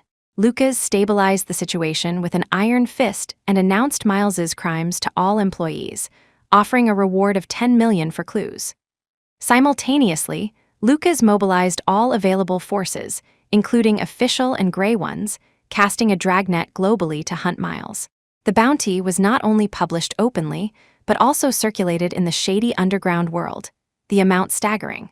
Miles's photos and data were sent to intelligence brokers, private investigators, and even certain special organizations around the world. Lucas had only one requirement: alive. He wanted to personally judge this cousin who nearly destroyed his family and coveted everything he had. Under pressure, Miles's hiding space was compressed to the extreme. Like a stray dog, in an underground bank in a small Eastern European country, watching the wanted order for himself on the internet and the news that Landor Group's stock price rose instead of falling. He smashed the computer screen in anger. Lucas, just you wait, I won't let you off. His face was hideous, eyes filled with crazy hatred. He lost his father, lost his status, lost everything. Now only the obsession with revenge supported him. He knew he was no match for Lucas head-on. He had to find another way. His gaze turned again to the breakthrough point he always believed in Lindsay.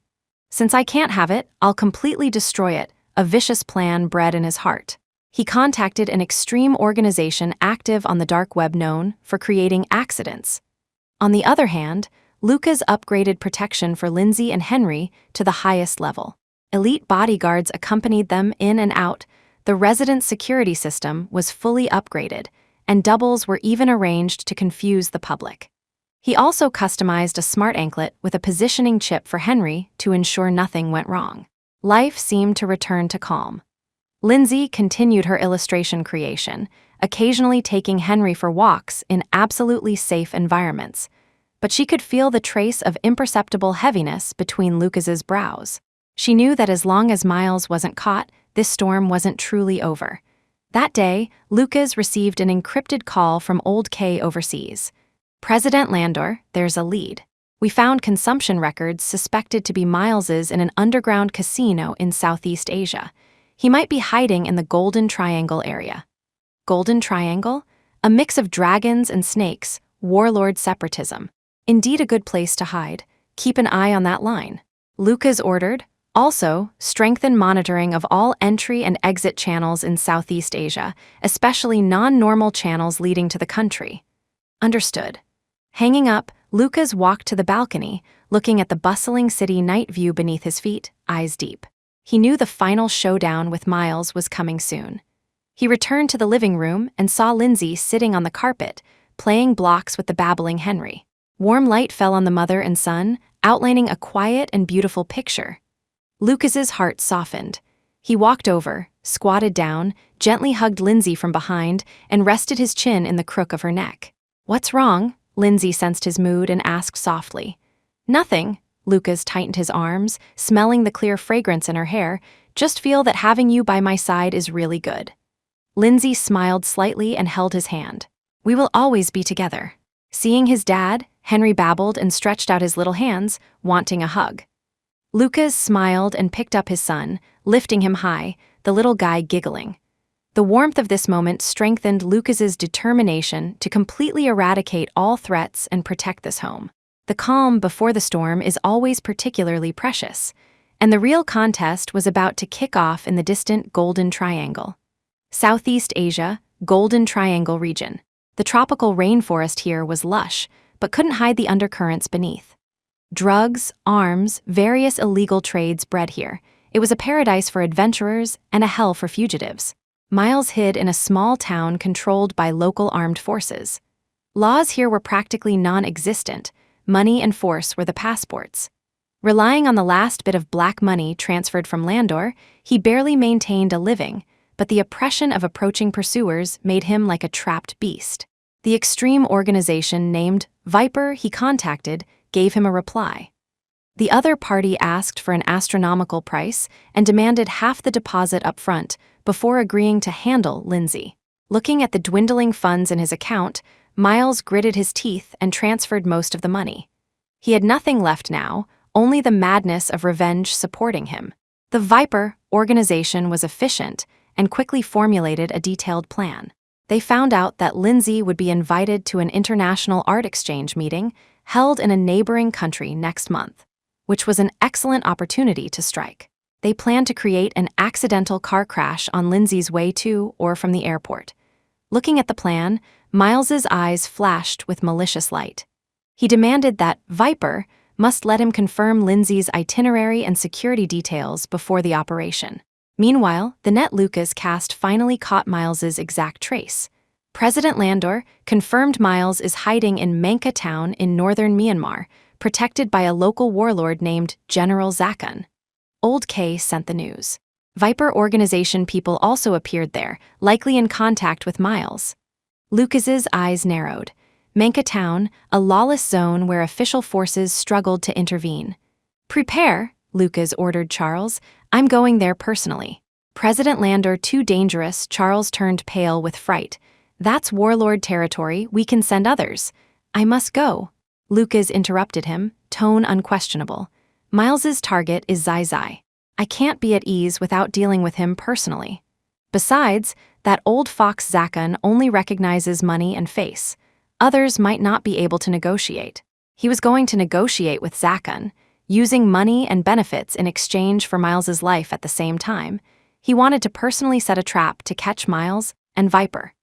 In one fell swoop a few days later, Lucas took a capable security team composed of retired special forces and entered the Golden Triangle area low-key under the name of investment inspection. He didn't go directly to Menka town, but went to a relatively safe city in a neighboring country first to meet with the influential local Chinese Chamber of Commerce president. Through the president's connection, he passed a message to Zakun about wanting to discuss big business. Zakun was a greedy and suspicious warlord, but was very interested in money delivered to his door. He agreed to meet at a neutral location outside Menka town. On the day of the meeting, the atmosphere was tense. Zakun brought a fully armed guard, and Lucas's side was also elite. The two sides confronted each other in a simple bamboo building. Lucas cut to the chase, pushing a box of US dollars in front of Zakun. "General Zakun, let's speak frankly. I want a person, Miles Landor. Hand him to me, this is the deposit. After it's done, double the amount." Zakun squinted, weighing the money box, then sizing up Lucas. "Mr. Landor is generous. However, Miles is my guest now. Although I, Zakun, love money, I also talk about honor." Lucas sneered. "Honor? How much did he pay to buy my wife's life? I offer double.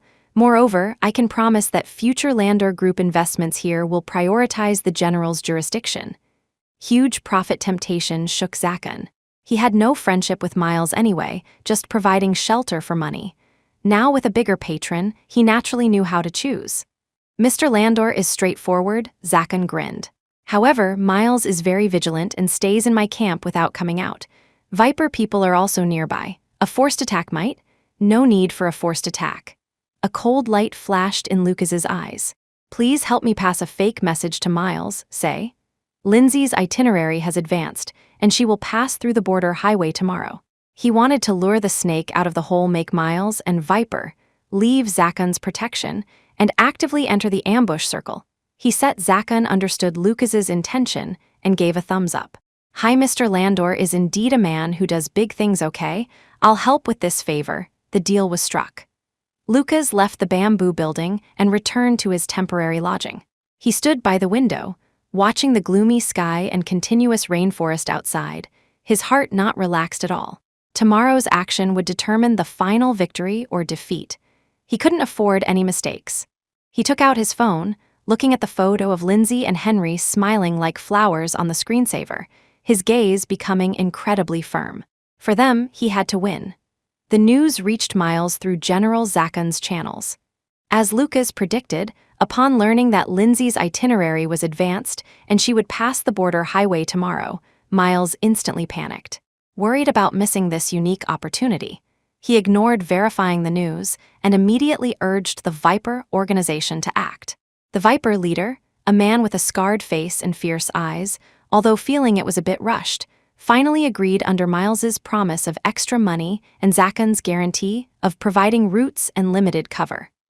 They planned to ambush at a dangerous winding mountain road on the border highway, creating a cliff fall accident.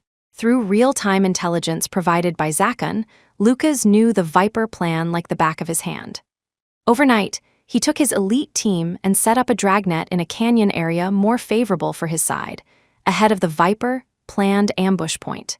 The next day, the sky was gloomy, the tropical rainforest muggy and humid. Miles and 3 cars from the Viper organization drove along the rugged mountain road toward the planned location. Miles sat in the middle car, both excited and nervous, fantasizing about the pleasure of revenge. However, as their convoy entered that narrow canyon, sudden change occurred. Boom, a loud noise. The lead car hit a pre-laid anti-tank mine modified for non-lethal disabling, instantly blasted into paralysis, blocking the road ahead. Ambush. The Viper leader roared in shock and anger over the walkie-talkie. Almost simultaneously, dense gunfire rang out from the high ground on both sides of the canyon. Bullets poured down like rain, precisely hitting the convoy's tires and hoods. Lucas's men occupied absolute geographical advantage, with fierce firepower and discipline. Get out, find cover, return fire. The Viper members were desperados after all.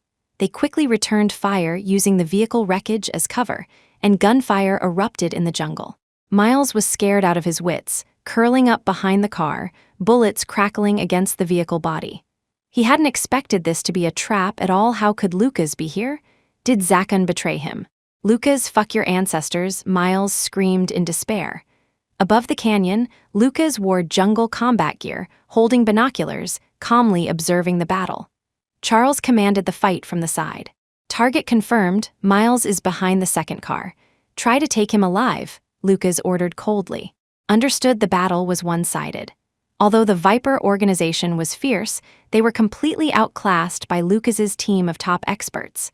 Soon, members were killed or subdued one after another.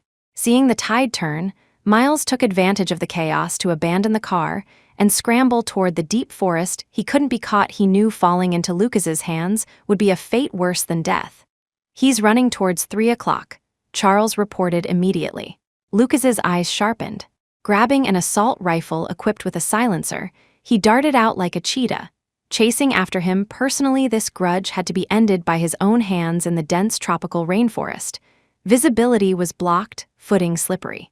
Miles ran desperately, branches scratching his clothes and skin, but he didn't dare stop. Behind him, Lucas's figure was like a ghost, relentless, getting closer and closer. Bang! A bullet flew past Miles's ear, hitting a tree nearby, scaring him into stumbling and falling to the ground. He looked back in horror, seeing Lucas walking out of the forest shadows step by step like a grim reaper, gun muzzle pointing coldly at him. Run, why aren't you running? Lucas's voice was bone-chillingly cold. Miles sat paralyzed on the ground, shaking like a sieve, face mixed with dirt, sweat, and tears of fear. Lucas, cousin, spare me. I know I was wrong. It was all my dad. Hector Landor forced me for the sake of us being brothers. Brothers? Lucas sneered, eyes without a trace of warmth. From the moment you touched my wife and son, you weren't worthy of mentioning those words. He approached step by step, the immense pressure almost suffocating Miles. Tell me, do you have any accomplices? Any backup plans in the country? Lucas had to ensure the absolute safety of Lindsay and Henry. No more, just these. Really? Miles waved his hands frantically, eyes darting. Lucas keenly caught that trace of guilty conscience and was about to press further. Suddenly, change happened again. Bang! A cold shot from the rear flank, the bullet aimed straight for Lucas. Lucas reacted extremely fast. Rolling sideways almost instinctively, the bullet hit the ground where he had just stood. Another fish slipped through the net. A Viper remnant, or Zakan's men? Lucas quickly hid behind a tree, vigilantly searching for the shooter's position. Miles on the ground took the chance to scramble and try to continue fleeing. Bang! Another shot, this time hitting the ground in front of Miles, forcing him to stop. Mr. Landor, leave him alive. Slightly stiff Chinese came from the woods. Then, several soldiers wearing local armed attire with painted faces walked out. The leader was actually a battalion commander under Zakon. Zakon was indeed dishonest. He wanted to double-cross, taking the money and keeping Miles as a possibly valuable hostage. The situation instantly became complicated. Lucas looked coldly at the sudden appearance of Zakon's soldiers, sneering in his heart. Indeed, in this kind of place, there was no credibility to speak of. Zakon wanted to be the yellow bird, waiting behind the mantis, catching the cicada. "Commander Kuntai, what is the meaning of this?" Lucas steadied his mind and asked in the local dialect with a deep voice. His team members quickly rallied, creating a standoff. Kuntai smiled insincerely.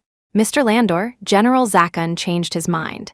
He feels Mr. Miles might be exchangeable for more interesting things, so please hand the person over to us." As soon as his voice fell, the soldiers behind him raised their guns, tension thick in the air. Seeing this, Miles felt like he grabbed a lifeline, crawling towards Kuntai. "Commander Kuntai, save me. I know many secrets of the Landor group. I'll tell you everything." Murderous intent flashed in Lucas's eyes, but the situation was stronger than people. The opponent had superior numbers and knew the terrain. Fighting hard wasn't wise.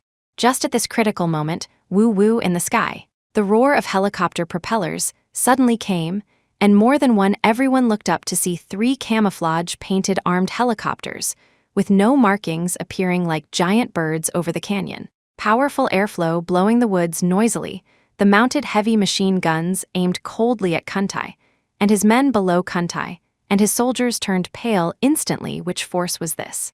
From the helicopter, a cold and majestic voice came over the loudspeaker in English.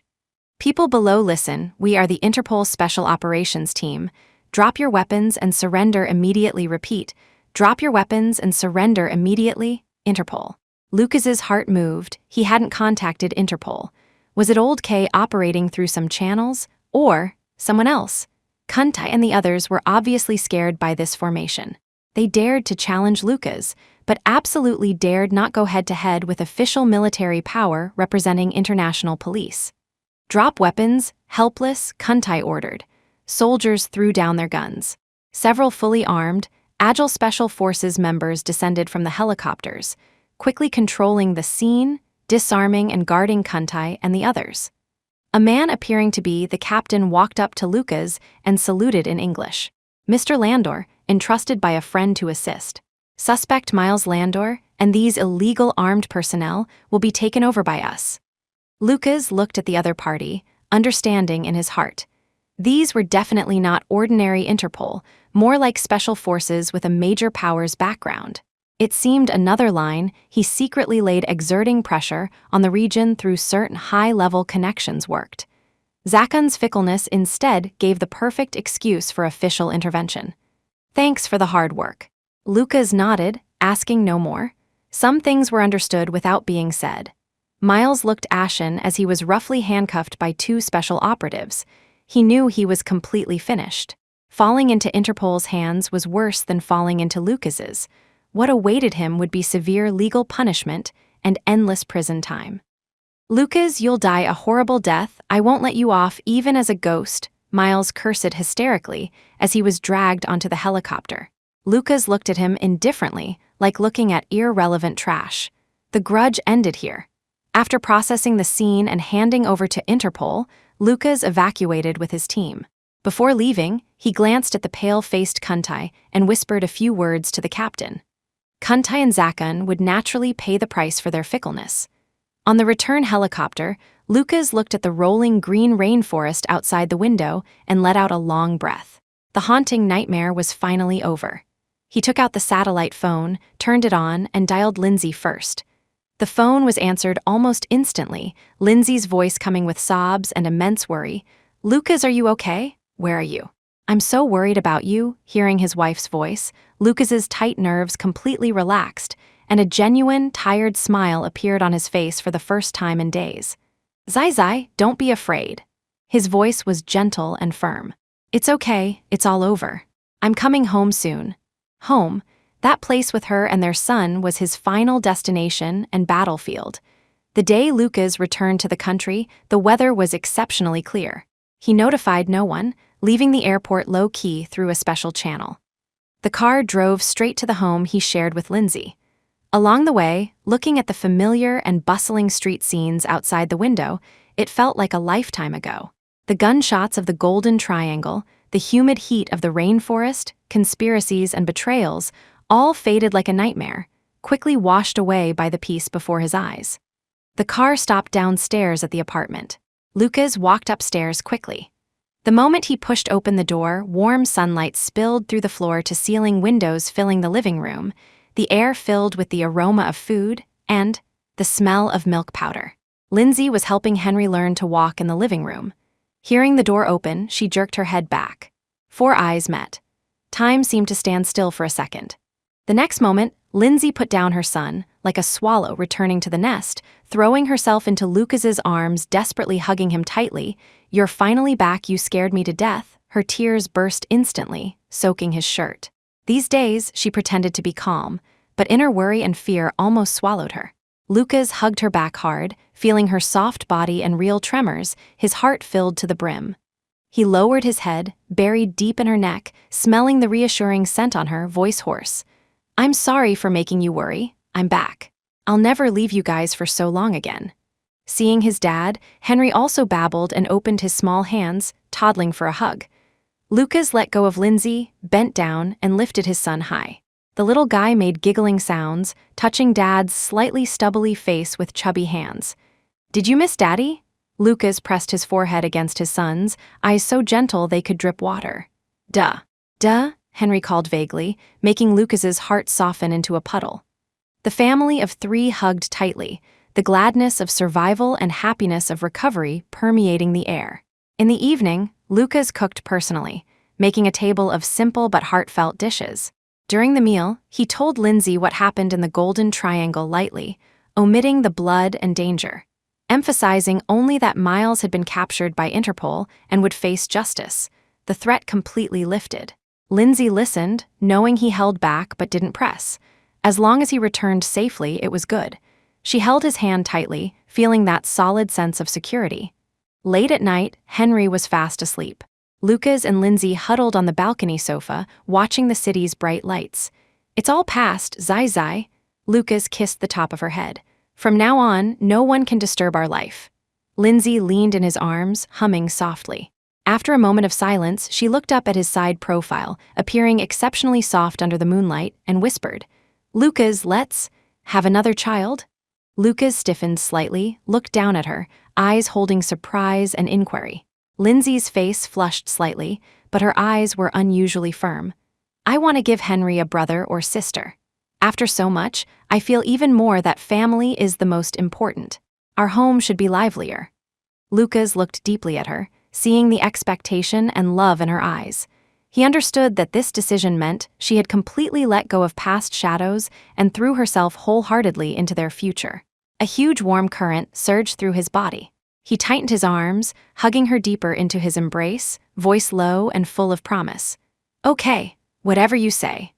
Moonlight like water quietly enveloped the embracing couple, also enveloping the city welcoming peace and hope again. The new life had truly begun. 1 year later. Top floor of the Landor Group, CEO's office. Lucas Landor had just finished a transnational video conference and rubbed the space between his eyebrows, looking slightly weary. Under his leadership, the group's business was flourishing, and its territory was constantly expanding, but he still maintained a high-intensity work rhythm. However, unlike before, no matter how busy he was now, he would get off work on time. Because at home, there were more important people waiting for him. His phone rang with a dedicated ringtone. It was a video call invitation from Lindsay Brooks. The cold, hard corners of Lucas's mouth instantly softened as he pressed answer. Lindsay's gentle, smiling face appeared on the screen. Her abdomen was clearly rounded. She was 6 months pregnant with their second child. Behind her was Henry, focused on building blocks on the carpet. The little guy had grown bigger, looking sturdy and adorable. Papa Henry waved his small hand excitedly when he saw his father on the screen. "Hey, son." Lucas's eyes were full of doting affection. "Did you listen to Mom today?" "I was super obedient," Henry bragged in his milky voice. Lindsay smiled and turned the camera toward the dining table. "Look, Nanny Wang made your favorite sweet and sour ribs. Come back quickly, or the little greedy cat Henry will steal them all." The atmosphere of home transmitted through the screen, dispelling Lucas's fatigue. "Okay, I'm coming back right away." After hanging up, he stood up to leave. Charles Chase walked in with documents, saw the smile on his face, and smiled too. "Mr. Landor, getting off work?" "Amen." Lucas nodded. "If the documents aren't urgent, I'll handle them tomorrow." "Understood." Charles was now a core executive of the group.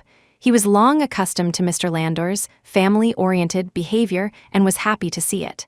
A leader with a soft heart and emotional ties was often more worth following than a cold, ruthless ruler. The car drove smoothly toward home. On the way, Lucas received an overseas call from the lawyer following up on Miles Landor's case. "Mr. Landor, the trial is essentially over. Miles Landor has been sentenced to life imprisonment without parole in the first instance for attempted murder, kidnapping, and transnational economic crimes. He has filed an appeal, but the possibility of overturning the verdict is negligible." "Amen, understood." Lucas's tone was calm. Miles Landor's fate was within his expectations. That name would be completely erased from his world from now on. As for Vivian Quinn, it was said she took that child to a small, unknown country.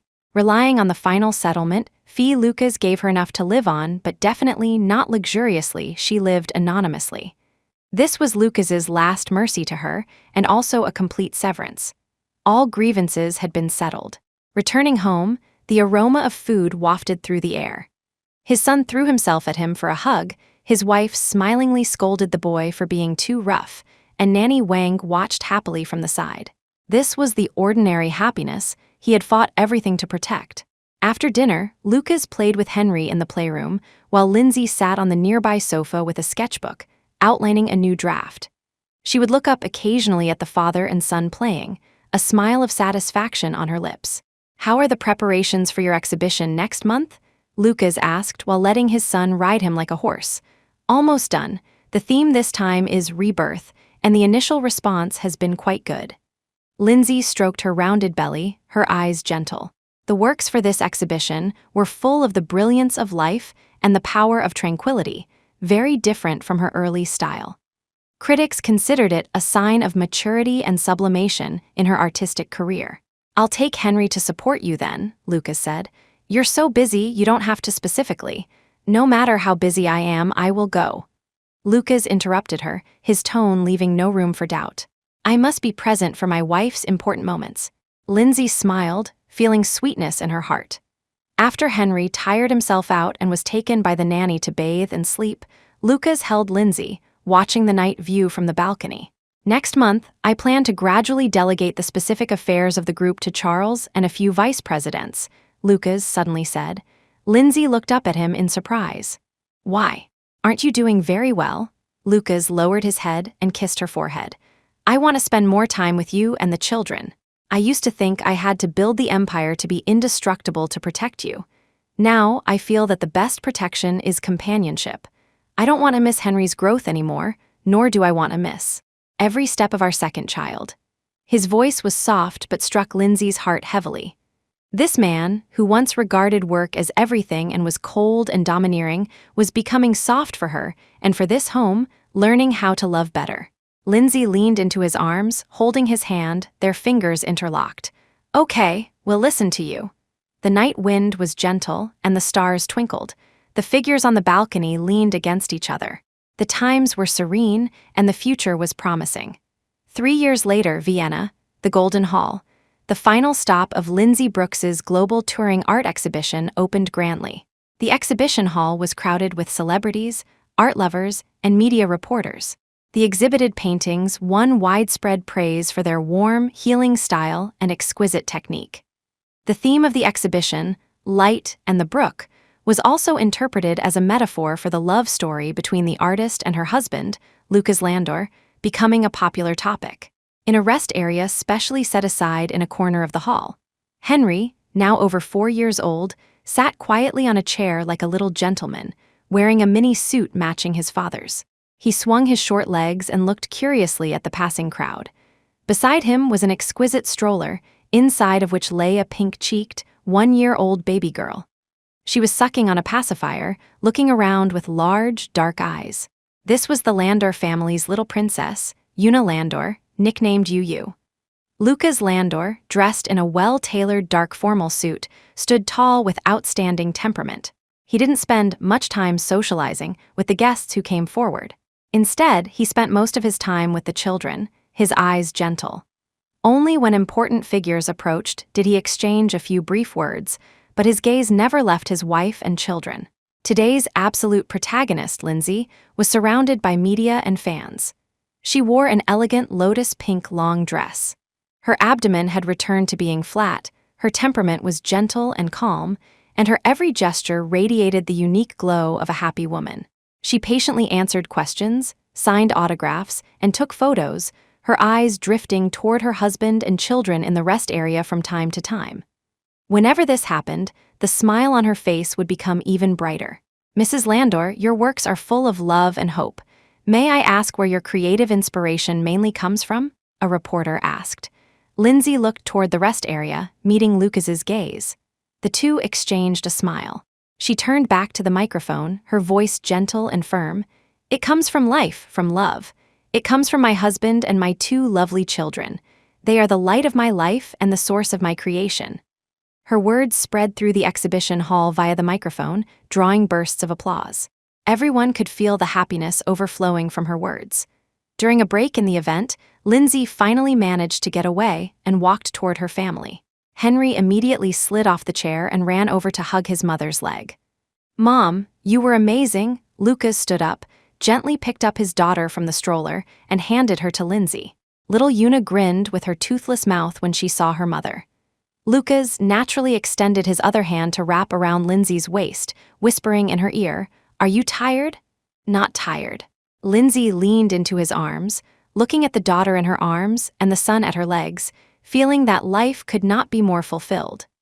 The warm picture of the family of four was captured by many cameras, destined to become the featured image for tomorrow's art and finance headlines. At the celebration banquet after the successful conclusion of the exhibition, Lucas raised his glass to thank the guests. Finally, he looked at Lindsay beside him, his eyes deep, full of love and pride. "Finally, I want to thank my wife, Lindsay." His voice spread throughout the banquet hall via the microphone. "It was she who let me know that besides conquest and career, there are more important things in life, that is love and home." Amidst the applause and blessings of the crowd, he leaned down and planted a light kiss on Lindsay's forehead. Lindsay looked up at him, happy tears glistening in her eyes. The childhood sweethearts, after 10 years of missed opportunities, misunderstandings, life and death tests, and conspiracies, finally bypassed the long detour, found each other, and possessed a complete home. At the end of the story, the prince and princess did not live in an isolated castle. They still managed their careers and lives in the bustling world. But they knew that no matter the wind and rain outside, home would always be their warmest harbor. And he and she were the first and last light in each other's lives. The massive success of the Vienna exhibition pushed the name, Cloudy, Lindsay to new heights on the international art stage. Invitations, interviews, and collaboration proposals flooded in, but surprisingly, Lindsay chose to slow down. Returning to their domestic home filled with love, life seemed to sail into a quiet and warm harbor. Lucas fulfilled his promise, gradually handing over the daily operations of the group to a mature team centered around Charles Chase, while he retreated behind the scenes, playing the role of a strategic decision-maker. He transferred the immense energy he once poured into work unreservedly to his family. In the morning, he was often the first to wake up, putting on an apron to prepare breakfast for the family in the kitchen. Although his skills were still teased by his son Henry, only the shape of Dad's fried eggs is round. That clumsy dedication was more precious to Lindsay than any Michelin meal. During the day, he became Henry's best playmate and first teacher. Whether accompanying him in the playroom to build complex Lego castles, taking him to the Natural History Museum to learn about dinosaur skeletons, or patiently teaching him to write his name in crooked letters, Lucas showed unprecedented patience and gentleness. Toward his babbling daughter Una, he was doting to the extreme. He often held the little princess while answering emails in the study, letting her small hands slap the keyboard with a clatter, only smiling helplessly and indulgently. Lindsay immersed herself in her creative world. A sun-filled studio facing the lush courtyard was specially opened up at home. Her painting style became increasingly steady and warm, featuring many heartwarming moments of family life. Henry's profile focused on building blocks, Yuna's clumsy cuteness chewing on her toes, and the soft silhouette of Luca's reading under the lamp. These paintings were no longer for commercial exhibitions, but adorned every corner of the house, becoming the most unique decorations. They would occasionally take the children on short trips, treading waves by the sea or escaping the heat in the mountains. The images occasionally captured by paparazzi were no longer of a powerful business tycoon, but of an ordinary man in casual clothes with only his wife and children in his eyes. Days like this were calm, fulfilling, and happy as a fairy tale. However, the river of life always ripples anew. One afternoon, Lindsay was finishing a new painting in the studio, depicting the moment Yuna toddled toward Lucas's arms. She put down her brush with satisfaction and habitually touched her lower abdomen. Recently, she had been feeling an inexplicable fatigue and strangeness. Her period was a few days late. Initially, she didn't pay much attention, attributing it to the irregular schedule from the busy exhibition preparation. But that familiar, subtle premonition faintly surfaced in her heart. That night, after Lucas put the two children to sleep, he returned to the bedroom and saw Lindsay leaning against the headboard, looking a bit dazed. "What's wrong? Tired?" He walked over and naturally reached out to check her forehead. Lindsay held his hand, pressed it to her cheek, hesitated for a moment, and whispered, "Lucas, I seem to be late this month." Lucas didn't react initially and replied casually, "You've been working too hard recently. I'll ask the family doctor to come over tomorrow and prescribe some conditioning medicine." Halfway through his sentence, he stopped abruptly and looked into Lindsay's eyes. Under the soft light of the bedroom, Lindsay's cheeks were flushed with a faint blush.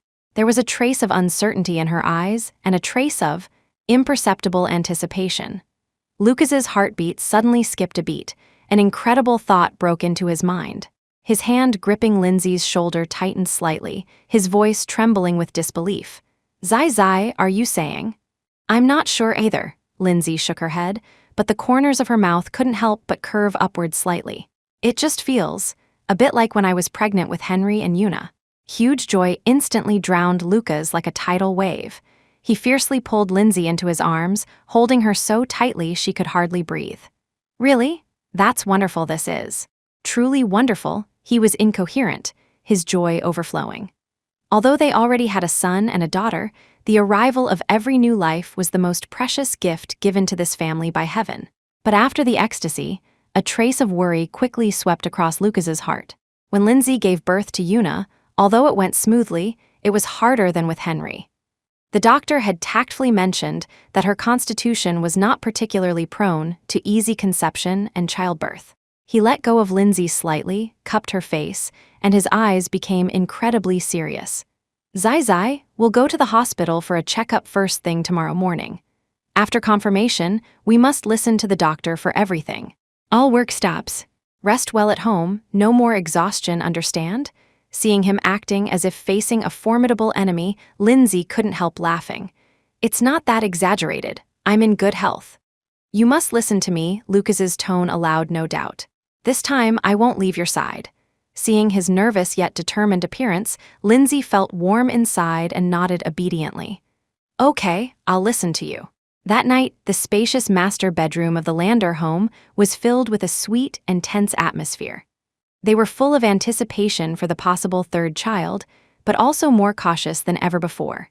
Past storms made Lucas deeply understand how much care and effort were needed to protect this hard-won happiness. Outside the window, the moonlight was like water, quietly enveloping the mansion, as if also waiting for a new story to begin. Early the next morning, Lucas drove Lindsay to the city's top private hospital with an attitude bordering on solemnity. He didn't alert anyone, nor did he use his privileged channels. Instead, like the most ordinary couple, they registered and waited. The head of obstetrics personally examined Lindsay.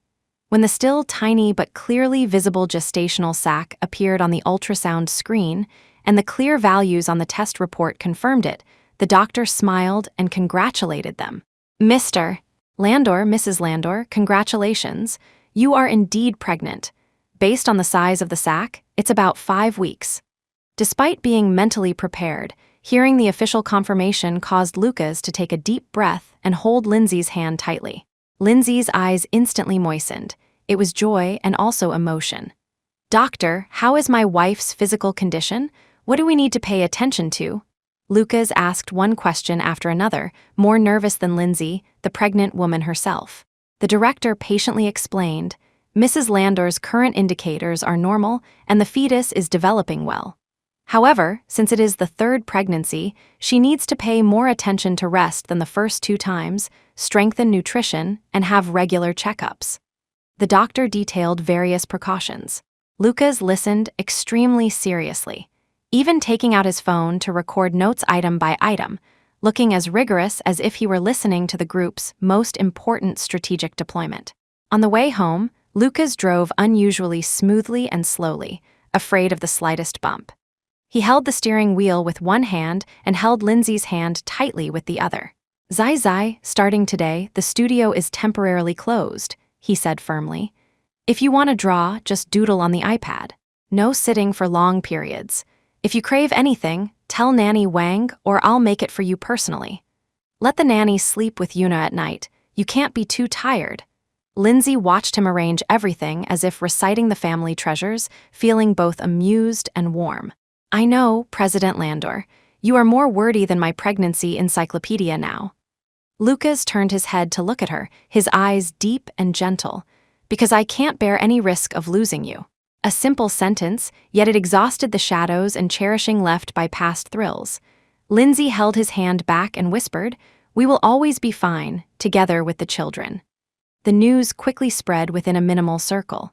Both sets of parents were naturally overjoyed, calling one after another with instructions. Henry appeared very excited about being promoted to Big Brother again, although he only half understood the concept of a little baby in Mommy's tummy. He had already learned from his father, pushing his favorite strawberry pudding in front of his mother and saying in a milky voice, "Mommy, eat, give it to the little baby." 1-year-old Yuna was ignorant, just babbling and drilling into her mother's arms, seeming to instinctively feel some change in her mother and needing more closeness. Lucas indeed fulfilled his promise. He significantly reduced business trips, moving most important meetings online. His study, besides business documents, was now filled with various pregnancy nutrition and parenting encyclopedias. He even began learning to make soup from the nutritionist and chef. Although the process was often chaotic, the intention made Lindsay chuckle every time.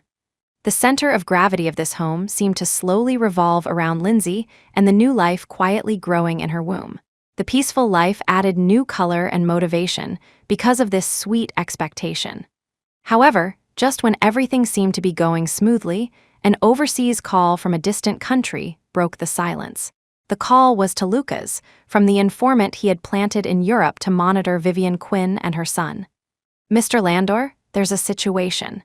Vivian Quinn has been acting strangely recently. She seems to be secretly investigating the information of the kindergarten the young master and young miss attend." Lucas was peeling an apple for Lindsay when he took the call. Hearing this sentence, the fruit knife in his hand paused slightly, and his eyes instantly became as sharp as an eagle's. Vivian Quinn? Shouldn't she be living peacefully in some small town with that money? Why was she investigating the children's information? A chill quietly climbed into Lucas's heart. He glanced at Lindsay, who was gently reading a picture book to the children on the sofa, completely unaware. Keeping his expression neutral, he stood up and walked to the balcony. Some storms he had to keep outside the door. He would absolutely not allow anyone to destroy the happiness he had fought everything to protect.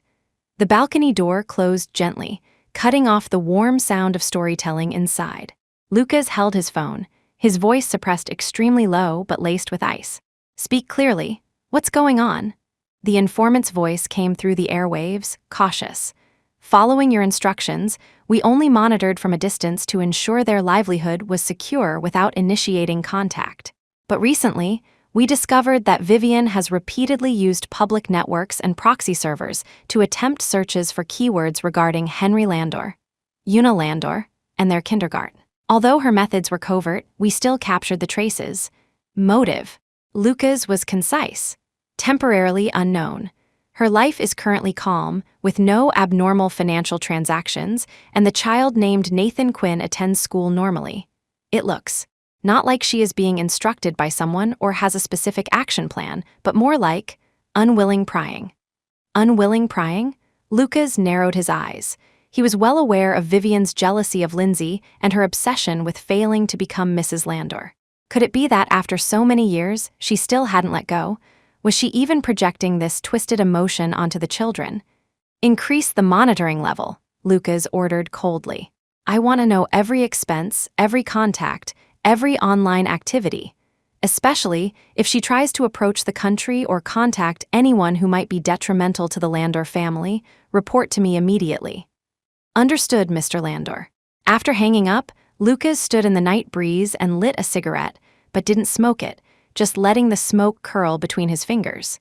Vivian's actions were like a small pebble thrown into a calm lake. Though small, it was enough to cause alarm. He would never allow any potential danger to approach his family, especially now that Lindsay was in a delicate condition. When he returned to the living room, his face had returned to its previous gentleness. Lindsay was doing crafts with the children. She looked up and gave him a soft smile. Who called? You talked for so long. Company matters, a small issue. Charles has already handled it. Lucas passed it over lightly, sat naturally beside her, and took the colored paper from her hand. I'll help Henry make this little house. He didn't want this insignificant shadow to affect Lindsay's mood. However, the tree craves calm, but the wind will not subside. A few days later, Lucas received a call from the kindergarten principal, whose tone was hesitant and apologetic. Mr. Landor, I'm sorry to disturb you. This morning, a lady claiming to be a distant relative of your family came to the kindergarten, saying she wanted to see Henry and Una. She was stopped by our security personnel according to your regulations. She seemed a bit emotional and left a letter, demanding it be passed to you. Distant relative? Alarm bells rang in Lucas's mind. His family line was thin. Where would a distant relative come from who would go directly to the kindergarten? Where is the letter? He asked in a deep voice. It has been sealed and kept by the head of security according to your safety protocol. You can send someone to pick it up at any time. Lucas immediately had Charles retrieve the letter. The envelope was ordinary, unsigned. Inside was only a sticky note with a line of printed words. Brother Lucas, Nathan misses his brother and sister too. We should have been a family. At the signature place, there was no name, only a small, slightly distorted drawing of a heart. Vivian Quinn, it really was her. She dared to go to the kindergarten. Lucas's face instantly darkened enough to drip water. This move, seemingly playing the emotional card, but actually full of implication and threat, completely crossed his bottom line. She mentioned Nathan. Did she want to use that child to gain sympathy, or did she have other plans? He immediately contacted the European informant again, his tone stricter than ever. Does Vivian have any abnormal travel records recently, or has she contacted anyone who could help her enter the country? The informant investigated and replied, no exit records found, but she has indeed frequently contacted an immigration agency recently, inquiring about family reunion visa policies. Family reunion? She wanted to bring that child back to the country. Under what name? Did she still want to use that fake paternity test that had long been debunked to make a scene? A trace of hostility flashed in Lucas's eyes. It seemed that giving her mercy back, then for the sake of old feelings, and that innocent child was too lenient leaving her outside, was ultimately a hidden danger. He had to solve this problem completely. Before Lindsay found out, before it could alert the media and cause a negative impact on the children, he dialed the head of his private legal team directly. Attorney Lee, get ready. I want to initiate proceedings to permanently ban Vivian Quinn and her son, Nathan Quinn, from entering the country. At the same time, file a record of her behavior with the local police and relevant international organizations on grounds of harassment and potential security threats. I want to ensure she can never approach my family by even half a step again. His voice was calm and decisive, carrying undeniable power. This time, he would not give any potential danger a chance to sprout. Putting down the phone, Lucas walked to the door of the studio. Lindsay was facing away from him, concentrating on drawing sketches on the iPad. The afternoon sun coated her in a warm halo. The curve of her lower abdomen was not yet obvious, but it already carried the expectations of the whole family. Lucas's gaze became soft and firm. He gently closed the door without disturbing her. Let him block all the wind and rain. His wife and children only needed to enjoy the sunshine and peace. Lucas's actions were efficient and rapid. Under his instruction, a professional crisis management team began to operate. Restraining orders and legal documents targeting Vivian Quinn were delivered to relevant agencies through official and private channels simultaneously. Meanwhile, the surveillance net around her in Europe tightened until it was practically watertight. A few days later, the informant reported that Vivian seemed to have sensed something. Her consultation with immigration agencies stopped abruptly, and her online activities became unusually quiet, like a frightened rabbit retreating into its burrow. Lucas was not surprised. Vivian was essentially cowardly and calculating. When she realized Lucas's stance was so tough and that he possessed power she couldn't contend with, her most likely reaction wasn't to fight head-on, but to retreat and protect herself. Continue surveillance, ensure she stays in line. If there is any movement, take necessary measures immediately. Lucas issued the final command. His subordinates understood the subtext of necessary measures. If Vivian dared to cross the line again, what awaited her would no longer be a gentle warning. After handling all this, Lucas finally breathed a slight sigh of relief. But he understood that this potential threat was like a small dormant disease. It required long-term vigilance. He increased the security level around the children, especially at the kindergarten and along daily travel routes, adding plainclothes guards. Lucas carefully kept these turbulent actions from Lindsay. Her morning sickness began to become obvious. Her appetite was poor, and her spirit was somewhat listless. Lucas put all his thoughts into taking care of her, trying every way to make nutritious and digestible food for her, walking with her in the garden, and waking up immediately if she felt the slightest discomfort at night. That night, after Lindsay fell asleep, Lucas got up gently and walked to the children's room. Henry and Una were sleeping soundly. Henry was even hugging the astronaut doll his father had just bought him. Lucas tucked the children in, planted a light kiss on each forehead, and quietly withdrew. He stood in the corridor on the second floor, overlooking the quiet living room. Moonlight spilled in through the huge floor-to-ceiling windows, casting dappled shadows on the floor. This home was a fortress he had built with all his strength, and everyone inside was a treasure he swore to protect. His phone vibrated. It was an encrypted message from Charles, confirming that all preventive measures against Vivian were in place. Lucas replied with received, and then deleted the message. He returned to the bedroom. Lindsay unconsciously leaned toward him in her sleep. Lucas lay down, pulled her gently into his arms, and placed his palm tenderly over her lower abdomen. There, the third crystallization of their love was being nurtured. "Don't be afraid," he whispered in her ear, his voice as light as a sigh. "I'm here for everything." Lindsay seemed to hear him in her dream, the corners of her mouth turned up slightly, and she slept more deeply. Lucas, however, kept his eyes open, feeling no sleepiness. He had never feared the open spears and hidden arrows of the business world.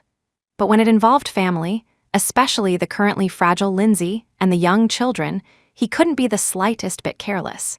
The Vivian episode reminded him that even if the surface was calm, prying eyes in the dark might always exist. He needed a more perfect, longer-lasting security system, not just to deal with known threats, but to prevent unknown risks. A plan gradually formed in his mind. Perhaps it was time to establish a higher specification, family security office, completely independent of the group, responsible only to him personally. The moonlight moved slowly, and the night deepened. Lucas guarded his world, his thoughts clear and firm. So that this quiet moonlight could shine on this home forever, he was willing to be the guardian standing in the shadows, sweeping away all obstacles. Time slid smoothly into summer. Lindsay's morning sickness gradually subsided, her appetite improved, and her complexion became much rosier. The baby in her womb had passed the 3-month danger period, and every checkup showed excellent health, which reassured the whole family. The family security office, Lucas had planned for a long time, also began to operate quietly. The person in charge was personally selected by him from retired elites of special departments and was absolutely reliable. This office did not belong to the Landor Group, but reported directly to him personally, fully responsible for the family's information security, travel safety, and assessment and planning for potential risks. The entire system operated silently, minimizing interference with the family's normal life. Life seemed to return to that reassuring rhythm. Henry's kindergarten held a parent-child sports day. Lucas turned down all work and personally took the field to team up with his son for the three-legged race. Although the father and son lacked coordination and fell into a heap, they laughed incredibly happily. The photo was captured by Lindsay and became new material in the studio. Una began to babble. Besides Papa and Mama, the first clearly spoken word was actually brother, which made Henry extremely proud, circling his sister all day to show off. On a weekend evening, the family finished dinner and took a walk in the garden. The setting sun coated the lawn with a layer of gold. Una sat in the stroller gnawing on a teething stick, while Henry ran happily chasing a butterfly. Lindsay held Lucas's arm, walking slowly, feeling the cool breeze of the summer evening and the solid reliance of the person beside her. She suddenly remembered something and asked with a smile, "By the way, a while ago you said there was a small problem at the company. Was it resolved smoothly later?" Lucas nodded calmly. Solved long ago, just a small technical dispute." He skillfully diverted the topic. "It's your birthday next month. How do you want to spend it? Do you want to throw a small party and invite Sue Summers and the others for some fun?" Lindsay's attention was indeed diverted, and she began to discuss birthday plans with great interest. Looking at his wife's revitalized face and the children's carefree figures, Lucas's heart was filled to the brim. The undercurrents hidden beneath the calm water surface and the potential crises he had silently neutralized became insignificant at this moment. His mission was to protect this smile and peace.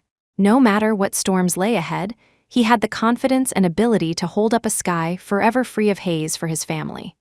Papa the butterfly flew away. Henry ran back, his small face flushed, and threw himself into Lucas's arms. Lucas bent down to pick up his son and held him high. "It's okay if it flew away. Tomorrow Papa will take you to see a real butterfly garden, okay?" "Yay," Henry cheered. Lindsay pushed the stroller, watching the interaction between father and son, happiness nearly spilling from her eyes. The afterglow of the setting sun stretched the family's shadows very long, intertwining them as if foretelling their long and happy journey ahead. New life was being nurtured, and new hope was quietly growing in every ordinary and warm day. Their story was far from over. It had just opened a warmer, more solid new chapter. Summer went and autumn came. Lindsay's pregnant belly bulged day by day, and her movements began to become a bit clumsy. This pregnancy seemed to consume more of her energy than the previous two, and conditions like lethargy and back pain were more obvious. But corresponding to this was the meticulous care from the whole family. Lucas practically became her personal butler. The study was stocked with pregnancy-specific lumbar cushions and footstools. During their religiously kept daily walks, he even learned professional pregnancy massage techniques, patiently helping her relieve back discomfort every night before sleep. Most important documents from the group were sent home by Charles for approval, and video conferences were arranged during Lindsay's nap or rest times as much as possible. Henry seemed to grow up a lot overnight. He would imitate his father, carefully bringing water to his mother, massaging her legs with his tender little hands, although the force was about the same as tickling, and would solemnly educate the unborn baby facing his mother's belly. "Little baby must be good, no kicking, mommy." That little adult appearance often made Lindsay and Lucas chuckle.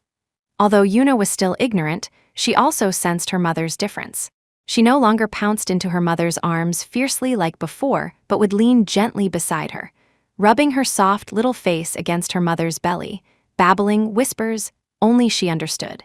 This feeling of being tightly wrapped in love greatly alleviated Lindsay's physical discomfort. She spent less time picking up her brush and more time lying on the lounge chair on the balcony, watching the children playing in the garden, or listening to Lucas reading prenatal stories in his deep, pleasant voice, feeling the powerful fetal movement of the baby in her womb. Her heart was filled with a calm and immense sense of happiness. However, changes in pregnancy hormones also made her emotions sensitive. Sometimes she would feel inexplicably down over a small matter, or have no appetite for the food Lucas carefully prepared, or even wake up crying because of dreaming about some irrelevant things. Whenever this happened, Lucas always showed great patience and tolerance. He wouldn't ask why, just silently hugged her, gently patting her back until her emotions calmed down. He would remember something she accidentally mentioned wanting to eat, and find a way to have someone buy it even late at night. He would also collect various funny jokes and heartwarming movies to amuse her when she felt down. Late one night, Lindsay woke up in pain from a cramp again. As soon as she moved, Lucas beside her woke up immediately. Without a word, he sat up, skillfully held her ankle, and massaged her calf with moderate strength to relieve the spasm. Moonlight filtered through the sheer curtains, outlining his focused profile. Looking at the faint dark circles under his eyes, a surge of guilt and heartache rose in Lindsay's heart. "I woke you up. You have a morning meeting tomorrow. Go back to sleep, I'll rub it myself." Lucas didn't stop his hand movements. He looked up and smiled at her, his eyes incredibly gentle in the night. "The meeting can be postponed. Your comfort is most important. Besides, this is the only hardship I, as a father, can share with you right now." Simple words, yet they made Lindsay's nose tingle. She reached out, held his free large hand, and whispered, "Lucas, thank you." Lucas turned his hand to wrap hers in his palm, bringing it to his lips for a light kiss. "Silly, why say thank you to me? Sleep, I'm guarding you." Under the solid and gentle protection of this man, Lindsay felt that all the discomfort brought by pregnancy had become a worthwhile, sweet burden. Peaceful days were broken by a sudden online revelation. This morning, Lucas was handling emails in the study when Charles knocked and entered with a solemn expression, handing a tablet to him. "Mr. Landor, look at this." On the screen was a hot post on an influential entertainment gossip forum with a sensational title. "Shocking business tycoon Lucas Landor, suspected of having illegitimate child stranded overseas original painter wife, kept in the dark during pregnancy." The content of the post vividly described a whistleblower's revelation, claiming that before marrying Lindsay, Lucas had a relationship with a woman overseas and had a son, now 4 or 5 years old. The post also attached several blurry, seemingly candid photos. One was the back view of an Asian woman holding a little boy's hand on a foreign street corner. Another was shockingly an old photo of Vivian Quinn and Lucas standing side by side at a public event years ago, deliberately cropped and color graded to appear ambiguous. Below the post, a large amount of discussion and speculation had already been triggered. Although many questioned the authenticity of the revelation, keywords like wealthy family secrets, cheating during pregnancy, and illegitimate child quickly ignited public curiosity. Lucas's face instantly darkened. He immediately realized this was aimed at him and Lindsay moreover. The timing was chosen so viciously exactly when Lindsay was emotionally sensitive during pregnancy. Check, find out the IP address of this poster, and all related information, immediately use all means to suppress the post. Lucas's voice was cold as ice. "It's already being handled," Charles reported quickly. "The technical department is tracking it, and the PR team has also activated the emergency plan, contacting platforms to delete posts and issuing denial statements. But the spread is very fast. I'm afraid it has already caused some impact." What worried Lucas most was Lindsay. She would also browse her phone usually, if she saw these irresponsible rumors. He immediately stood up and walked quickly toward the studio. Inside, Lindsay was wearing headphones, listening to music while sketching on her iPad, seemingly unaware of the storm outside. Lucas breathed a sigh of relief secretly. He walked over, naturally took off one of her headphones, and asked softly, "What are you drawing?" Lindsay looked up and smiled at him. "Just doodling unisleeping. Why are you here?" "Finished working." MN taking a break. Lucas sat beside her and casually picked up her phone. "Seeing you look at your phone so much lately is bad for your eyes. Shall I put it away for a while?" Lindsay didn't suspect anything and nodded. "Okay, I'm actually a bit tired." Lucas quietly set the phone to silent and blocked related notifications. He knew this was only an expedient measure. He had to solve this problem thoroughly and quickly. Back in the study, Charles brought preliminary investigation results. "Mr. Landor, the posting IP address jumped multiple times and finally pointed to a public network node overseas. Specific identity cannot be locked, but the content and photos are highly targeted, obviously done by someone who knows the inside story. Vivian Quinn? Lucas thought of her first. Monitoring shows Vivian has had no abnormal online activity recently. Moreover, with her ability and situation, it's difficult to plan such a large-scale online revelation. Charles analyzed. It looks more like professional black PR methods, someone paid for trending searches to deliberately smear. A commercial rival, or the remnants of Miles Landor's power. Lucas's eyes were sharp. No matter who the other party was, their heart was punishable. No matter who it is, I want them to pay the price, Lucas said coldly. Continue digging deep. At the same time, issue the strictest lawyer's letter in the name of the group and myself to pursue the legal responsibility of the rumor mongers. Contact several mainstream media outlets. I want to do an exclusive interview to respond directly. He had to cut the knot quickly. He absolutely could not let rumors ferment and hurt Lindsay. However, just as Lucas was intensely deploying a counterattack, someone he didn't expect stood up first. The person who stood up first was actually Sue Summers. As Lindsay's best friend and a well-known fashion blogger, Sue possessed millions of followers on social media. Upon learning of the rumors, she immediately burned with rage and released a long blog post across all her platforms. The title of the post was direct and sharp. Bullshit, my sister's happiness isn't for you sour chickens to fabricate rumors about. In the text, she detailed the hardships Lucas and Lindsay went through from childhood sweethearts to their reunion. She described Lucas's almost paranoid deep affection and protection for Lindsay, and posted a large number of private photos of their family of four's warm daily life authorized, proving the couple's harmonious feelings and family happiness. She directly attacked the rumors.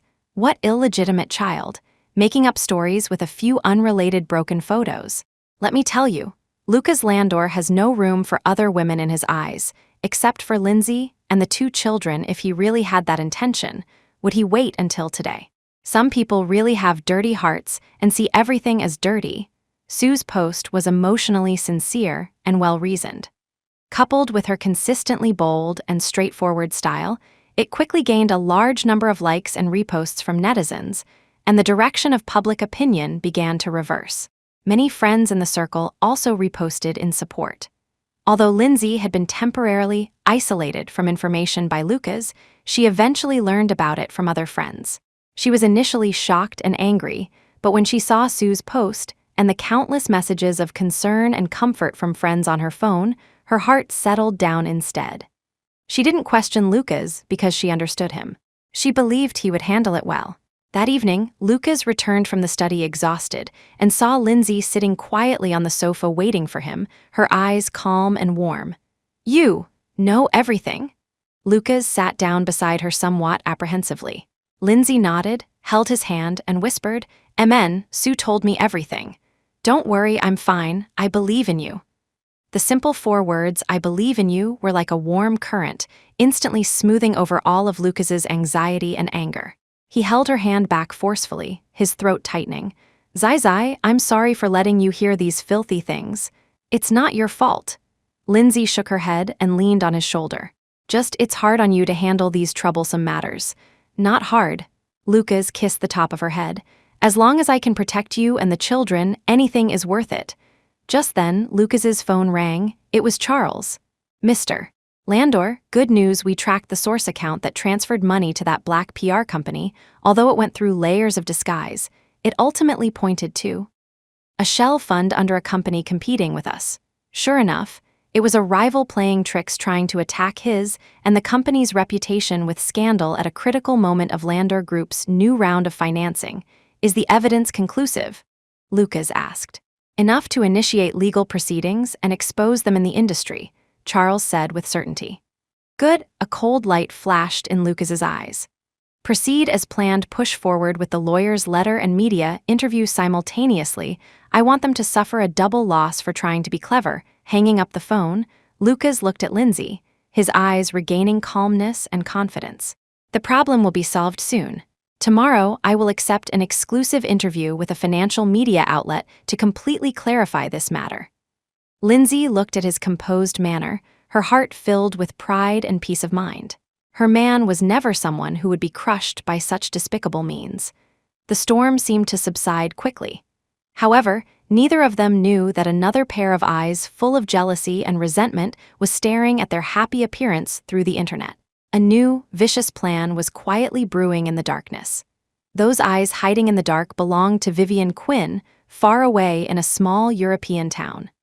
Although Lucas's ban prevented her from setting foot in the country, and strict monitoring kept her from acting rashly, she never stopped prying into the Landor family. The internet became her only window. When she saw the revelation about the illegitimate child, a twisted thrill first surged in her heart. See, Lucas Landor, not everyone thinks you're perfect. Someone also knows your dark past, even though that past was fabricated by her. But immediately after, when she saw Sue's fierce rebuttal, saw netizen comments begin to turn, and especially saw the official blog of the financial magazine announce Lucas's exclusive interview to clarify the rumors, her thrill turned into burning jealousy and anger. Why could Lindsay possess all this?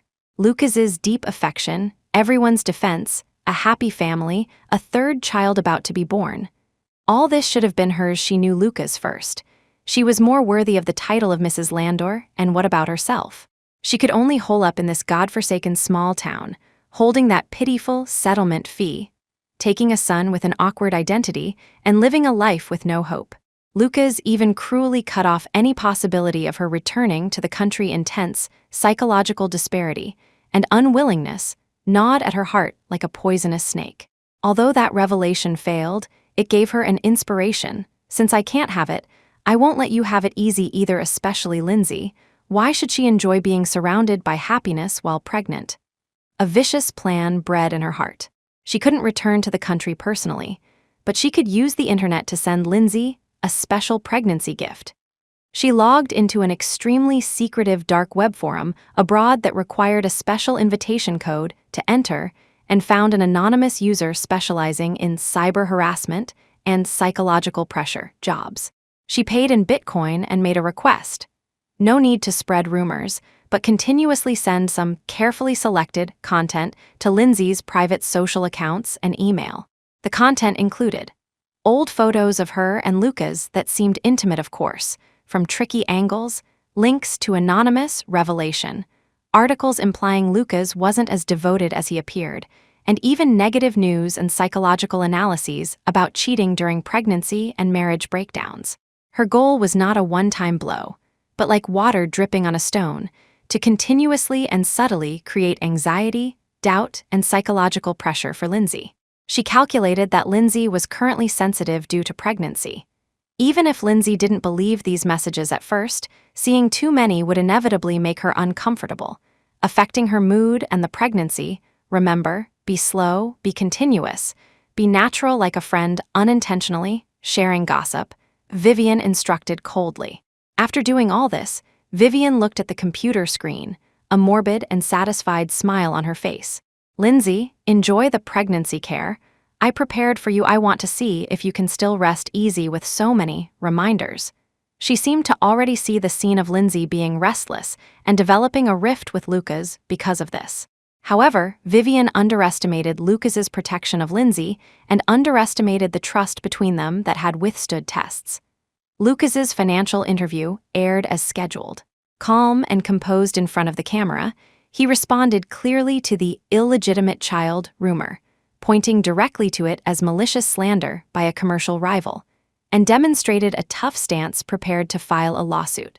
He spent a large portion of time talking about family, about his wife Lindsay's dedication and support, and about his expectations for his children. The warmth and determination in his eyes greatly reversed the public impression, winning widespread sympathy and support. At the same time, with its powerful public relations and legal strength, the Landor Group swiftly counterattacked the rumor mongers, not only forcing them to apologize publicly and pay damages, but also causing their reputation in the industry to plummet. This storm ended with Lucas achieving a complete victory. At home, things seemed to return to their former tranquility, but Lucas did not relax his vigilance. He knew that open spears are easy to dodge, but hidden arrows are hard to defend against. Sure enough, a few days later, the head of the family security office reported an abnormality to him.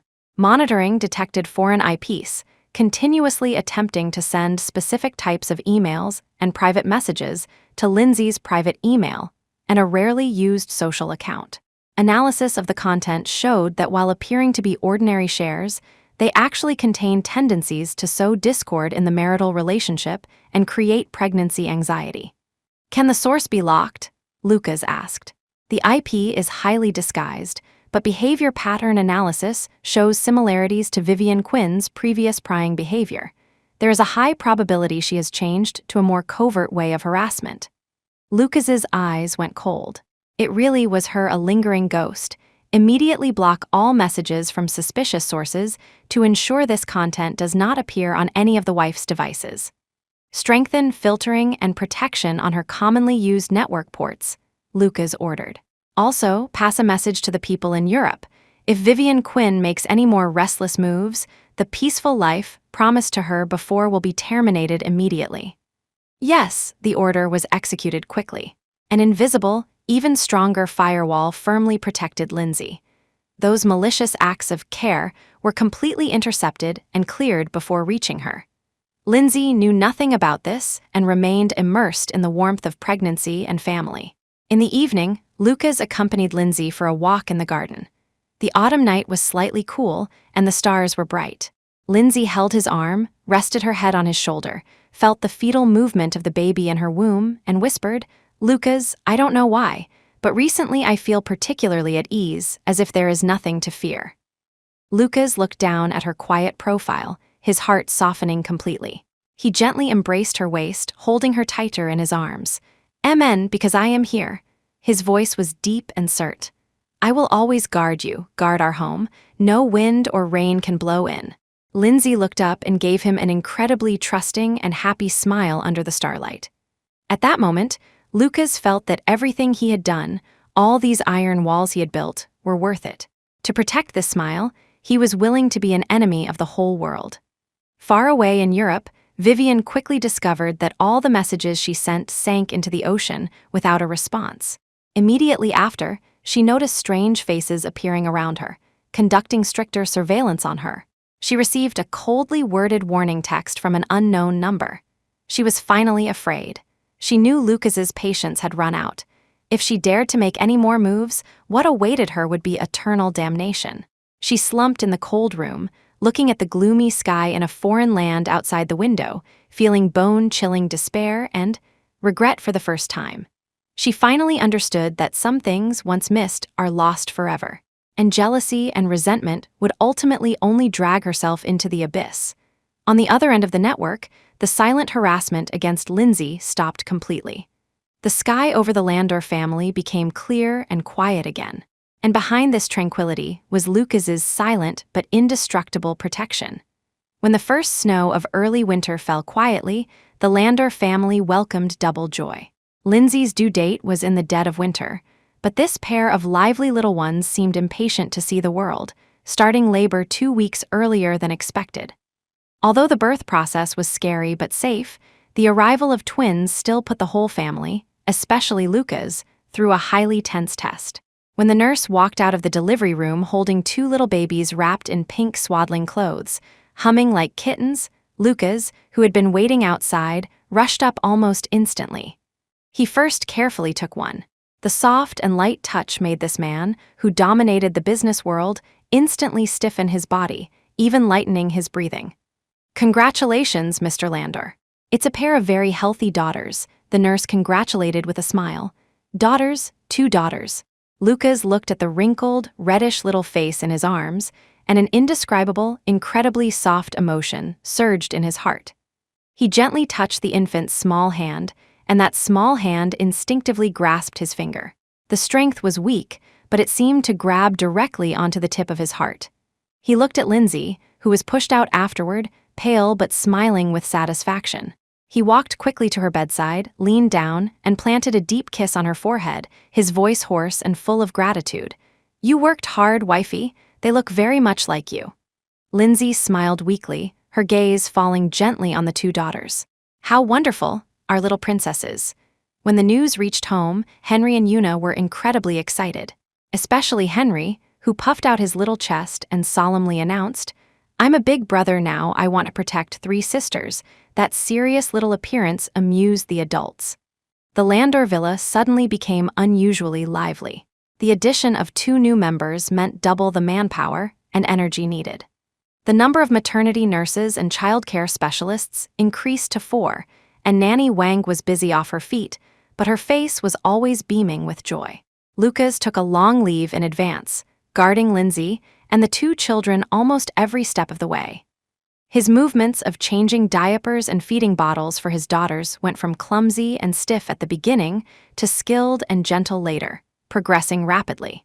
At night, he insisted on taking turns with the maternity nurse to take care of them, allowing Lindsay to rest better. Watching her once cold and serious husband now looking careful and soft-eyed while holding his daughters, Lindsay's heart was filled with warmth. She knew that because of the arrival of these 2 new lives, this home would open a busier, but also more laughter-filled new stage. According to the previous agreement, the names of the 2 daughters were to be chosen by Lindsay. She looked at the snowflakes flying outside the window, then at the 2 little angels sleeping side by side in the cradle. After pondering for a moment, she whispered, "Let's call the older sister Snow Landor Lu Jingsu to commemorate their arrival to us on the day of the first snow, pure and flawless. The younger sister, call her Nina Landor Lu Jingning, wishing them a life of peace and joy." Snow Landor, Nina Landor. Lucas silently recited these 2 names, his eyes full of agreement and love. "Okay, we'll listen to Mom." Snowflakes fell quietly, covering the courtyard. Inside, the heating was turned up high. The milky scent of newborns mixed with the faint smell of disinfectant formed a unique and warm atmosphere. The 4th and 5th members of the Landor family officially became the most favored little princesses of this household. The arrival of twins brought double the joy to the family, but also double the sweet burden. Although Snow and Nina were twins, their personalities quickly showed differences. Older sister Snow was quieter, sleeping after eating, like an elegant little princess. Younger sister Nina was active and restless, with a loud cry and many demands, a thorough little tormentor. At night, the 2 little ones' schedules were often out of sync. Just as one was coaxed to sleep, the other woke up wanting milk. The crying one after another often made the novice parents rush around. Lindsay needed to recuperate postpartum, so the main night care tasks fell on Lucas and the maternity nurse. Lucas showed amazing perseverance and patience. He set a strict rotation schedule to ensure Lindsay had continuous sleep time. He himself often immediately threw himself into the battle of coaxing babies, feeding milk, and changing diapers right after processing urgent company emails. In just a few weeks, obvious dark circles appeared under his eyes, but watching his daughters change every day, becoming more fair and cute, he felt all the hard work was worth it. Henry and Una were full of curiosity about their sisters. The first thing Henry did when he came home from school every day was run to see his sisters. He would imitate his father, carefully wiping his sisters' small mouths with a cotton swab dipped in water. Una would often lie by the crib, babbling and talking whispers to her sisters, occasionally trying to stuff her own small pacifier into her sisters' mouths, making the adults laugh and cry. However, new challenges followed. Una was, after all, only over 2 years old, at an age needing parental attention. After finding that most of her parents' energy was occupied by the 2 new, tiny ones, she began to show some regression behaviors, such as wetting her pants again, acting spoiled asking for hugs, and even occasionally causing trouble deliberately to attract attention. Lindsay keenly perceived Una's changes. Disregarding her postpartum weakness, she insisted on taking special time every day to read picture books and play with toys with Una alone, telling her, "Una will always be Mom's most precious little princess, just as important as the sisters." Lucas also noticed this. When coaxing her to sleep at night, he would specifically hug Una more and tell her stories about how she was the first little princess. The parents' patience and care gradually took effect. Una's sense of security returned, and those little tantrums slowly disappeared. She began to truly take pride in her identity as an older sister, even commanding Henry to help get diapers and pass milk bottles together. This evening, Lucas rarely finished work early and returned home. He saw Lindsay leaning on the sofa, breastfeeding Snow, while gently rocking Nina's cradle with her foot.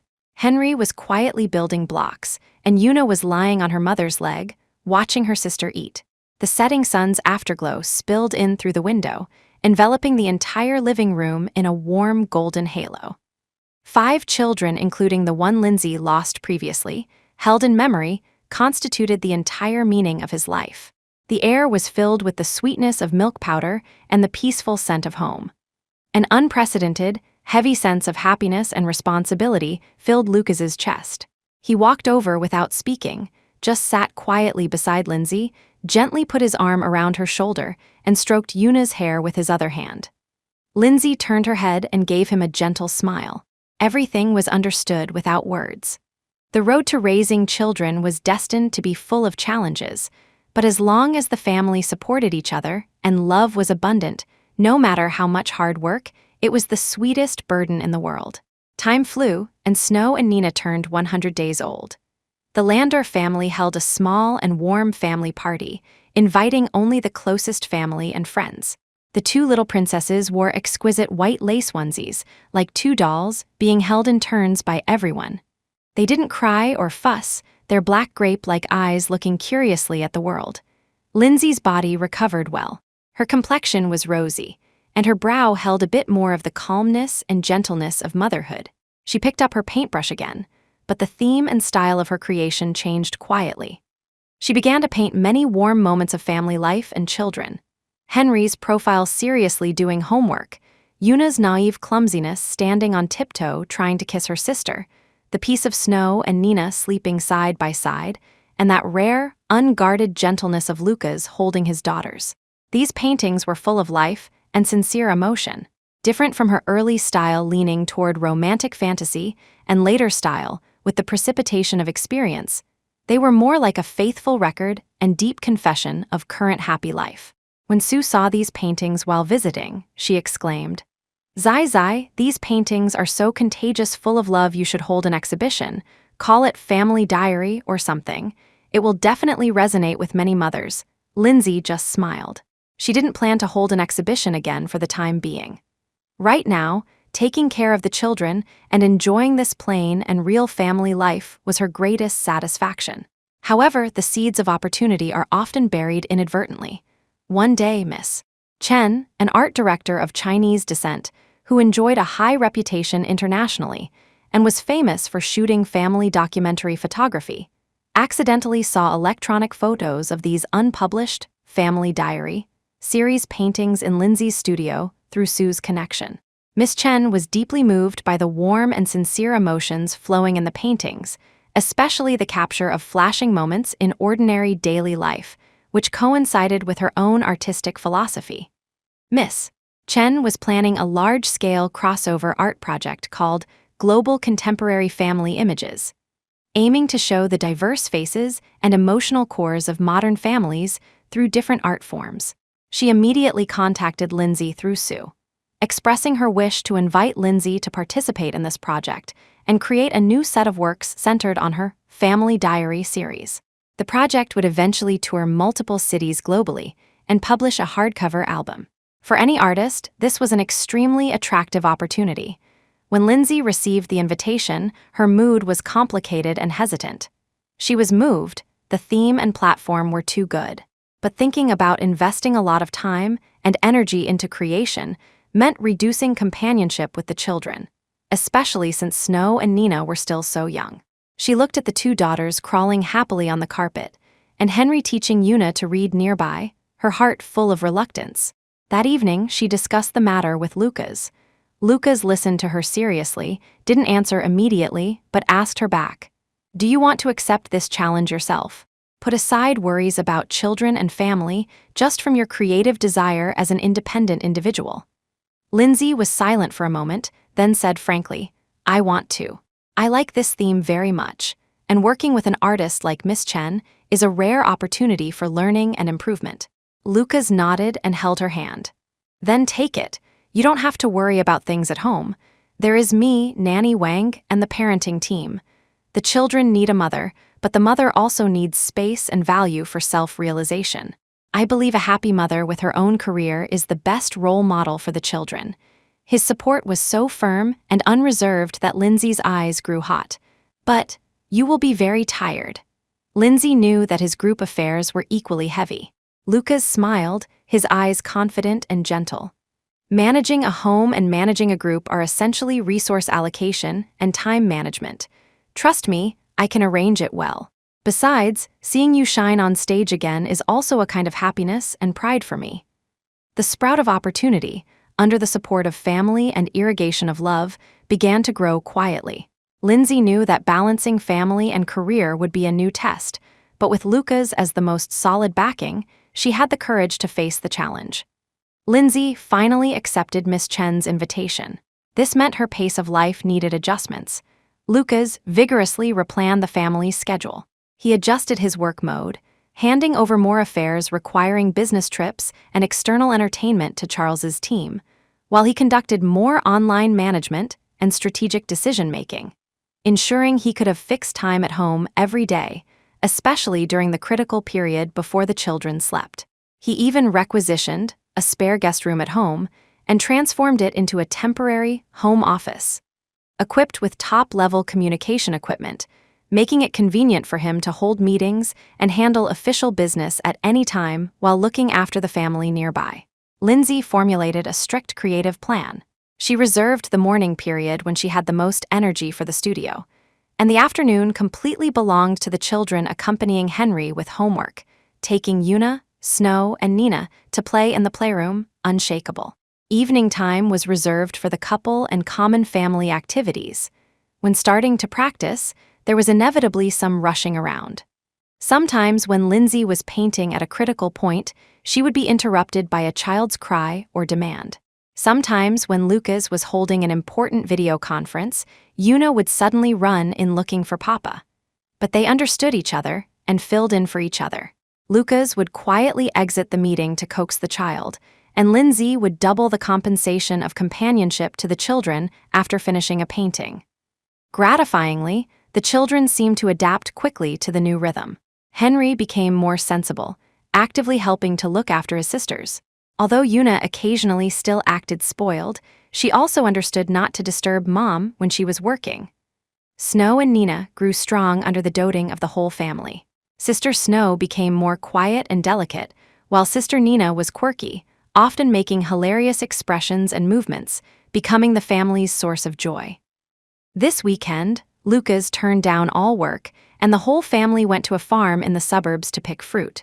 Henry acted like a little man, helping Dad carry the basket.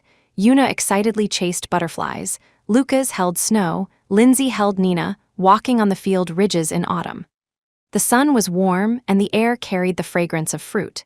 Lindsay looked at the smiling faces of her husband and children beside her, looked at the full harvest in the basket, and felt full of steadfastness and happiness inside. This balance found amidst busyness made life more fulfilling and meaningful. She whispered to Lucas, "Thank you for supporting me in doing what I want to do."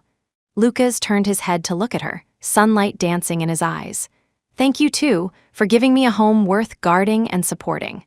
The new balance required joint effort and sacrifice from both husband and wife. But they endured it gladly, because all this giving was to protect the most precious wealth in the world they both cherished, home. Life seemed to step onto a right track full of the smell of fireworks. Lindsay's Family Diary series creation progressed smoothly. The new works were full of vivid life breath and warm emotions, making the visiting Miss Chen praise endlessly. Lucas gradually got used to this new mode, combining working from home and super dad, and even enjoyed it. He found that participating in the children's growth gave him more sense of achievement than winning any commercial project. However, just when everything seemed stable, a signal from a distant country quietly touched that nerve of vigilance Lucas had never relaxed. This day, while he was handling the final report of an overseas merger in his home office, he received a routine report email from Old K in his encrypted mailbox. The content of the email was mostly about the cleanup of some previous leftover matters, looking completely normal. But at the end of the email, Old K used extremely cryptic wording to attach a seemingly insignificant piece of information. Additionally, regarding previously monitored subject A, their associate B has shown abnormal financial flow recently. The amount is not large, but the flow points to a Southeast Asian entertainment-related account. Nature pending investigation, continuing to monitor. Subject A was their internal code for Vivian Quinn, and Associate B referred to the biological father of Vivian's son Nathan Quinn, whose identity was a mystery according to previous investigations, likely a small character mixing in underground casinos and gray industries. This information seemed insignificant, but combined with Vivian's various behaviors before, Lucas keenly perceived a trace of unusualness. Vivian had been behaving for a while. Why did her son's biological father suddenly have financial activity? And flowing to the entertainment industry in Southeast Asia, was it a simple personal act or related to Vivian? Did she still have evil intentions and was plotting something in secret, or was this just a coincidence? Lucas pondered for a moment and replied to the email. Find out the specific use of funds and the ultimate beneficiary. Strengthen monitoring of A, paying special attention to whether she has contacted new communication tools or personnel recently. He put down his phone, walked to the window, and looked at Snow and Nina being taken by the childcare specialist to sunbathe in the courtyard, his eyes deep. He would absolutely not allow any potential risk to threaten his family. Even if it was just a trace of rustling grass in the wind, he had to get to the bottom of it. Beneath the calm sea surface, undercurrents might be surging quietly. But Lucas was already prepared. His net of protection was tighter and stronger than ever before. Old K's report was like a stone thrown into a calm lake, rippling slightly in Lucas's heart. He didn't make a sound, nor did he tell Lindsay, to avoid unnecessary worry. But he secretly issued more detailed investigation orders. A few days later, more specific information came back. The fund flow ultimately pointed to a newly registered small entertainment agency in Thailand, Siam, whose superficial business was model brokerage and short video operation. But the background was complex, suspected of money laundering. And Vivian's recent communication records showed she had brief contact with an overseas number through encrypted chat software. That number was verified to be a disposable prepaid card, untraceable. Clues seemed to point to Vivian possibly trying to do something through certain gray channels, but the specific purpose was unknown, and there was currently no direct evidence that she had an action plan targeting the Landor family. Continue monitoring, increase vigilance, but don't alert the enemy for now. Lucas issued instructions to Old K. Having been in the business world for many years, he knew well that sometimes holding back and waiting for the opponent to reveal more flaws was more effective than acting rashly. He reinforced the family's safety net, especially the protection of the children's daily activity trajectories, but daily life maintained its original warm rhythm. Lindsay was completely immersed in her creation and family life, knowing nothing about the waves in the dark. Her family diary series paintings progressed rapidly. The vivid expressions of the children and warm moments of family interaction under her pen made even Miss Chen praise the drafts endlessly, believing this set of works was expected to become another peak in her artistic career. However, just as Lindsay devoted herself fully to creation, an unexpected little episode occurred. This afternoon, Lindsay was modifying a draft in the studio when the nanny knocked on the door with a somewhat uneasy expression. "Madam, could you go see Miss Yuna?" After waking up from her nap today, she has been unhappy, hiding behind the curtains hugging her old doll. She won't say what's wrong when asked, and she has a slight fever. Lindsay's heart tightened, and she immediately put down her brush and went to the children's room. Sure enough, Yuna was curled up behind the heavy curtains of the floor-to-ceiling window, her face flushed, tightly hugging a washed-out bunny doll, her most attached partner since childhood. Seeing her mother enter, she just looked up with big eyes, then lowered her head, tears still hanging on her long eyelashes. "Yuna, what's wrong, baby? Are you feeling uncomfortable somewhere?" Lindsay hugged her out with heartache, checked her forehead, and indeed it was a bit hot. Yuna buried her small face in her mother's arms, sobbing softly, and said intermittently, "Mommy, is it, because of Snow and Nina, you don't want Yuna anymore?" Lindsay was stunned, instantly understanding. During this time, she was busy with the exhibition creation. Although she tried her best to accompany them, the distribution of energy inevitably made the sensitive child perceive it. Coupled with the discomfort of the occasional low fever, it magnified the child's insecurity. A surge of guilt welled up in her heart. She hugged her daughter tightly and said softly, "Silly child, how could that be? Mommy loves Yuna the most. You and Big Brother and Snow and Nina are all Mommy's precious darlings. None can be missing. Mommy is working recently, just like Papa goes to the company, but Mommy thinks of Yuna all the time in her heart." She patiently comforted her, took Yuna's temperature, gave her fever medicine, and then accompanied her all afternoon, reading stories and playing puzzles until Yuna fell asleep peacefully in her arms, a sweet smile reappearing on her small face. When Lucas came back at night, Lindsay told him about this, her tone carrying self-blame. Lucas put his arm around her shoulder and comforted, "This isn't your fault. Children have various emotional fluctuations during growth. It's normal. The important thing is that we detect it in time and give enough love and security. Look, you handled it very well just now." This incident also reminded Lindsay that no matter how important her career was, the children's mental health was always number one. She adjusted her creative plan to ensure higher quality, more focused parent-child time every day. Lindsay's efforts to balance family and career were effective. Yuna's emotions quickly stabilized, and the family atmosphere became more harmonious. At this time, Miss Chen sent a video call from overseas. In addition to expressing high appreciation for Lindsay's newly completed works, she also brought an unexpected proposal. "Zai Zai, your set of family diary is really too touching. After discussing with the project organizing committee, I have a bold idea," Miss Chen said enthusiastically on the screen. "We hope that in the final global tour, we can not only display your paintings, but also integrate some dynamic family image elements, forming an immersive experience interwoven with painting, documentary photography, and short videos. Therefore, we want to invite an excellent documentary photographer to capture some real-life fragments of your family in the next few months as a supplement to the exhibition." Lindsay was surprised. "You mean, to film our daily life?" "Yes," Miss Chen affirmed. "Of course, on the premise of absolutely respecting and protecting privacy, only selecting the most natural and warm moments. We hope to let the audience feel that art really comes from life, and the most moving art is life itself. This is also an innovative attempt at international art exhibitions." This proposal made Lindsay both tempted and hesitant. Tempted by the innovation of art form, hesitant about whether family life would be disturbed. She looked at Lucas beside her. Lucas pondered for a moment and asked Miss Chen, "The photographer's background, shooting cycle and method?" Miss Chen seemed prepared.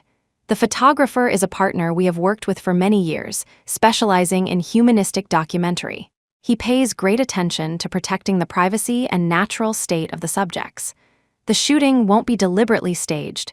It's more like an invisible recorder. The cycle is about 2 or 3 months, and the frequency won't be very high." Lucas looked at Lindsay, his eyes asking for her opinion. Lindsay thought for a moment and felt that if they could record moments of the children's growth while protecting privacy, it seemed like a very meaningful thing, and it would be a good improvement for the art project itself. "I think we can try," Lindsay finally nodded. "Great," Miss Chen was very happy. "Then I'll send the photographer's information to you. If you think it's suitable, we'll start this plan." The photographer recommended by Miss Chen quickly sent his personal portfolio and profile. His name was Gavin Cross, a male photographer around 40 years old with a calm temperament. His works were known for delicately capturing human emotions and the poetry of daily life, winning many awards internationally, with a good reputation. Lucas had Charles verify Gavin's background secretly and confirmed he was clean and reliable. Thus, the family image recording plan was set. When Gavin visited for the first time, he wore a simple cotton linen shirt and carried an inconspicuous camera bag. He didn't talk much, but his eyes were gentle and focused.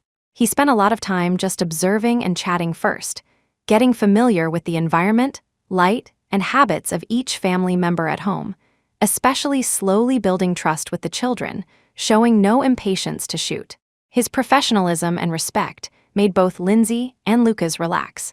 A few days later, Gavin began to raise his camera occasionally, but his movements were extremely gentle and covert, often capturing those inadvertent outpourings of true feelings when the children were playing, Lindsay was painting, or the family was chatting at dinner. Surprisingly, the children quickly adapted to this invisible uncle.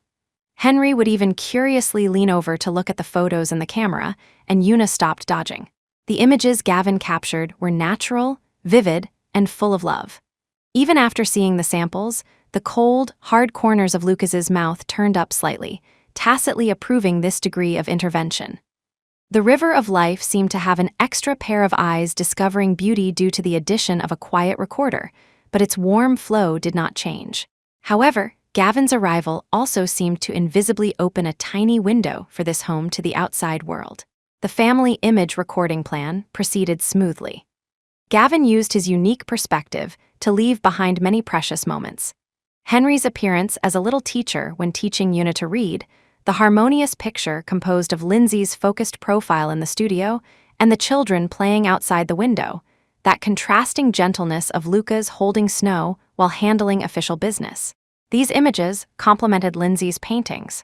However, there is no wall in the world that does not leak wind. Although Lucas required the project to be highly confidential, the gossip about international renowned artist Lindsay Cloudy collaborating with documentary photographer Gavin Cross on a family art project still quietly circulated within very small art circles and high-end social circles. This news, after several twists and turns, passed through certain specific channels and eventually reached the ears of Vivian Quinn, who was far overseas and always paying attention to the Landor family's movements.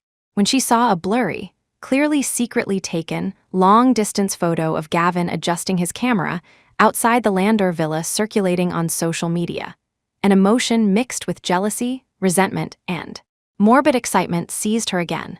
Lindsay, not only do you possess everything, but now you want to show off your happy life as art to the whole world. A vicious thought grew wildly in her heart.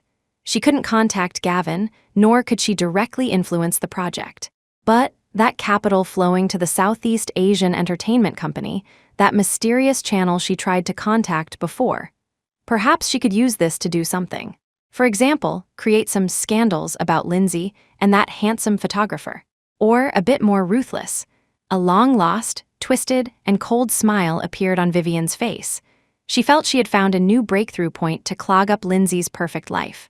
Undercurrents began to surge quietly again beneath the seemingly calm happiness.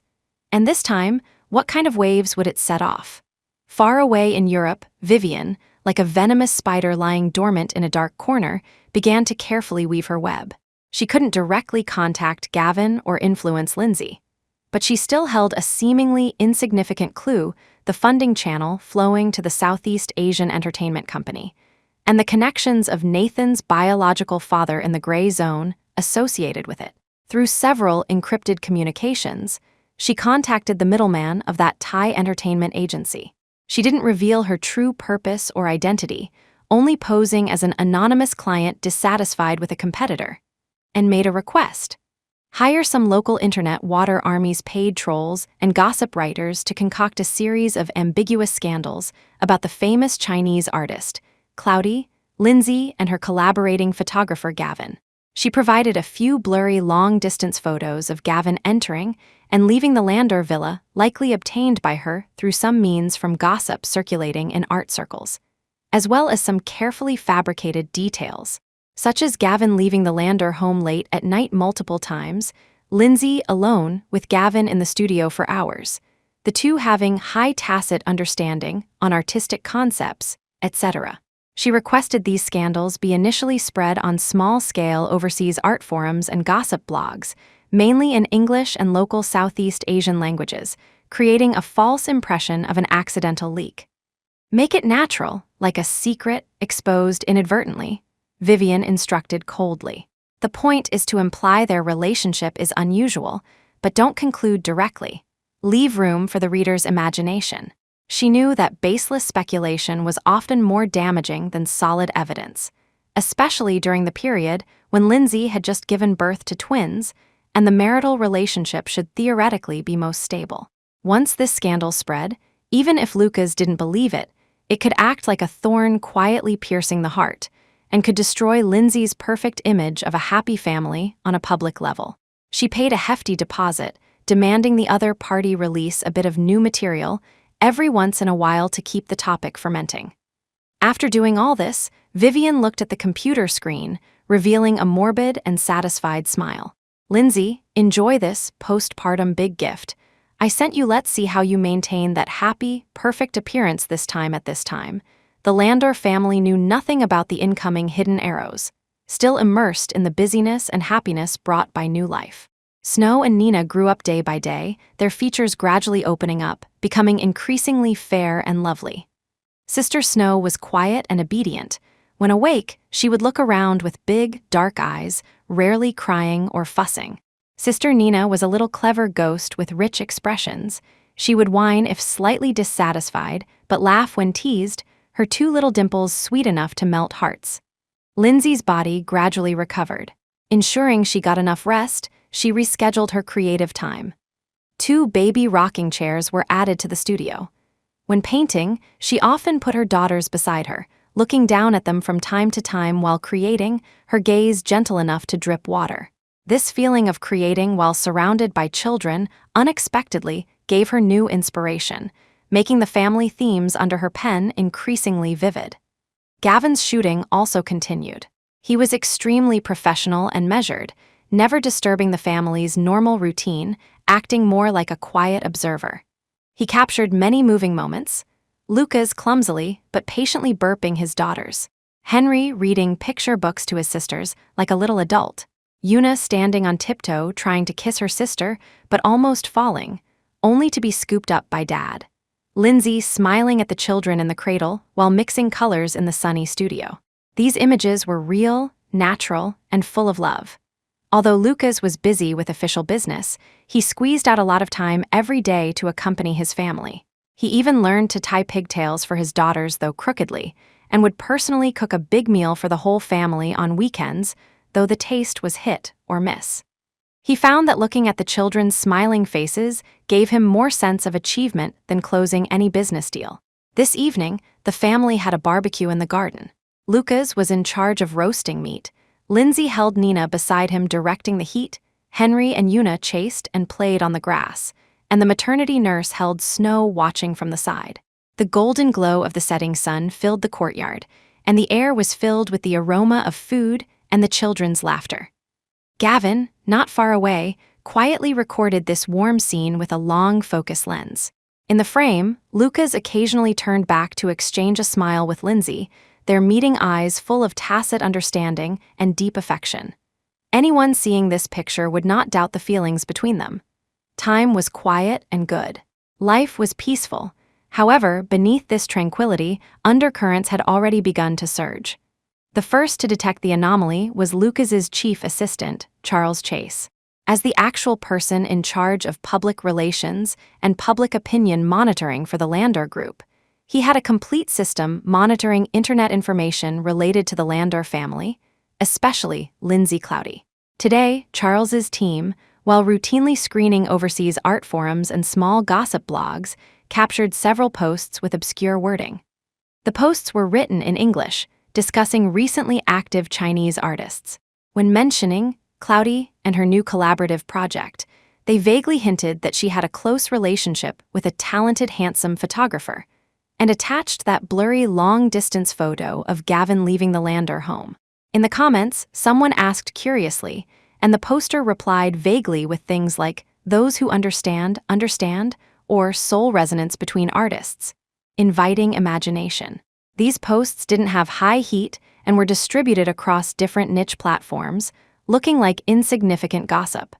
But Charles keenly perceived the unusualness. The content was obviously targeted and appeared too concentratedly. He immediately reported the situation to Lucas. Lucas was in a video conference in the study. Hearing Charles's low report, his expression didn't change, but his eyes instantly went cold. He signaled to pause the meeting for a moment and walked to the side. "Can the source be traced?" he asked in a low voice. "The IPs are all in Southeast Asia, jumping multiple times, looking like the method of professional water armies. The content is currently still very obscure, with no signs of large-scale spread. Charles answered. Keep a close eye on it. Lucas's voice was calm but carried undeniable sternness. Find out the source and the pusher behind it. Use technical means to suppress all related posts. Don't let it spread. Also, don't tell my wife for now. Understood. Hanging up the phone, Lucas's face sank like water. He thought of Vivian Quinn almost immediately. This insidious and underhanded method fit her style very well. It seemed the previous warning didn't make her truly behave. He walked to the window and looked down at the garden. Lindsay was discussing some just-taken sample photos with Gavin, both with professional and pleasant smiles on their faces. Sunlight fell on them, the picture harmonious and beautiful. Lucas's eyes complicated for a moment, but quickly recovered calmness and trust. He understood Lindsay and believed in their feelings even more. This inferior alienation tactic couldn't shake him, but he absolutely wouldn't allow these filthy things to tarnish Lindsay's reputation or disturb their life. The wind rises from the end of the duckweed. He had to completely strangle this evil wind before it brewed into a storm. Lucas strengthened network monitoring and had Charles use resources to quickly and silently clean up those rumors that were just showing signs, preventing them from making any waves. At the same time, he asked Old Kay to increase the intensity of monitoring Vivian to find evidence of her direct connection to this incident. After handling these, he returned to the family as if nothing had happened. At night, after the children fell asleep, Lucas went to the studio. Lindsay was still modifying a painting. It was the moment Gavin captured of Lucas holding the twin daughters while on a work call, the scene warm and interesting. Lucas hugged her gently from behind, resting his chin on the top of her head, looking at the canvas, and whispered, Gavin really knows how to capture moments. I like this one very much. Lindsay relaxed into his arms and smiled. Yes, you guys under his lens are all particularly real and cute. Lucas was silent for a moment, then spoke seemingly casually. Zai, is the cooperation with Gavin pleasant? Do you feel any inconvenience? Lindsay turned her head to look at him with some doubt. No, Mr. Cross is very professional and respects our privacy very much. Why would it be inconvenient? She keenly sensed something. What's wrong? Did you hear some gossip? Lucas looked at her clear and frank eyes, and the last trace of doubt in his heart vanished. He didn't want to hide it from her, but he didn't want to worry her either, so he chose a gentle way to reveal part of the information. Nothing big. Just that the internet environment is complex now, and you are a public figure, so there inevitably will be some baseless gossip. I've already asked Charles to handle it. Just reminding you to pay more attention to protecting privacy when cooperating with the outside world. Lindsay froze for a moment, then immediately understood her husband's hint. She wasn't a naive girl. She knew that gossip could be fearful. She turned around and looked at Lucas seriously. Lucas, do you trust me? Of course. Lucas didn't hesitate, his eyes firm. I never doubted you. I just don't like that dirty water splashed on you. Lindsay smiled and actively wrapped her arms around his waist, leaning against his chest. I know, an upright body is not afraid of a slanted shadow. My relationship with Gavin is purely work, recording our family's true happiness. There's nothing shameful. As for the rumors outside, with you blocking them for me, I'm not afraid. Her trust and calmness were like warm sunshine dispelling the haze in Lucas's heart. He tightened his arms and kissed her forehead. Amen, I'm here. Trust between husband and wife is the most solid armor against all storms. Lucas's response was fast and effective. The initial rumors were quickly extinguished without attracting any attention. However, Old Kay's investigation made key progress. By tracking the fund flows and communication records of those Southeast Asian water army companies, Old Kay's team followed the vine to the melon and finally locked onto the identity of a middleman. This middleman was inextricably linked to the Thai entertainment agency, previously investigated for receiving abnormal funds from Nathan's biological father. Deeper investigation showed that this middleman had multiple brief contacts, recently with an encrypted IP from a European country. Although the other party had high technical skills and hid the real address, the behavioral pattern matched highly with Vivian's activity characteristics monitored before. It could be almost certain that the mastermind behind the scenes was Vivian Quinn, Mr. Landor. The chain of evidence is basically complete. Although we can't directly prove it's Vivian personally operating, all clues point to her. Do we need to take further action? Old K asked for instructions. Lucas stood in front of the floor-to-ceiling window in the study, his eyes cold as frost. Vivian's repeated provocations had touched his bottom line. Before, for the sake of old feelings and that innocent child, he gave her a way out, but she didn't know how to repent and intensified her actions. Organize all the evidence and send it anonymously to the Police and Immigration Bureau over in Thailand, reporting that entertainment company for suspected illegal operations and online libel. Focus care on that middleman, Lucas ordered coldly. As for Vivian, send her a big gift. You mean, compile all her great achievements over the years, including how she impersonated Nathan's birth mother, how she was exposed, how she was deported, and how she hired water armies to spread rumors, this time into a detailed report. Send it anonymously to her parents, the management agency of the small town community she relies on for survival now, and her neighbors. Lucas's tone carried no emotion. Doesn't she care most about face, wanting to live a decent life? I'll let her become thoroughly famous there, with nowhere to hide. He wanted to completely cut off all of Vivian's retreats and delusions, making her pay a painful price for her stupid and vicious behavior. Yes, Old K understood immediately. This kind of social death, for a person of Vivian's character, was more painful than direct legal sanctions. The order for retaliation was quietly issued. Lucas looked at the bustling city outside the window, no mercy in his eyes. Guarding his family and lover, he never had a soft hand. This time, he wanted Vivian to thoroughly understand the price of touching his reverse scale. Lucas's counterattack was like precise surgery, silent but deadly. In Thailand, the entertainment agency that accepted Vivian's funds and was responsible for spreading rumors was quickly raided by local police for suspected illegal operations, tax issues, and online libel. The main persons in charge were taken away for investigation, and the company was instantly paralyzed.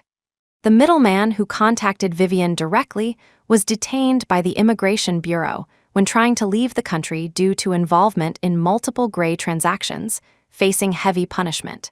And in that quiet but isolated small town in Europe, Vivian's life suffered a devastating blow. Several thick, unsigned letters were sent simultaneously to her elderly parents' home, the landlord's mailbox of the apartment she rented, the community activity center, and even the bulletin board of the supermarket she occasionally visited. The letters detailed exactly how she impersonated the birth mother of Lucas's son, how she was exposed, how she was deported, and the entire process of her recently hiring water armies to smear Lindsay, attached with screenshots of some processed evidence. The quiet town was instantly in an uproar. The neighbors' eyes turned from previous polite detachment to naked disdain and vigilance. The landlord tactfully suggested not renewing the lease, the community activity center shut her out, and even the supermarket cashier no longer smiled at her.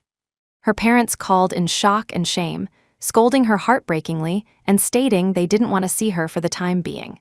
She tried to explain, but those ironclad facts left her speechless. Vivian hid in her increasingly cold apartment, drawing all the curtains tight, daring not to go out. The last bit of decent life she had painstakingly maintained collapsed completely. She lost her residence, lost her community, almost lost her family, and lost the dignity to stand in this place. Lucas didn't use any violence, yet he used the cruelest way to deprive her of the things she cared about most: superficial peace and hypocritical recognition. Despair and fear wrapped around her like a poisonous snake. She knew this was Lucas's final warning and final punishment. She thoroughly understood that she could never afford to provoke that man. Any attempt to hurt Lindsay and that home would make her pay an unbearable price. Under extreme psychological pressure, Vivian's mental state deteriorated sharply. She began to have auditory and visual hallucinations, anxious all day.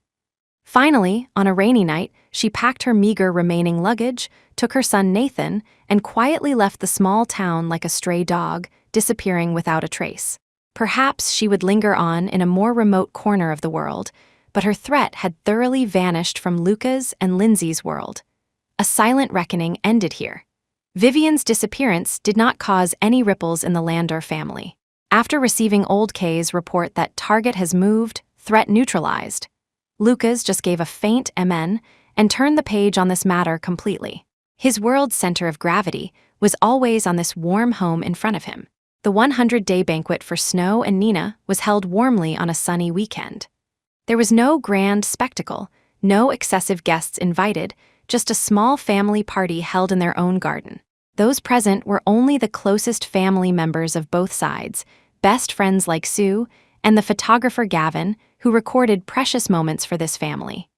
The garden was decorated with fresh flowers and colorful balloons. The long dining table was filled with exquisite pastries and food the children loved.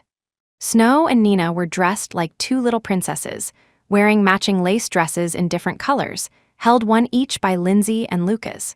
They opened their dark eyes, looking curiously at the lively crowd around them, not crying or fussing, so well-behaved it melted hearts. Henry looked especially like a little host today, wearing a small suit, busy distributing cake to guests, and solemnly introducing his sisters. This is Sister Snow, very quiet. This is Sister Nina, a bit naughty, but very cute, amusing the adults into laughter. Una followed her mother like a little tail, tiptoeing to see her sisters from time to time. Lindsay would bend down to let her kiss her sisters' small faces, and a satisfied and proud smile would immediately appear on Una's face. Gavin held his camera, weaving through the crowd, capturing every warm moment. The tenderness in Lucas's eyes when he bowed his head to kiss his daughter's forehead, the happy glow on Lindsay's face when looking at the children, the satisfaction of the grandparents enjoying their grandchildren, the sincere blessings of friends. Sunlight fell on everyone, everything was unrealistically beautiful. The cake-cutting segment pushed the atmosphere to a climax. Lucas held Lindsay's hand, holding the cake knife together. Amidst everyone's blessings, they cut the cake, symbolizing a sweet beginning for their daughters. At that moment, the camera froze the frame. In the picture were the profiles of the couple looking at each other with smiles, and the two innocent and cute little babies in their arms. Time was quiet, and the present world was stable. Nothing could be better than this. After the 100-day banquet ended, the guests gradually dispersed. Gavin gave a partially organized collection of photos and a carefully edited short video to Lucas and Lindsay as a gift. At night, after the children were asleep, the two watched it together in the media room. With soft music as the background, the video recorded bits and pieces from when Gavin entered this family to the day of the 100-day banquet. There was the innocence of children playing, the warmth of family dining, the focus of Lindsay's creation, the patience of Lucas's companionship. Those seemingly ordinary daily routines, under Gavin's lens, were endowed with poetic light and deep emotion. When the close-up of cutting the cake at the banquet played, Lindsay couldn't help but lean closer to Lucas, tears of emotion flashing in her eyes. Time flies so fast, it feels like giving birth to them was just yesterday. Lucas put his arm around her shoulder, his gaze lingering on the warm picture on the screen for a long time. After a moment of silence, he suddenly spoke. "Zai, I have an idea." Lindsay looked up at him. "I want to establish a family foundation." Lucas's tone was serious and steady, not just for the inheritance and preservation of wealth. More importantly, I want to use it to systematically support the career you love, support art education, and support family-related public welfare projects. For example, setting up a Cloudy Arts Scholarship to fund talented young illustrators, or establishing a public welfare project focusing on children's mental health. He paused, looked at Lindsay, his eyes deep. "Our happiness did not come easily. I want to make this happiness more meaningful and benefit more people.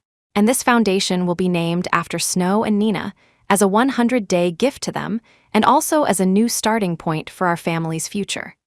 Lindsay was stunned, and then a huge warm current and resonance welled up in her heart. She always felt that the value of art lay in conveying beauty and warmth, and Lucas's idea sublimated their personal happiness into a kind of feedback and responsibility to society. "I support you." Lindsay held his hand tightly, her eyes bright. "This is more meaningful than any material gift. This night appeared exceptionally different because of a plan about the future, full of love and responsibility." Their home would not only be a warm harbor, but would also become a source for sowing hope and beauty. After the banquet, Gavin's shooting plan also came to an end. He had accumulated a large amount of material, enough to support a profound and moving exhibition theme. Before leaving, he specially came to bid farewell to Lucas and Lindsay and brought a selection of final exhibition photos and a rough cut of a documentary segment. The three sat in the living room watching together. The documentary segment used Lindsay's paintings as an introduction, interspersed with life moments captured by Gavin, perfectly blending painting with documentary footage, vividly showing a family story full of love, art, and growth. The images were delicate, the emotions sincere, and extremely infectious. "Thank you very much for your trust and support," Gavin said sincerely. "This experience is very precious to me. You let me see that art and life can be combined so perfectly. I believe this project will definitely arouse widespread resonance." Lindsay and Lucas both expressed great satisfaction with the results. Lucas rarely spoke actively. "Mr. Cross, thank you for your hard work. After the foundation is established, regarding art projects, I hope there will be opportunities for cooperation in the future." Gavin smiled and nodded. "That would be my honor." After sending Gavin off, the house seemed much quieter all of a sudden. Lindsay looked at the empty corner of the studio where Gavin's equipment bag used to sit, feeling a trace of reluctance. This experience of co-creation was equally significant to her. Lucas saw her mood and gently hugged her. "All good things must come to an end, but beautiful memories and excellent works will remain. Besides," he paused, his tone carrying a hint of teasing and confidence, "the person taking photos to record you in the future will mainly be me." Lindsay was amused by him and leaned into his arms. "Then you have to learn composition properly." "No problem, Mrs. Landor's exclusive photographer is now on duty." Lucas lowered his head and kissed the top of her head. A collaboration ended perfectly, but the new perspective and connection brought by art to this family remained permanently. As Snow and Nina grew up day by day, family life entered a relatively stable and regular track. Lucas delegated more of the group's daily management rights, focusing on strategic decisions and the preparation of the family foundation. Inspired by Gavin's shooting, Lindsay created a series of new works about growth and recording, with a more mature and peaceful style. The preparatory work for the family foundation progressed smoothly. Lucas named it the Snow Nina Foundation, implying purity and peace. The first batch of funded art scholarships and children's public welfare projects began soliciting proposals from society. This news caused quite a stir in the circle.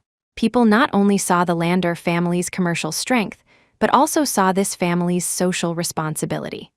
On the weekend, Lucas declined all social engagements and drove the whole family to a farm in the suburbs for the day. Henry and Una ran wild in the fields, feeding small animals, incredibly happy. Snow and Nina lay in the stroller, opening their big eyes curiously looking at the blue sky, white clouds, and green grass. Lindsay and Lucas pushed the stroller, strolling on the field ridges, enjoying the rare leisure and parent-child time. "Time flies so fast," Lindsay lamented, looking at Henry and Una chasing butterflies in the distance. "It feels like Henry was born just yesterday, and now he's already a little big brother." Lucas held her hand, his gaze gently sweeping over every child. "Yes, so we must cherish every day of the present even more." He paused and looked at Lindsay. "The foundation matters are basically straightened out. Next, I want to spend more time with you all. Let's take the children traveling to see the bigger world." Lindsay's eyes lit up. "Really? Where to?" "You decide." The corners of Lucas's lips raised slightly. "We go wherever you want to go." Sunlight fell warmly on the family. The future, just like this vast field before them, was full of infinite possibilities and warm hope. Their story about love, about growth, about guarding, and about giving back opened a brand new page. Snow and Nina's first birthday party was warmer and simpler than the 100-day photo session, held as a pure family gathering in their own courtyard. The two children could already toddle and babble. Sister Snow was quiet, careful when learning to walk, not crying loudly when she fell, just blinking her big eyes at the adults. Sister Nina was a little adventurer, stumbling but charging forward bravely, her laughter crisp and loud. They became Henry and Yuna's biggest toys. The siblings' greatest joy every day was taking their sisters to play. The house was constantly filled with children's language and laughter. Lucas fulfilled his promise. The Snow Nina Foundation was officially established and put into operation. The first batch of funded New Sprout art scholarships and the Children's Garden Early Childhood Development Project in remote areas received a large number of applications. Lindsay was also invited to become the foundation's art consultant, participating in project reviews.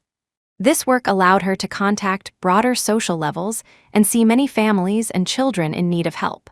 Her creative perspective unknowingly became deeper and more philanthropic. She began creating a new series called Light of Hope, inspired by this. Life seemed to step onto a stable and happy track, but Lucas knew well that undercurrents might exist beneath the calm sea. He did not relax the maintenance of the family security network. The family security office directly controlled by him operated efficiently and silently, ensuring the absolute safety of the family. This evening, after coaxing the 4 children to sleep, Lucas and Lindsay rarely had a quiet time for two. The couple embraced on the sofa on the terrace, looking at the brilliant city lights. "The foundation's work is more meaningful than I imagined," Lindsay whispered. "Seeing those children's drawings and stories, feeling I can do something, is really good." Lucas hugged her tightly. "Amen, we do it together." He paused, his voice lowering a bit. "Zai, there's something I need to tell you." Lindsay looked up at him. "Vivian Quinn, there's news." Lucas's tone was calm. Old Kay's people found out that she took that child to a very small, remote country in South America, living anonymously. Life seems very destitute. Her mental state is also not very stable. Lindsay was silent for a moment. There was no pleasure in her heart, but rather a trace of complex sighing. That woman who was once bright and flamboyant, but went astray due to obsession, ultimately chose the most miserable ending for herself. "She won't pose a threat anymore, right?" Lindsay asked. "Not anymore," Lucas said affirmatively.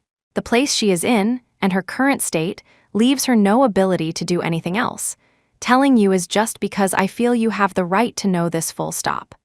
Lindsay leaned her head on his shoulder and gave a soft amen. The shadows of the past truly vanished into thin air here. Their future should only have light. Henry started elementary school. As the eldest son of the Landor family, he was smart and sensible, but also sensitive and competitive. Not long after enrollment, he encountered his first trouble. The school organized a drawing competition with the theme My Home. Henry drew a picture very seriously. Dad was tall as a mountain, Mom was gentle as water, he and Yuna held hands, and the 2 sisters played on the crawling mat. The picture was brightly colored and full of love. He submitted the work with full confidence. As a result, when the competition results were announced, he only got the active participation award. The first prize went to a classmate who drew a home of the future, full of technology, filled with various strange machines and devices. Henry returned home unhappy, not even wanting to play with his favorite Lego. Lindsay noticed his low mood and only learned the reason after patient inquiry. "Mom, did I draw badly?" Henry looked up with his small face, asking somewhat aggrievedly. "I think my home is just like this, very warm." Lindsay's heart softened. She took her son's drawing and looked at it carefully. Although the technique was immature, the emotion was sincere and the composition was full. In her opinion, it was far more moving than those works pursuing technique and novel concepts. She hugged her son and said gently, "Henry drew very well, Mom likes it very much. Look, you drew Dad so tall, Mom so gentle, and sister so cute. This shows your heart is full of love for the family. This is the most precious thing. But why didn't I get first prize?" Henry was still puzzled. Lindsay thought for a moment and explained in a way the child could understand. "Because every judge uncle and auntie likes different styles. Just like some people like sweet food, some like salty. Your drawing is a warm dessert, while the first prize drawing is a cool technology feast. It's just that the judge auntie preferred the feast this time. But this doesn't mean your dessert isn't tasty, understand?" At this time, Lucas also came back. After understanding the situation, he picked up his son's drawing, examined it for a moment, and then said to Henry very solemnly, "Son, in Dad's heart, your drawing is number 1. because it drew the soul of our family love. This is something no technology or concept can replace. Receiving affirmation from Mom and Dad, Henry's small face finally turned from cloudy to sunny. Lucas even specifically asked the butler to frame the drawing and hang it on the wall of the family room. This incident made Lindsay and Lucas realize that as children began to contact more complex social evaluation systems, guiding them to establish healthy values and a strong inner self was a new topic they faced as parents. Una entered the middle class of kindergarten, her personality becoming more quirky. She had a little secret. Recently, she liked a little boy in the class named Joey. In her small world, liking meant willing to share her favorite candy with him and wanting to sit next to him when drawing. This day, Lindsay went to pick Una up from school. The teacher smiled and told her that during free activity in the afternoon, Una took off the new hairpin from her hair and insisted on giving it to Joey, saying, "Give it to your mom to wear," making Joey baffled and almost cry.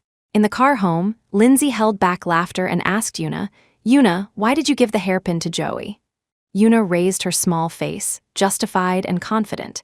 "Because he helped me pick up crayons yesterday. I like him, Mom. When you like Dad, don't you give him gifts too?"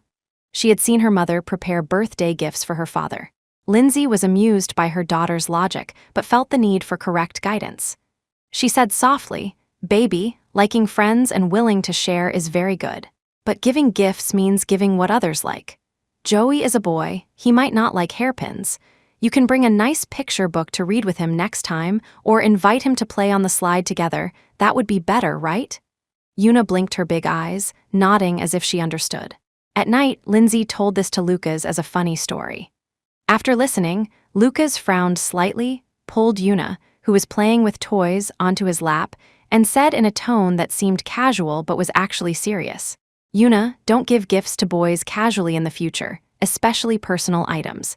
If you want to be nice to others, you can use other ways. Also, besides Dad, Grandpa, and Grandpa Brooks, don't let other boys hug or kiss you casually, understand?" Una looked at her father's serious face. Although she didn't quite understand why, she nodded obediently. "Understood, Dad." Lindsay looked at Lucas's guarded old father appearance and couldn't help laughing.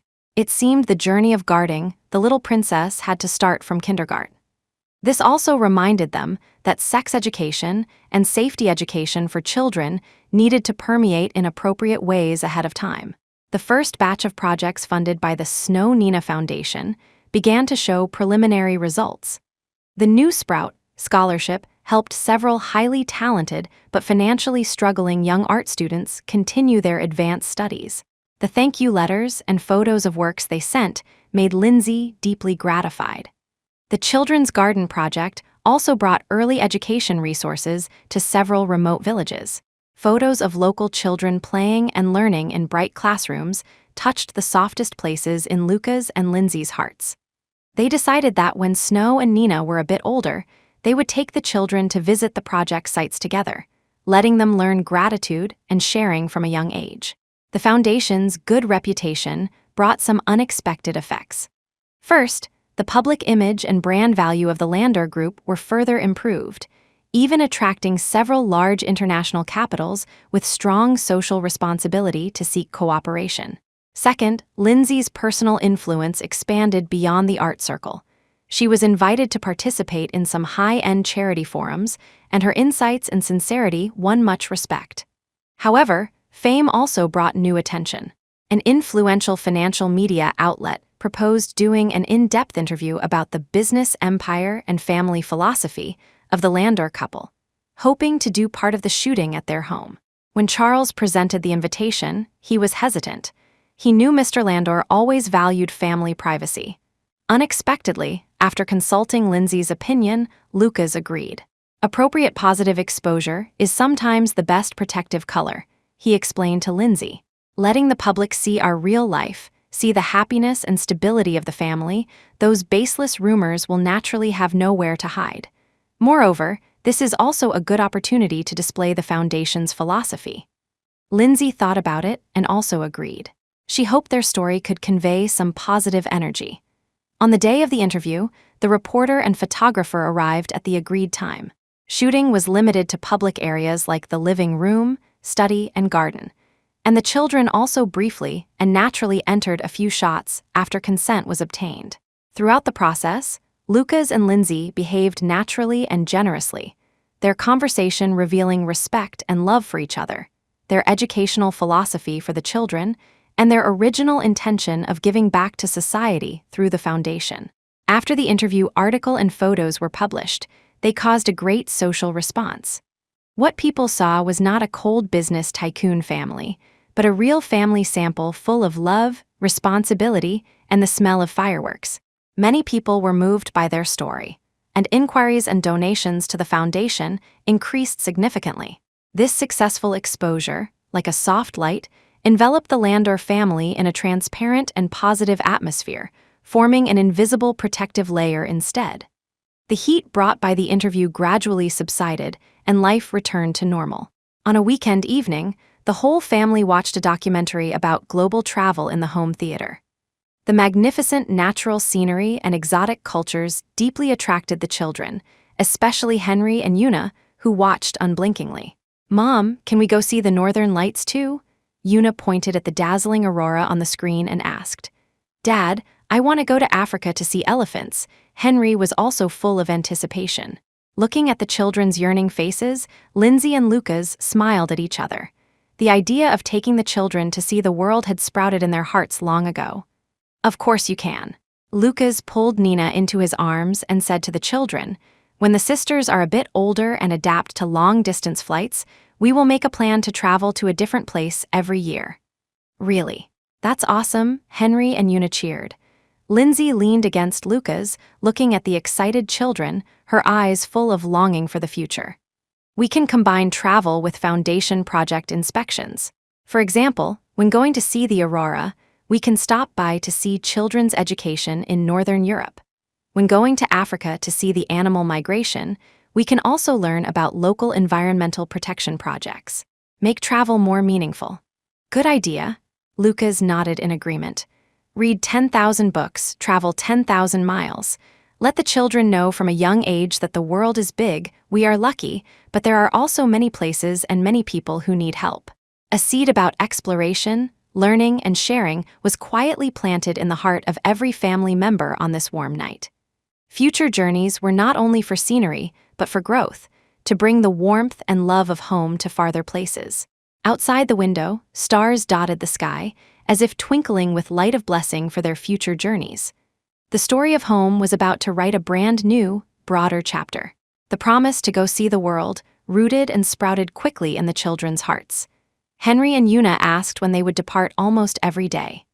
Even Snow and Nina, who couldn't speak fluently yet, would wave their small hands excitedly hearing words like airplane and big bear referring to polar bears. Lucas and Lindsay officially put family travel on the agenda. Considering the twins were only over a year old and the first long-distance flight shouldn't be too tiring, they set the first stop in Northern Europe, Helsinki, Finland, and the Lapland region where the flight time was relatively short and the environment clean and peaceful. It allowed them to experience urban culture, had a high probability of seeing the dreamy northern lights, and allowed them to inspect the highly acclaimed local early education and child welfare systems, perfectly fitting their expectations. The real preparatory work was far more complex than imagined. This was not only a trip for 6 family members, 4 adults, 2 small children, but also involved 2 accompanying parenting experts and a security guard traveling low-key, as well as massive amounts of infant supplies and special needs. Lindsay was responsible for listing a detailed item checklist, from the complimentary food, milk powder, and diapers the children were used to one-piece down jackets, snow boots, and thermal underwear adapted to the severe cold of Northern Europe, to common medicines, thermometers, fever patches, and even soothing toys, picture books, and portable sterilizers, meticulous in every detail. She was like an experienced logistics minister, ensuring nothing went wrong. Lucas was responsible for itinerary planning and logistical support. He used the group's external relations resources to book a top-level hotel apartment in downtown Helsinki suitable for families, complete with a kitchen and children's entertainment facilities, as well as highly distinctive glass igloos in the Lapland region. He arranged special car transfers and even contacted local pediatricians, providing Chinese services just in case.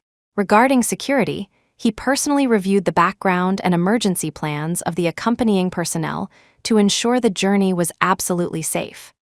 The most excited were Henry and Una. Henry began looking for Finland's location on the globe, hugging his iPad to watch documentaries about the Northern Lights and Santa Claus Village. Una was busy choosing her most beautiful dresses and hairpins, saying she wanted to meet the ice princess beautifully. The family atmosphere was full of anticipation and busy joy. During the preparation process, there were also sweet troubles. To decide which dolls to bring along, Una struggled for a whole afternoon, arranging a row on the bed, picking this one up and putting that one down, her little brows furrowed tightly. Finally, Lindsay stepped in and agreed with her that she could only bring one favorite doll and one picture book, solving the choice paralysis. Henry developed a strong interest in his father's camera and solemnly made a request. "Dad, for this trip, can I try taking photos too? I want to photograph my sisters watching the aurora." Lucas didn't refuse. Instead, he found a spare camera with simple operations and began teaching his son some basic composition and button knowledge. Henry learned extremely seriously, that focused vigor quite resembling his father's style. The ones causing the most worry were Snow and Nina. It was their first time traveling far, and their adaptability was unknown. To simulate long-distance flight, Lindsay specially took them on 2 short-haul domestic flights to practice. Snow behaved surprisingly well, sleeping as soon as she got on the plane. Nina was like a curious baby, interested in everything in the cabin, babbling non-stop, needing adults to take turns holding and coaxing her. This made them look forward to yet feel somewhat anxious about the upcoming 10-hour flight. Watching the scenes at home that were chaotic, yet incomparably warm for the sake of the trip, Lucas often couldn't help laughing. He put down the itinerary in his hand and joined the battle, combing the doll's hair for Una one moment, holding Nina to simulate airplane turbulence in the room the next, and checking Henry's photography homework after that. This CEO, who was daunting in the business world, completely turned into a patient king of children at home. Lindsay quietly recorded these fragments with her phone. She felt that before the trip even started, this preparation process, full of the smell of fireworks, was already the most precious memory. Happiness was hidden in these trivial details, busy for a common goal. The day of departure finally arrived. The family arrived at the airport early and boarded smoothly through the VIP channel. The private jet cabin was spacious, arranged like a warm mobile home, minimizing travel fatigue to the greatest extent. When the plane took off, Snow and Nina felt some discomfort and began to cry and fuss. Lindsay and the parenting expert hurriedly fed them milk and burped them. Lucas held one in each arm, pacing gently in the aisle, humming an out-of-tune lullaby in his deep voice, magically soothing his daughter's emotions. Henry and Una fastened their seatbelts, looking curiously at the sea of clouds outside the window, discussing excitedly in low voices. During the long flight, the family each had their tasks. Lindsay accompanied Una to watch cartoons and tell stories. After Lucas handled a few urgent emails, he studied the camera with Henry, planning which sceneries to shoot upon arrival. The parenting experts were responsible for Snow and Nina's eating, drinking, and sleeping. Time passed quietly amidst busyness and interaction. When the plane began to descend, and the broadcast notified of the imminent arrival at Helsinki-Vantaa Airport, the children all excitedly lay by the portholes. Below was the earth wrapped in silver, forests, lakes, and towns dotted it, shimmering with cold light under the winter sun. "We're here, the Ice Kingdom," Una cheered. Lucas held Lindsay's hand, and they smiled at each other. The fatigue of the journey was diluted by the excitement of arrival. A brand new family adventure was about to unfold on this pure land. Helsinki welcomed the guests from afar with a fine, dense snow. After checking into the hotel apartment located at the South Harbor in the city center, the children were immediately attracted by the snow scene of the Baltic Sea and the passing icebreakers outside the window. After a brief rest, the family couldn't wait to start exploring the city. Wrapped up tight, they strolled on the snow-covered streets. The first stop was the famous Helsinki Cathedral. The magnificent white building appeared even more holy in the snow. Henry raised his camera and took photos with great style. Yuna stepped happily in the snow on the square. Snow and Nina were placed in a special baby sled, pulled by Lucas, opening their round eyes to curiously size up this white, strange world.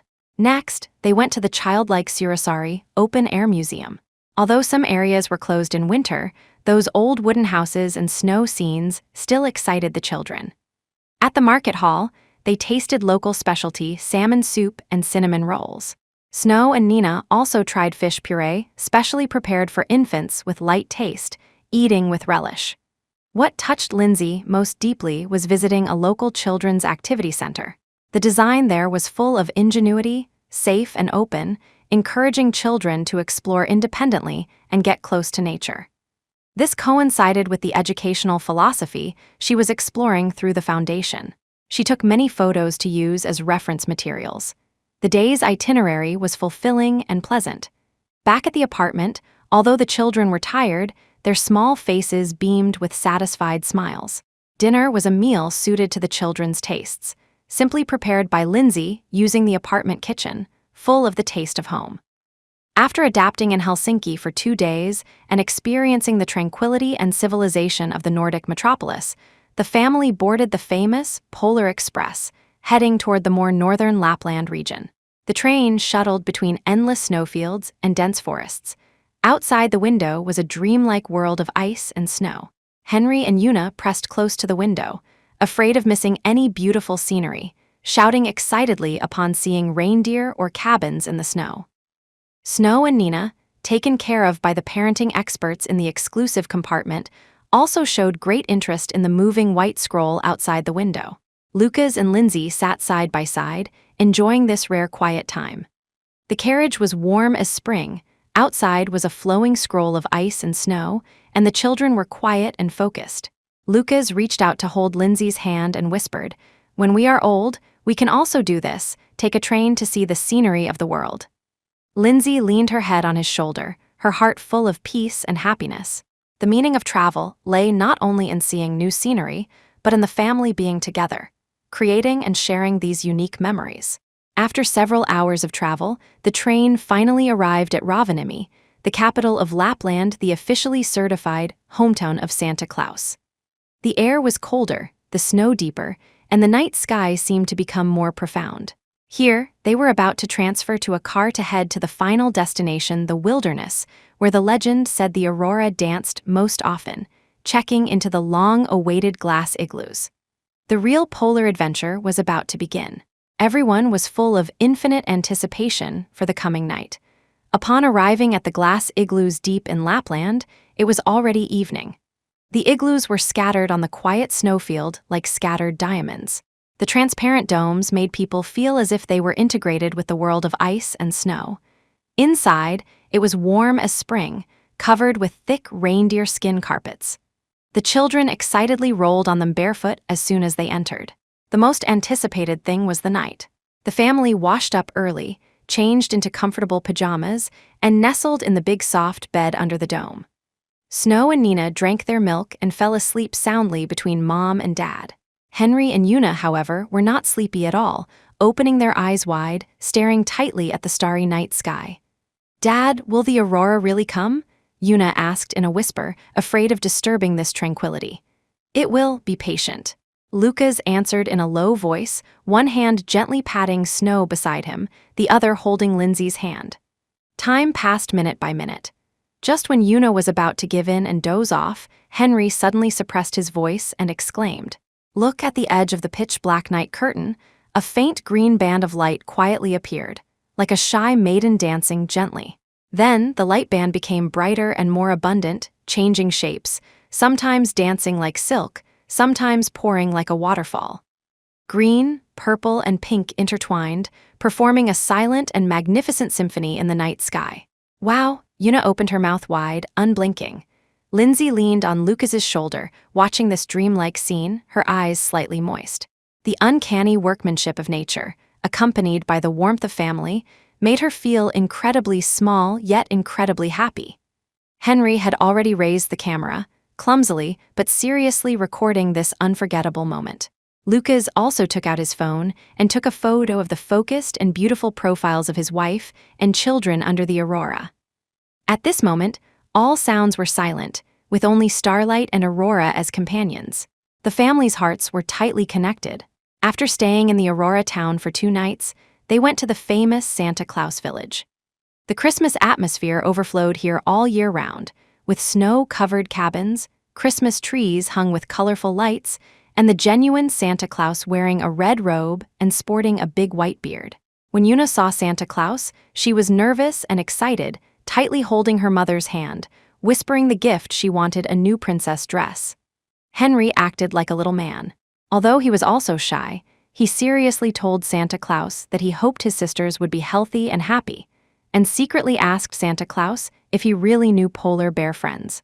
Snow and Nina were attracted by this lively scene, babbling and waving their small hands in the stroller. Looking at the children's innocent and romantic appearance, Lindsay and Lucas seemed to return to childhood too. Together they sent postcards stamped with the special Arctic Circle postmark, crossed the iconic Arctic Circle line, and experienced the reindeer sleigh. Sitting on the swaying reindeer sleigh, shuttling through the cedar forest hung with icicles, Una giggled happily.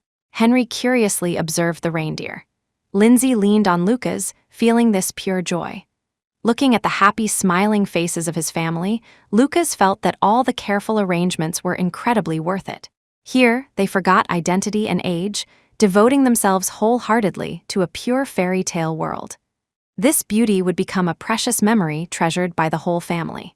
In the last few days of the trip, they stayed in a forest cabin with more wild charm. Surrounded by vast snowfields and dense forests, it provided richer snow activities. Lucas took Henry to experience snowmobiling. The father and son sped across the snowfield, leaving long tracks, Henry's small face flushed with excitement. Lindsay accompanied Una and the parenting expert to take the steadier husky sled with Snow and Nina. Groups of enthusiastic huskies pulled the sled through the forest. Una was both afraid and loving it, screaming again and again, while Snow and Nina opened their round eyes, full of curiosity about the furry doggies. In the afternoon, the family built snowmen and had a snowball fight in the clearing in front of the wooden cabin. Lucas Landor shed his usual seriousness, playing like a big boy in a chaotic tumble with Henry and Una. Lindsay Brooks was in charge of taking photos and looking after the 2 younger ones, her laughter echoing far into the quiet forest. The most heartwarming moments were at night. The cabin had a warm fireplace, and the family sat on the carpet, drinking hot cocoa and watching the flames dance. Henry showed off the photos he had taken. Although some were a bit blurry, they captured many moments of genuine happiness. Una chattered away, recounting the day's funny events. Snow and Nina crawled around on the soft carpet, making babbling sounds from time to time. Outside the window, it was 20 degrees below zero, but inside it was as warm as spring, filled with love and laughter. This experience of staying away from the hustle and bustle, returning to nature, and the essence of family made everyone feel spiritually cleansed. The 10-day trip to Northern Europe was drawing to a close. On the flight back, the children were so tired they fell asleep, satisfied smiles still on their faces. Lindsay looked through the thousands of photos and videos on her phone, each one recording joy and emotion. She leaned on Lucas's shoulder and whispered, "This trip was so good. It feels like the whole family has been recharged." Lucas put his arm around her shoulder and kissed the top of her head. "We'll go to a new place every year from now on." He paused, then added, "The children's centers and nature education models we saw this time gave me a lot of inspiration. The Snow Nina Foundation could try introducing or collaborating on some projects." "I think so too," Lindsay nodded. "Art and nature are the best gifts for children." The trip was not just for fun. It gave them a more intuitive and in-depth perspective on the Foundation's work. What they brought back was not only beautiful memories, but also a clearer plan for their social responsibilities. The plane flew smoothly, the sea of clouds outside the window looking like another snowfield. Home was waiting for them at the other end of the clouds. With a full harvest and tighter family bonds, they were about to return to their daily routine, but the memory of the Northern Lights would forever illuminate their path forward. Back in their familiar city and home, life quickly returned to its familiar rhythm, yet it seemed somewhat different. Henry and Una became little stars in their kindergarten classes, excitedly sharing stories of the Northern Lights, Santa Claus, and reindeer with their friends using the photos their father helped print. Their knowledge and expression skills improved significantly, and their personalities became more cheerful and confident. Snow and Nina seemed to have grown up a lot overnight as well. Their curiosity about the outside world was stronger, and their babbling became more frequent. Traces of the trip could be seen everywhere in the house. Large photos of the aurora hung on the living room wall, picture books about Northern Europe were added to the bookshelf, and Henry treasured the photos he took and an Arctic stone in his treasure chest. Lucas and Lindsay integrated their insights from the trip into the Foundation's work. The Snow Nina Foundation established a new sub-project called Nature and Art Exploration, aiming to fund urban and rural children to participate in nature experiences and artistic creation activities. The first pilot project was soon launched at a nature camp in the suburbs and received an enthusiastic response. Ordinary daily life was injected with new vitality and shared topics because of this precious shared experience. At dinner, the family's chat was no longer just about school and the company. There was more longing for the next travel destination and discussions about the Foundation's new projects. Home remained that warm harbor, but their vision and horizons had become broader. However, the wind does not stop even if the trees wish to rest. The Landor family's happiness and success would always attract some ill-intentioned gazes. A small online media outlet, known for digging up gossip on wealthy families and creating sensational headlines, set its sights on the Landor family. They didn't dare attack Lucas Landor directly, so they targeted Lindsay and the children, who were relatively more exposed to the public eye. First, they took Lindsay's remarks about balancing family and career at an art salon out of context, insinuating that she suspectedly complained about the hardship of raising children and was dissatisfied with married life. Then, they secretly took photos of Henry and Una going to school accompanied by bodyguards, exaggerating the description as the third generation of the wealthy living in luxury, traveling like royalty, deliberately ignoring the necessity of protecting the children's privacy. Although these reports did not have a wide impact and were quickly suppressed under the intervention of Landor Group's public relations, the pervasive sense of prying and malicious speculation still made Lindsay feel uncomfortable and angry. She didn't like the children's lives being disturbed, and she detested having her words twisted. When Lucas found out, his eyes turned cold. He immediately had Charles Chase take stricter legal measures, sending a lawyer's letter to the media outlet and demanding the deletion of false reports across the entire internet.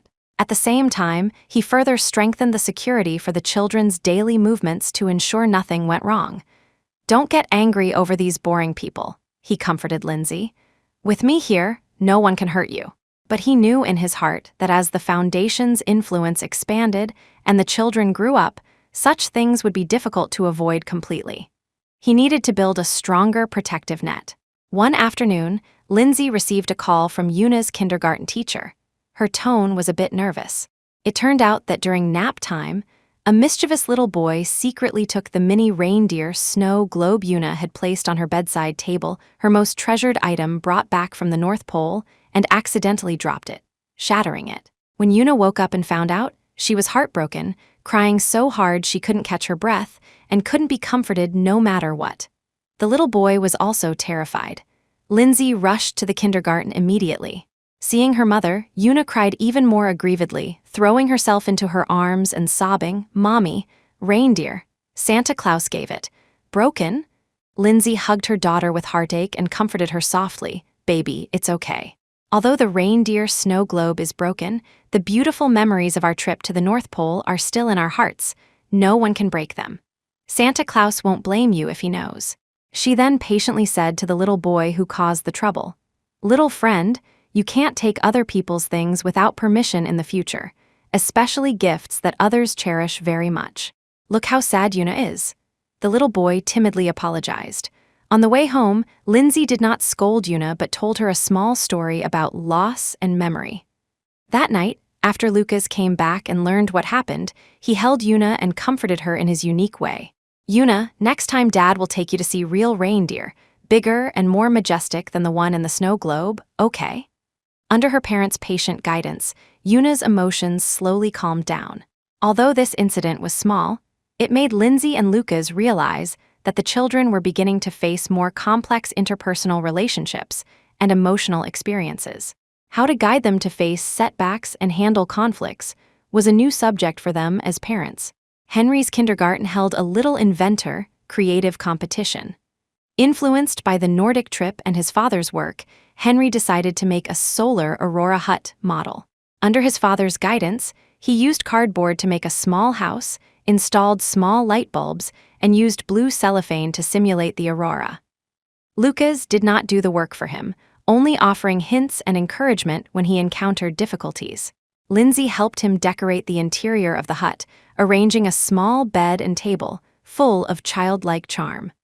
On the day of the competition, Henry introduced his work somewhat nervously. The roof of this house can absorb sunlight, and at night the lights inside will turn on, and you can see the aurora. I want all the children to be able to see such beautiful light, even if they don't go to the North Pole. Although his expression was immature, his idea was full of kindness and creativity. In the end, Henry's work won the Best Creativity Award.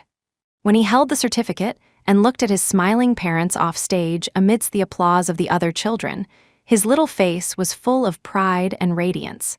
That night, Henry solemnly pasted the certificate on the wall of his room, right next to the drawing of my home. He said to Lucas, "Dad, I want to be like you in the future, making useful things to help people." Lucas stroked his son's head, an indescribable pride and emotion welling up in his heart. A child's growth always brings the most precious rewards when least expected. After the trip, the small disturbance, and the children's growth, Lindsay's heart was filled with new insights. She threw herself back into creation, and the world under her brush quietly changed. She no longer just depicted warm family moments, but began attempting to fuse grand natural landscapes like auroras and snowfields, human emotions, parental love, awe of nature, and social care inspired by the Foundation's projects. She created a large oil painting. The lower half of the canvas featured the silhouette of a family snuggled under a glass dome watching the aurora, while the brilliant aurora in the upper half transformed into countless children's hands holding up stars, symbolizing hope and inheritance. She named this painting Gift of Light, intending to auction it at the Foundation's annual charity gala. When Lucas first saw this nearly completed painting, he stood silently in front of it for a long time. He saw his wife's growth in it and the vastness of her inner world and deep love. "Zai Zai," he whispered, "this painting is more powerful than any of your previous works." Lindsay looked at him with a smile. "Because it contains our shared experiences and beliefs." Art became the most beautiful way for her to express love, record growth, and transmit hope. Just as everything in the Lander family seemed to be moving steadily forward, full of hope, the shadow that Lucas had almost forgotten whispered unwillingly in another corner of the world. Vivian Quinn, living in destitution in a remote town in South America, accidentally saw a news push about the Lander Family Foundation's charity gala through some secret online channels. The news photos showed Lucas and Lindsay attending hand in hand, radiant, and side profiles of the 4 lovely and lively children faces hidden for protection, as well as a close-up of the Gift of Light. The happiness, success, and social prestige of the Lander family described in the report were like a poisoned dagger, fiercely piercing Vivian's long, twisted soul. Contrasting her own existence, which was like a rat in a sewer, the jealousy, resentment, and unwillingness in her heart burned like wildfire again. "Why? Why can they have all this, while I have to rot here?" She growled hideously at the dilapidated computer screen. The warning that had once terrified her into fleeing seemed to become less frightening under extreme psychological imbalance. A crazier and more vicious plan slowly took shape in her mind.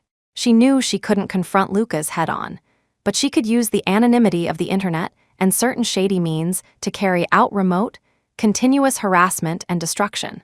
For example, creating rumors that were harder to trace, or trying to attack the Foundation's seemingly glamorous public image. She began to be active in the dark web more secretly, looking for potential partners and loopholes. A dangerous undercurrent surged quietly again, aiming straight at the peace and reputation the Lander family cherished most. Preparations for the Foundation's annual charity gala entered the final sprint. This gala, themed Light and Hope, was not only a fundraising event, but also an important window to showcase the philosophy and achievements of the Snow Nina Foundation. Lindsay's large painting Gift of Light was hung in the center of the main stage in the banquet hall, flowing with color under the lights, becoming the focus of the entire venue. On the night of the gala, celebrities gathered and flashbulbs flickered. Lucas wore a perfectly tailored black tuxedo, calm and noble, while Lindsay wore a custom-made moonlight white gown, elegant and gentle. Their appearance hand in hand instantly became the center of attention. Henry and Una, as little guests, wore decent formal attire and obediently followed their parents, acting naturally and generously without any stage fright, drawing praise from everyone. Lucas's speech was short and powerful, reviewing the foundation's achievements over the year and highlighting real cases of aided children. It was sincere and resonant. Lindsay shared the inspiration for creating Gift of Light from an artist's perspective, recounting how the family trip and public welfare inspections touched her, her words gentle yet full of power. During the auction segment, Gift of Light became the finale lot, and the bidding was exceptionally fierce. In the end, an anonymous overseas collector won it at a high price far exceeding the estimate. Lucas announced on the spot that all the proceeds would be used to fund children's art education projects in remote areas, spreading the seeds of light further. The entire gala was very successful, with media reports full of praise, and the foundation's public trust and influence reached new heights. Back home, after removing her gorgeous makeup and gown, Lindsay was tired, but her eyes shone. "Lucas, I feel that what we are doing is right," she said softly, leaning into her husband's arms. Lucas kissed her forehead. "Because of you, all this has more meaning." Public recognition was important, but the light in his wife's eyes and her inner satisfaction were his greatest achievements. However, in a corner of the internet invisible to them, a pair of eyes mad with jealousy were staring dead at the gorgeous photos and laudatory reports of the gala, brewing deeper malice. Vivian was like a venomous spider lurking in a dark, damp place, frantically searching for all available venom. The success of the charity gala was like rubbing salt on her festering wound. She was no longer satisfied with petty rumors. She wanted to launch a more vicious, lethal attack. Through layers of encrypted dark web channels, she contacted a more secretive service provider. This time, her target was no longer fabricating gossip, but aimed at the core of the foundation, its credibility. She provided carefully collected, mostly fabricated, and taken out of context dirt, claiming that the Snow Nina Foundation funds were opaque and suspected of money laundering. Accusing Lindsay of using the foundation to fish for fame and calling the painting auction left hand to right hand hype, and even viciously hinting that there was improper conduct in certain children's projects funded by the foundation, accompanied by blurred and maliciously interpreted pictures. She demanded that the other party package these materials as insider leaks, release them in batches through overseas websites and social media accounts that were difficult to track, and hire a large number of trolls to hype them up, striving to set off a storm of doubt. She knew that for a charity organization, trust was the lifeline. Once tainted, it was hard to wash clean. "Money is not a problem," Vivian typed frantically in the encrypted chat room. "I want results, I want their reputation ruined." She no longer cared about the consequences. She just wanted to drag that happy world she couldn't have down to destruction with her. At the same time, the Landor Group's network security team detected some abnormal movements. Several IP addresses that had previously spread rumors became active again, seeming to frequently contact some overseas data trading platforms and PR firms. The team raised their vigilance and reported the situation to Charles Chase. The storm was coming. On Saturday morning, Lucas was handling emails in the study, and Lindsay was finishing up her latest creation in the studio. Henry ran into the study holding his tablet, a trace of doubt on his small face. "Dad," he looked up and asked, "I saw a video on the internet yesterday saying that Mom's foundation gave money to bad guys. Is it true?" Lucas was startled, but his face remained calm. He put down his work and pulled his son onto his lap. "Oh, where did you see the video? Let Dad see." Henry skillfully operated the tablet and clicked on an ad link that popped up in the corner of a seemingly ordinary children's science website. Inside was a sensational, crudely made short video using a voice changer to fabricate negative information about the foundation. Lucas's eyes instantly turned cold. The enemy had actually extended their black hand to channels that children might access. He suppressed his anger and said gently to his son, "Henry, this is a fake video. Just like you've met people who lie before, there are also bad people on the internet who deliberately tell lies to trick people or cause trouble.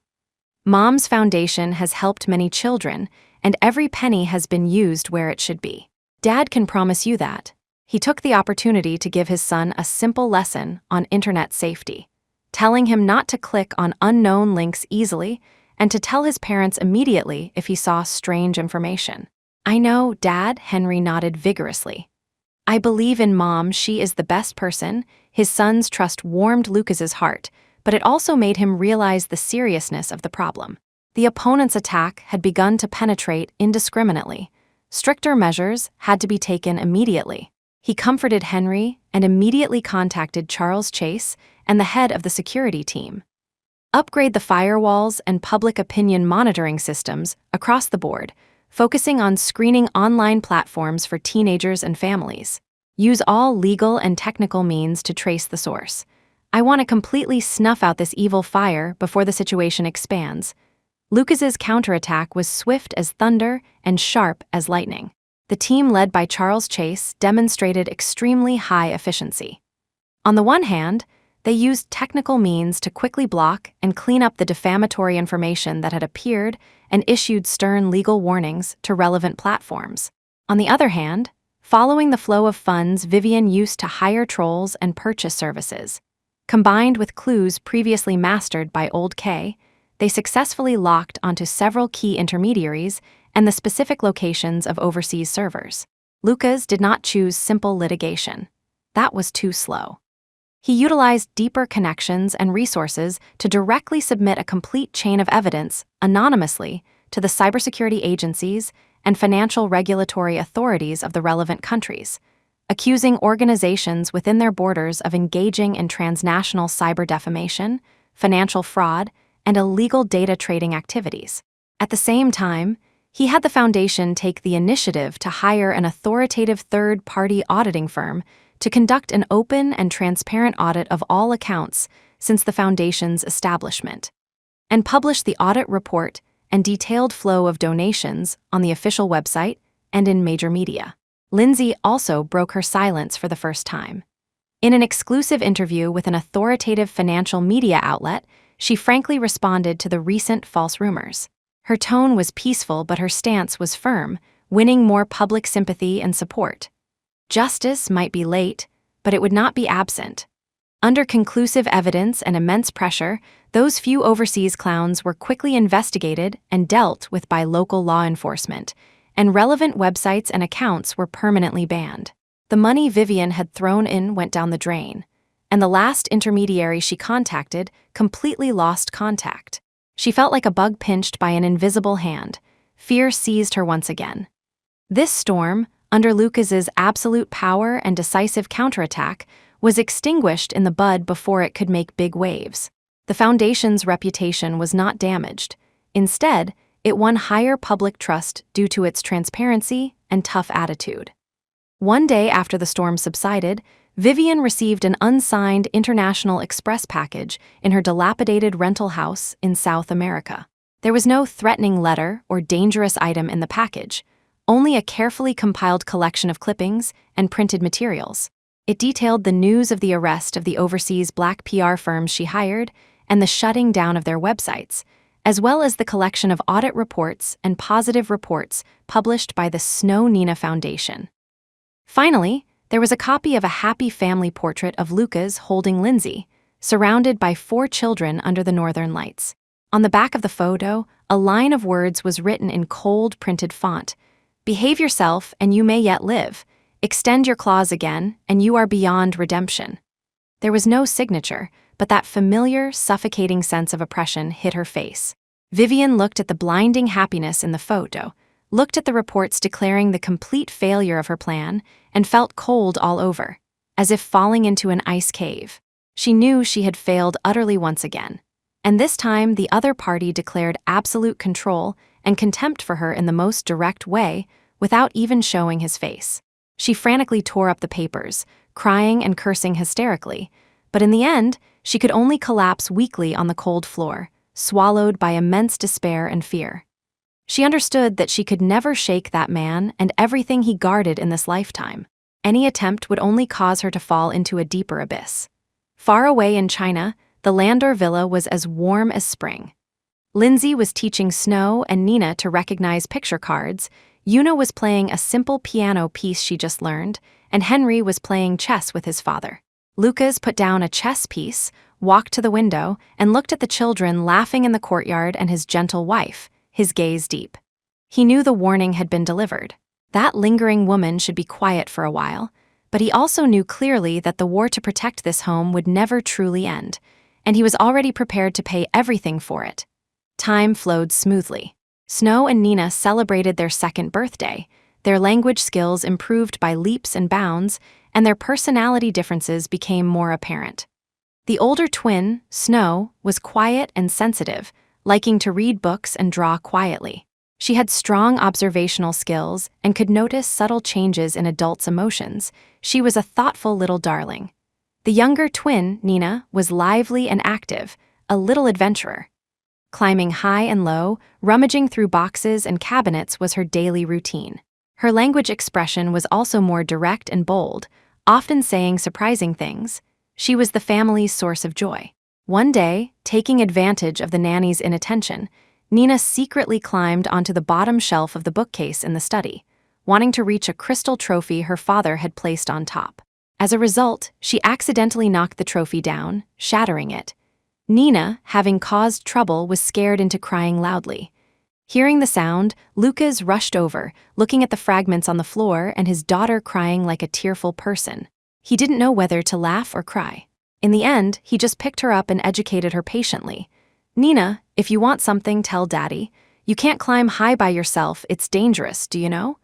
Nina nodded while sobbing, burying her small face in her father's neck. On the other side, Henry entered the upper grades of elementary school, and academic pressure gradually increased. Once, he failed a math test and didn't get ideal grades. He locked himself in his room to sulk. After Lindsay found out, she didn't blame him. Instead, she walked into the room with a plate of fruit, sat beside him, and said softly, "Henry, it doesn't matter if you didn't do well once.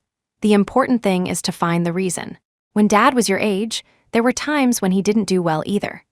She told funny stories about Lucas working hard to overcome weaknesses when he was a child, slowly untying the knot in Henry's heart. After Lucas came home at night, he also specially took time to analyze the wrong questions with his son and encouraged him not to be discouraged.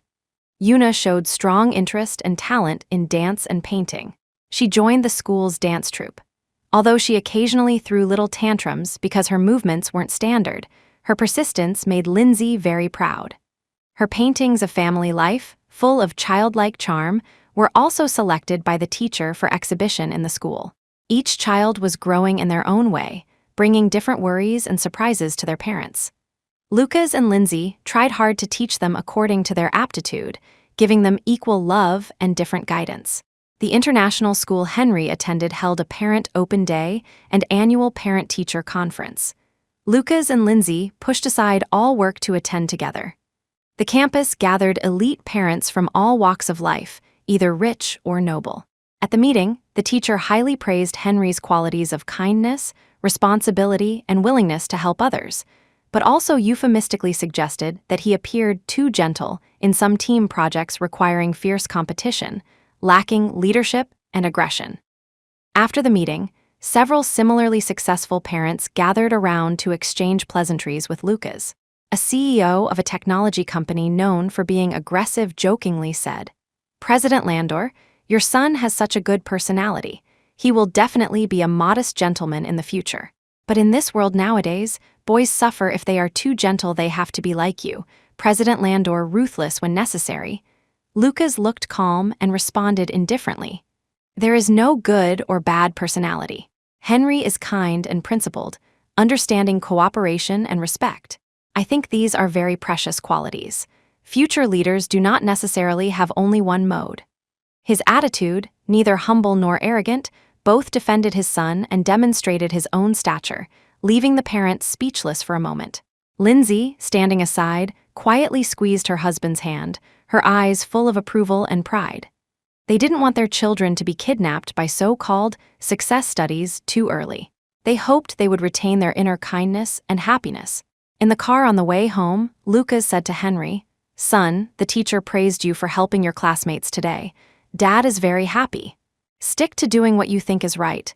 You don't need to deliberately imitate anyone. You are you, and that is very good." Henry nodded, seemingly understanding but not fully, but his father's support warmed his heart. One of the first recipients of the New Sprout Art Scholarship, funded by the Snow Nina Foundation.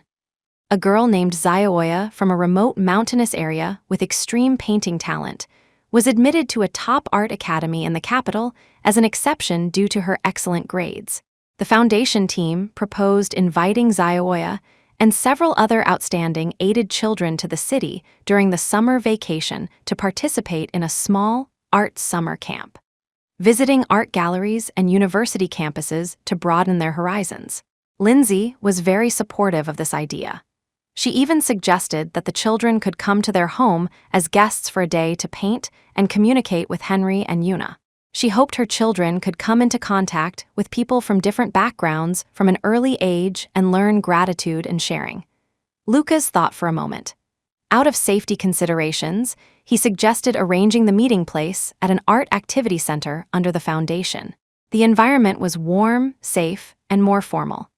He added security personnel to ensure safety, but did not publicize it excessively so as not to make the children feel constrained. On the day of the event, Lindsay led the team personally. Zayoya and the children were a bit shy, but their eyes were full of love for art and curiosity about the strange environment. Henry and Una were a little overwhelmed at first, but encouraged by their mother, they quickly took out their painting tools and toys to share with everyone. The children drew and made crafts together. Although there was not much verbal communication, art became their common language. Watching the innocent interaction of the children, Lindsay felt that this might be the meaning of the foundation's existence, building bridges and transmitting hope. Seeds of art, new sprouts, were breaking through the soil, promising a bright future. Lucas honored his promise to Lindsay, handing over more daily operations of the group to a trusted core team and gradually stepping back behind the scenes to focus on strategic direction and family. He began to enjoy unprecedented leisure.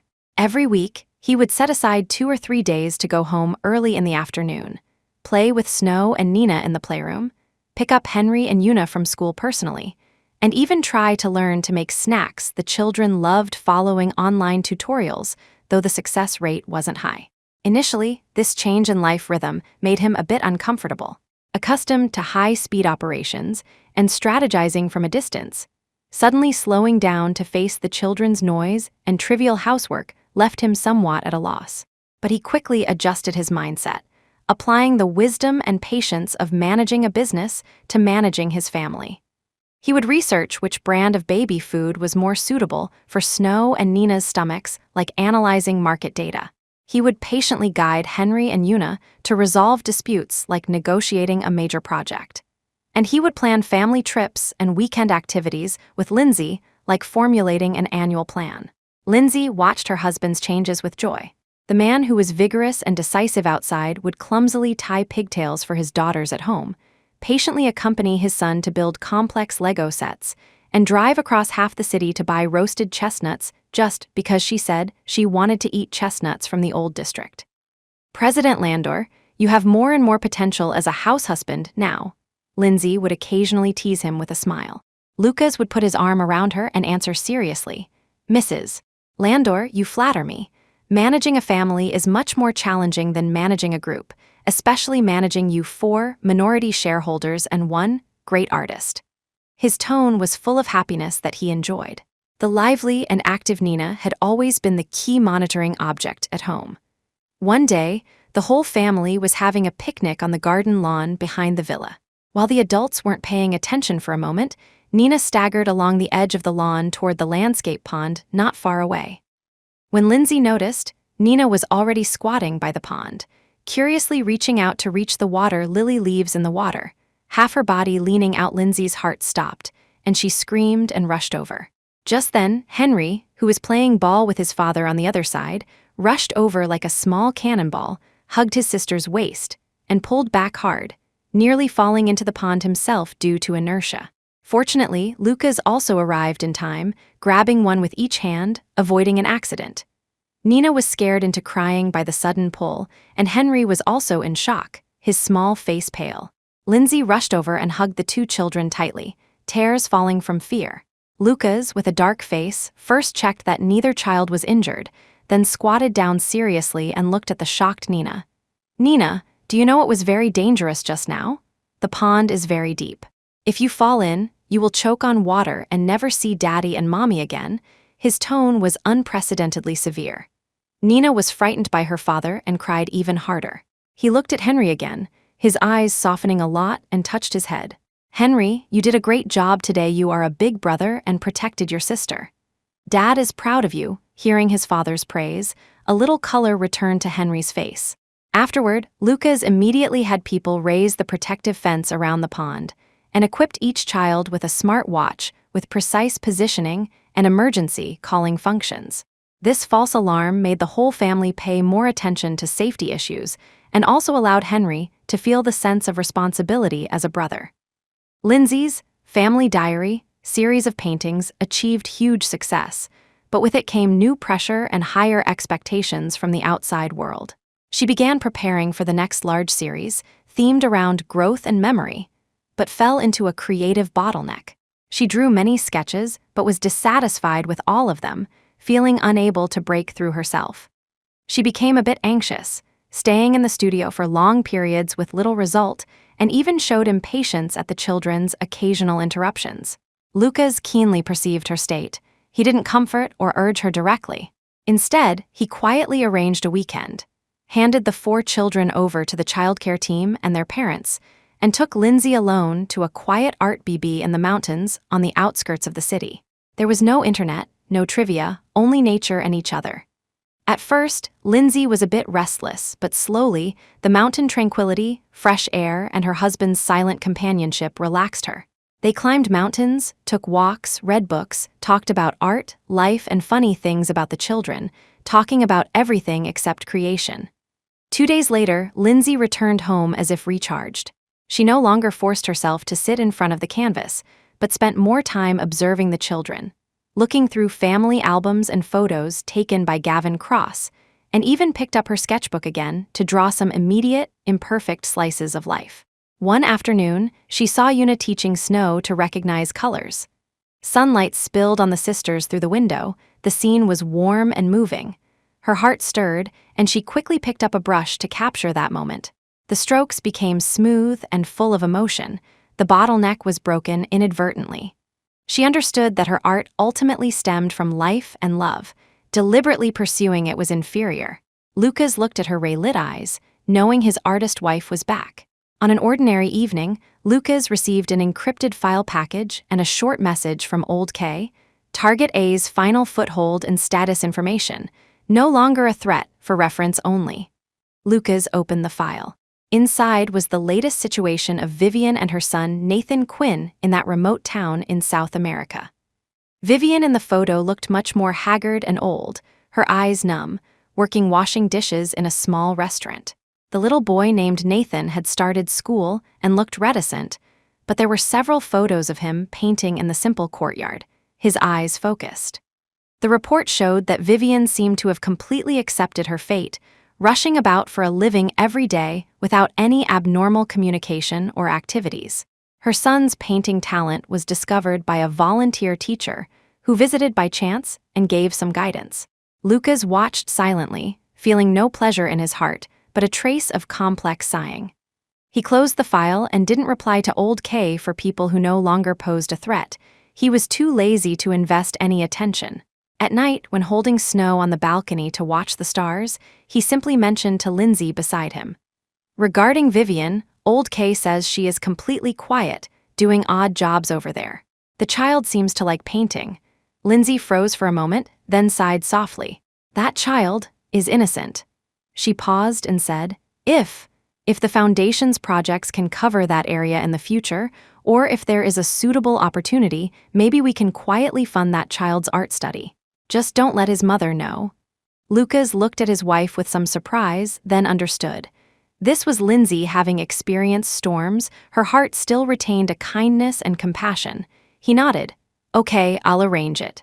This was not forgiveness, but a bit of compassion for pure talent and an innocent child, transcending grievances. Yuna's kindergarten held an annual cultural performance. The dance class Yuna was in was going to perform a group dance called Forest Elves, and she was one of the leads. A week before the performance, Yuna accidentally twisted her ankle while practicing at home. Although it wasn't serious, the doctor suggested resting and not participating in strenuous exercise. Hearing she couldn't go on stage, Yuna cried anxiously. I want to dance with my friends I've practiced for a long time. Lindsay and the teacher both advised her to put her body first, saying there would be opportunities next time. But Yuna was unusually persistent, wiping tears and saying, I can dance slower, but I must go. Lucas came home from work and, after learning the situation, did not immediately deny his daughter. He squatted down, looked carefully at his daughter's slightly swollen ankle, and asked, Yuna, do you really want to go on stage, even if your foot might hurt a little? Yuna nodded vigorously, looking at her father with red eyes. Lucas thought for a moment and made a decision. Okay, Dad supports you, but we have to agree on 3 rules. First, let the doctor verify and apply medicine before going on stage and after finishing. Second, if it hurts badly on stage, don't force it, stop immediately. Third, after dancing, rest obediently and don't run around. Can you do it? Yuna burst into laughter through her tears and nodded hard. I can do it. On the day of the performance, Lucas and Lindsay were both present to cheer for their daughter. Yuna had a small bandage on her foot, but her face was full of a confident smile. She worked hard to complete every movement on stage. Although some movements weren't perfect due to the foot injury, her serious expression and persistent attitude won the warmest applause from the audience. After the performance, Lucas was the first to rush onto the stage. Instead of hugging, he carefully picked up his daughter and checked her ankle. Yuna hugged her father's neck and asked excitedly, Dad, was I good? Great, very great, Lucas kissed his daughter's cheek. You showed Dad what persistence and courage are. He carried his daughter off stage and carefully applied ice for her. At that moment, he wasn't the group president, just an ordinary father proud of his daughter. As the children grew up, Lucas began to think more deeply about the issue of family inheritance. He didn't want the children to be forced to take over the Landor Group's huge business empire in the future. Instead, he hoped they could choose their life paths based on their interests and talents. One night, he and Lindsay talked about this topic. Henry is kind-hearted but has a gentle personality. He doesn't seem very interested in business. Instead, he's more interested in photography and environmental protection. Yuna has a strong artistic sense and a lively nature. Snow and Nina are still young, but they don't look like office material either. Lucas frowned slightly. I'm thinking, the future of Landor Group doesn't necessarily have to be carried by them. Lindsay leaned on his shoulder and said softly, I understand your thoughts. Forced melons aren't sweet. It's most important that the children are happy, healthy, and able to do what they like. The group can be handed over to a more professional team of managers. We can set up trust funds to ensure the children have no worries about food and clothing, but it's more important to guide them to find their own value in life. Lucas nodded. The foundation might be a better link. No matter what they engage in later, they can give back to society through the foundation, continuing the family's values and spiritual heritage. This is more meaningful than simply inheriting wealth. They reached a consensus. Provide the best education and growth environment for the children, support them in exploring themselves, and find true passion, rather than pre-setting their future. Wealth and empire were tools, not shackles. This decision made them feel the burden on their shoulders lighten a lot, and they looked forward even more to the infinite possibilities of the children's future. The weekend had no schedule. The sunshine was perfect. The family was all at home, each doing what they liked. Lucas was handling a few urgent emails in the study. Snow was quietly lying on the carpet next to him looking at a picture book. Lindsay was revising drafts in the studio. Nina was scribbling on drawing paper at her feet, getting paint all over her hands. Henry was debugging his new camera in the yard, trying to catch butterflies. Yuna was practicing a new song in the piano room, the sound sometimes smooth, sometimes stumbling. At noon, the family sat around the long dining table for lunch. Yuna excitedly talked about funny things at school. Henry shared the photos he took. Nina waved a spoon mimicking her sister, and Snow ate carefully, wiping her sister's mouth from time to time. The table was a bit noisy, even a bit chaotic, but full of vivid life. Lucas and Lindsay looked at each other and smiled, not stopping the children's noise. This was the ordinary daily life they fought everything to protect: noisy, trivial, but real and warm. In the afternoon, Lucas put down his work and took Lindsay and the 4 children for a walk in the community park. He carried Nina, Lindsay held Snow's hand, and Henry and Yuna ran ahead chasing and playing. The setting sun stretched their shadows very long, and the air was filled with the smell of grass and the evening breeze. No flashbulbs, no business negotiations, no art exhibitions, only simple time with family. At this moment, Lucas felt that all wealth and achievements could not compare to the ordinary and precious happiness before his eyes. The meaning of home might lie here. No matter how the outside world changed, this would always be a warm harbor, a source of strength, and a destination for happiness. In September, the new semester began. Henry entered the 5th grade. Academic pressure increased significantly, and he was elected as the class study monitor. The sense of responsibility made him stricter with himself. Yuna also became a big sister in the senior kindergarten class, starting to learn simple writing and math. Snow and Nina officially entered the kindergarten's parent-child class, opening a new chapter of collective life. On the first day of school, Lucas and Lindsay sent the 4 children to school together. Watching Henry carrying his school bag, leading the somewhat bewildered Snow and Nina into the elementary section, and Yuna flying like a happy bird toward the kindergarten teacher, Lindsay's eyes were a bit wet. Time passed so fast. The babies in swaddling clothes had all started their respective educational journeys in the blink of an eye.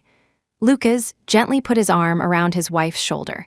The children growing up is a good thing. His gaze followed the children's figures, calm with pride. He began to think about how to give the children the most appropriate guidance and support at different stages, especially for Henry, who gradually had his own ideas and pressures. Henry had been a bit unhappy recently. It turned out that a new student transferred to the class with excellent grades, especially outstanding in math ability, surpassing Henry, who was originally among the best in several quizzes. The competitive Henry felt the pressure and even began to doubt himself. Lindsay found that her son always locked himself in his room to study after meals, rarely touching his favorite Legos. She didn't question him directly, but invited Henry for a walk in the park near their home on a weekend afternoon.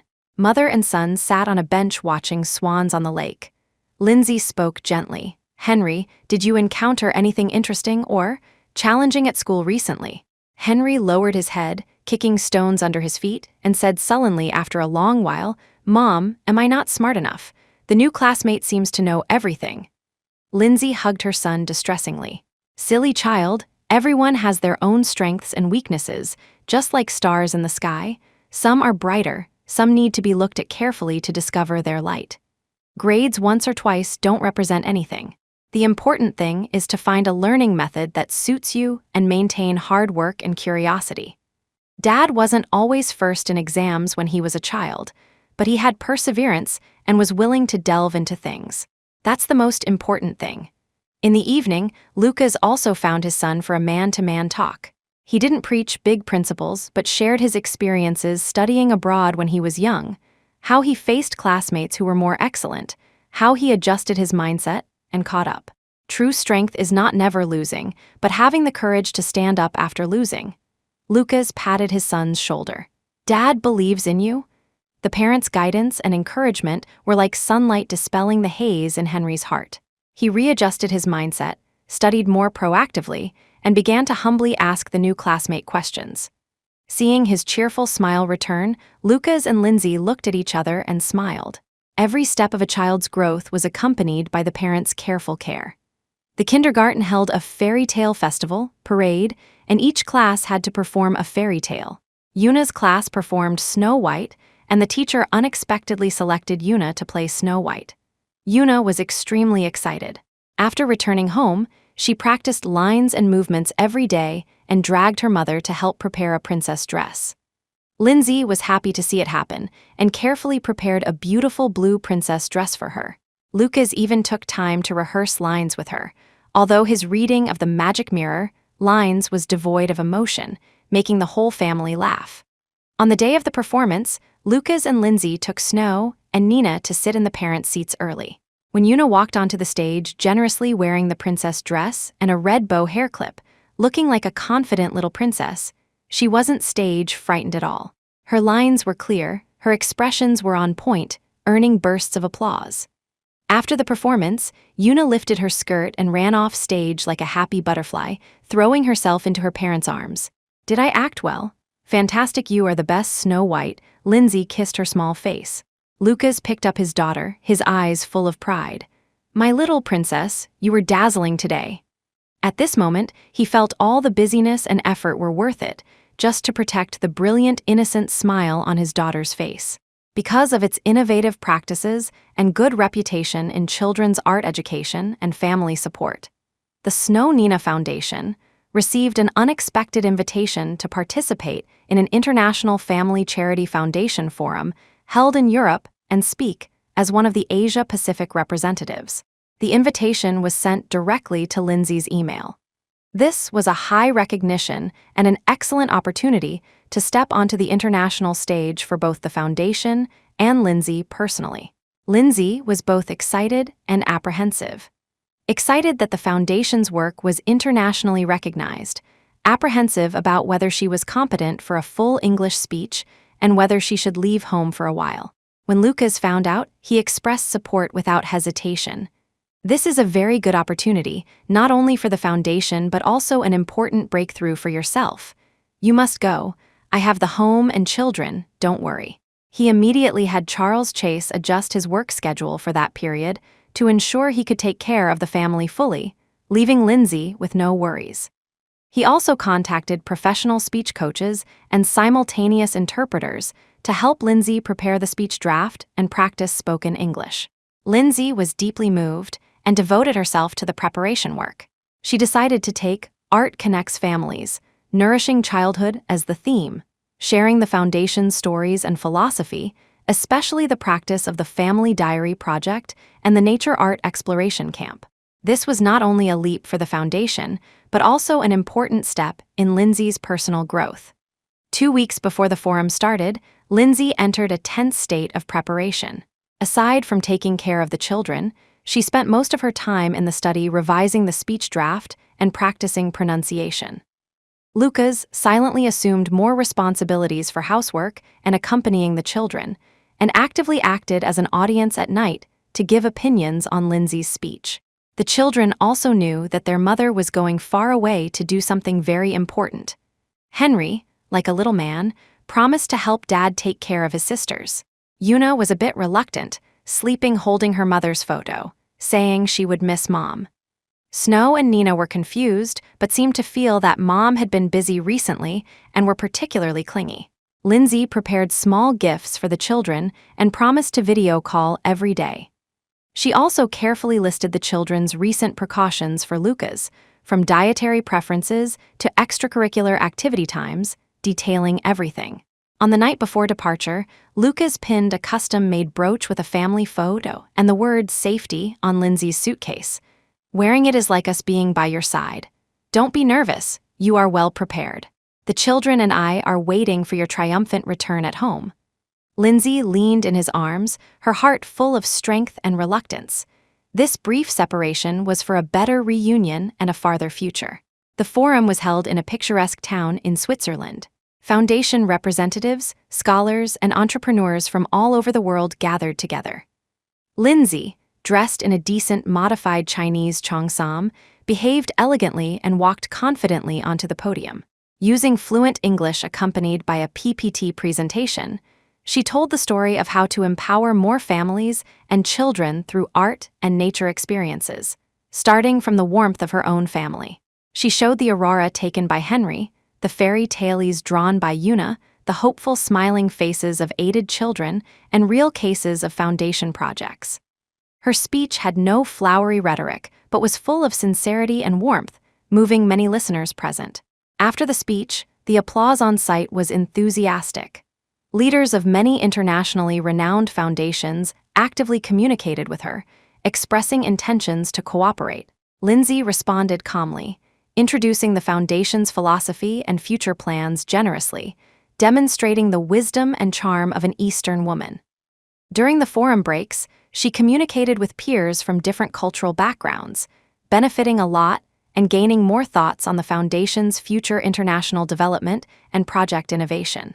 She shared her observations and photos in the family group chat every day, and Lucas and the children also cheered her on via video. Standing in the center of the international stage alone for the first time, Lindsay successfully demonstrated herself and allowed the Snow Nina Foundation to gain precious international attention and resources. She proved that she was not only Lucas's wife and the children's mother, but also an outstanding woman with independent thinking and social responsibility. The week-long forum ended successfully. Lindsay was eager to return home, declining some post-conference visit invitations, and embarked on the return journey immediately. During the flight of more than 10 hours, she looked at the sea of clouds outside the window, her heart full of longing for her family. She missed Lucas's calm embrace, Henry's sensible eyes, Yuna's chattering childish words, and Snow and Nina's soft little bodies. This brief separation made her realize more deeply how important her family was to her. The plane landed, and Lindsay pushed the luggage cart out of the gate quickly. At a glance, she saw Lucas and the 4 children waiting there. Henry held a hand-drawn "Welcome Home Mom" sign, Yuna waved a small flag, and Snow and Nina were held by their father, opening their small hands excitedly as soon as they saw their mother. Lindsay's eyes instantly grew wet. She ran over and hugged the children tightly, then looked up at her husband. Lucas took her luggage, his deep eyes full of smiles and longing, and gently pulled her into his arms. "You worked hard. Welcome home, Ambassador Landor." The picture of the family of 6 hugging tightly warmed the entire arrival hall. In the car home, the children scrambled to report the week's funny events to their mother, and the car was filled with laughter. Home is always the warmest harbor. After returning to China, Lindsay did not stop. She sorted out the gains and inspirations from the forum, met with the foundation team to discuss, and formulated a preliminary plan for the next step of international cooperation and project deepening. She also accepted exclusive interviews with several authoritative domestic media outlets, sharing her observations and thoughts on participating in the international forum, further enhancing the foundation's influence. At the same time, her artistic creation entered a new stage. The opening of international horizons and the collision with different cultures added a macro-level thinking and quiet power to her works based on the original warmth and delicacy. She began to create a new series called Echoes of the World, attempting to explore the commonalities and characteristics of families under different cultural backgrounds. Lucas watched his wife become more mature and confident in her career, his heart full of appreciation and support. He continued to play the role of a solid backing, ensuring the orderly operation of the family so Lindsay could pursue her social value and artistic ideals without distractions. At dinner, the family conversation became richer, from international charity trends to art schools. The children also listened with relish. The best family education is for parents to achieve each other and grow together. One day, Lucas received an encrypted business cooperation offer from overseas. The other party was the head of a European family office with a long history and strong strength, the Rothschild family.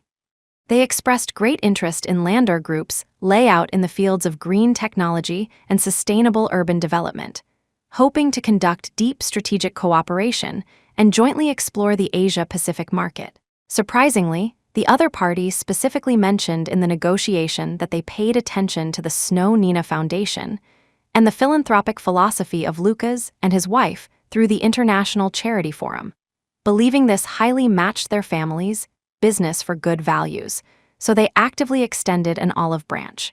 This was undoubtedly a huge business opportunity, but it was also accompanied by complex interest games and risks.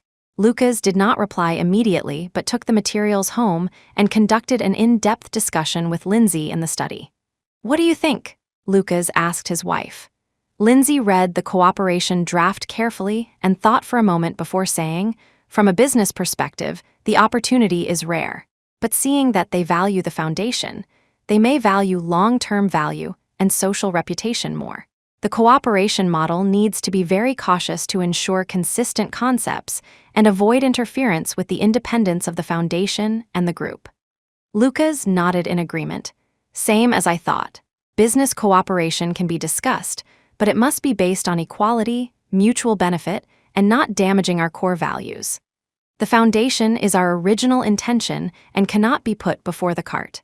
This cooperation offer was like a mirror, reflecting the complexity of the intertwining of the Lander family's business and values, and also foreshadowing new challenges and ways of balance they might face in the future. The weekend arrived. No business meetings, no international business trips, no speech preparations. Just a very ordinary weekend. In the morning, Lucas accompanied Henry to a robot programming class, Lindsay took Una to dance class, and the nanny took Snow and Nina to play in the children's playground. At noon, the whole family had a simple lunch outside. In the afternoon, the family went to the Science and Technology Museum to see a new exhibition. Henry and Una excitedly experienced various interactive projects, and Snow and Nina also watched intently. Back home at night, the children played in the playroom, Lindsay prepared fruit in the kitchen, and Lucas rolled up his sleeves to help. Outside the window, the lights were on, and the room wafted with the aroma of food and the children's laughter. While eating, Una talked about funny things in dance class. Henry demonstrated the programming animation he just learned. Snow tried hard to eat by herself with a spoon, getting it all over her face, and Nina was busy picking green peppers out of her bowl, gently stopped by her father. Watching this noisy and warm scene, Lucas and Lindsay looked at each other and smiled. After experiencing the flash of the international stage and the game of business cooperation, what made people most at ease and nostalgic was always this trivial and real daily life. Wasn't all the effort and struggle just to protect the fireworks' happiness in this square inch?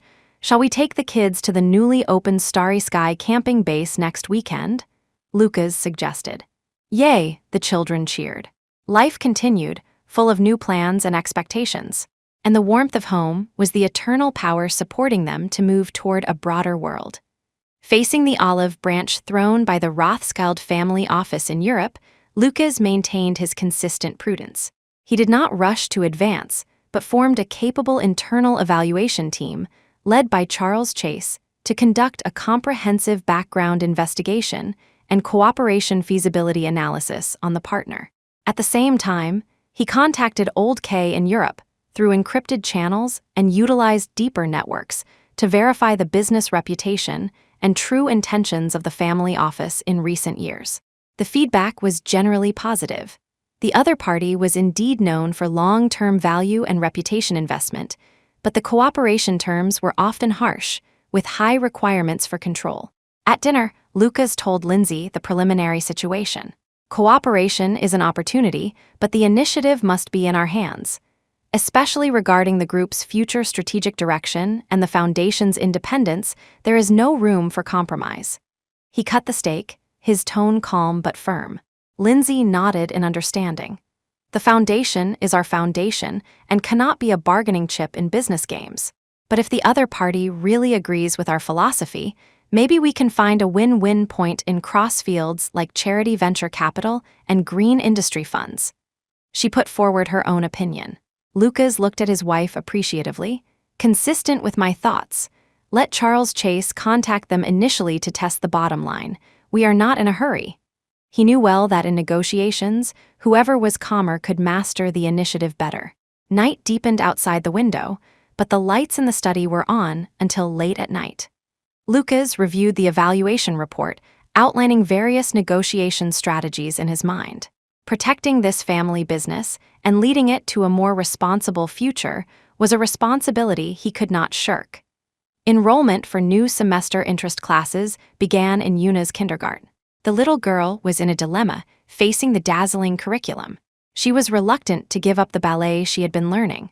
was full of curiosity about the newly opened creative art class and envied her good friend signing up for the little host class. In the evening, she spread out the brochure, her small face wrinkled into a ball, looking at her parents for help. "I can only choose two, but I like them all." Lindsay did not make the decision for her directly, but asked gently, "Which one does Una like most?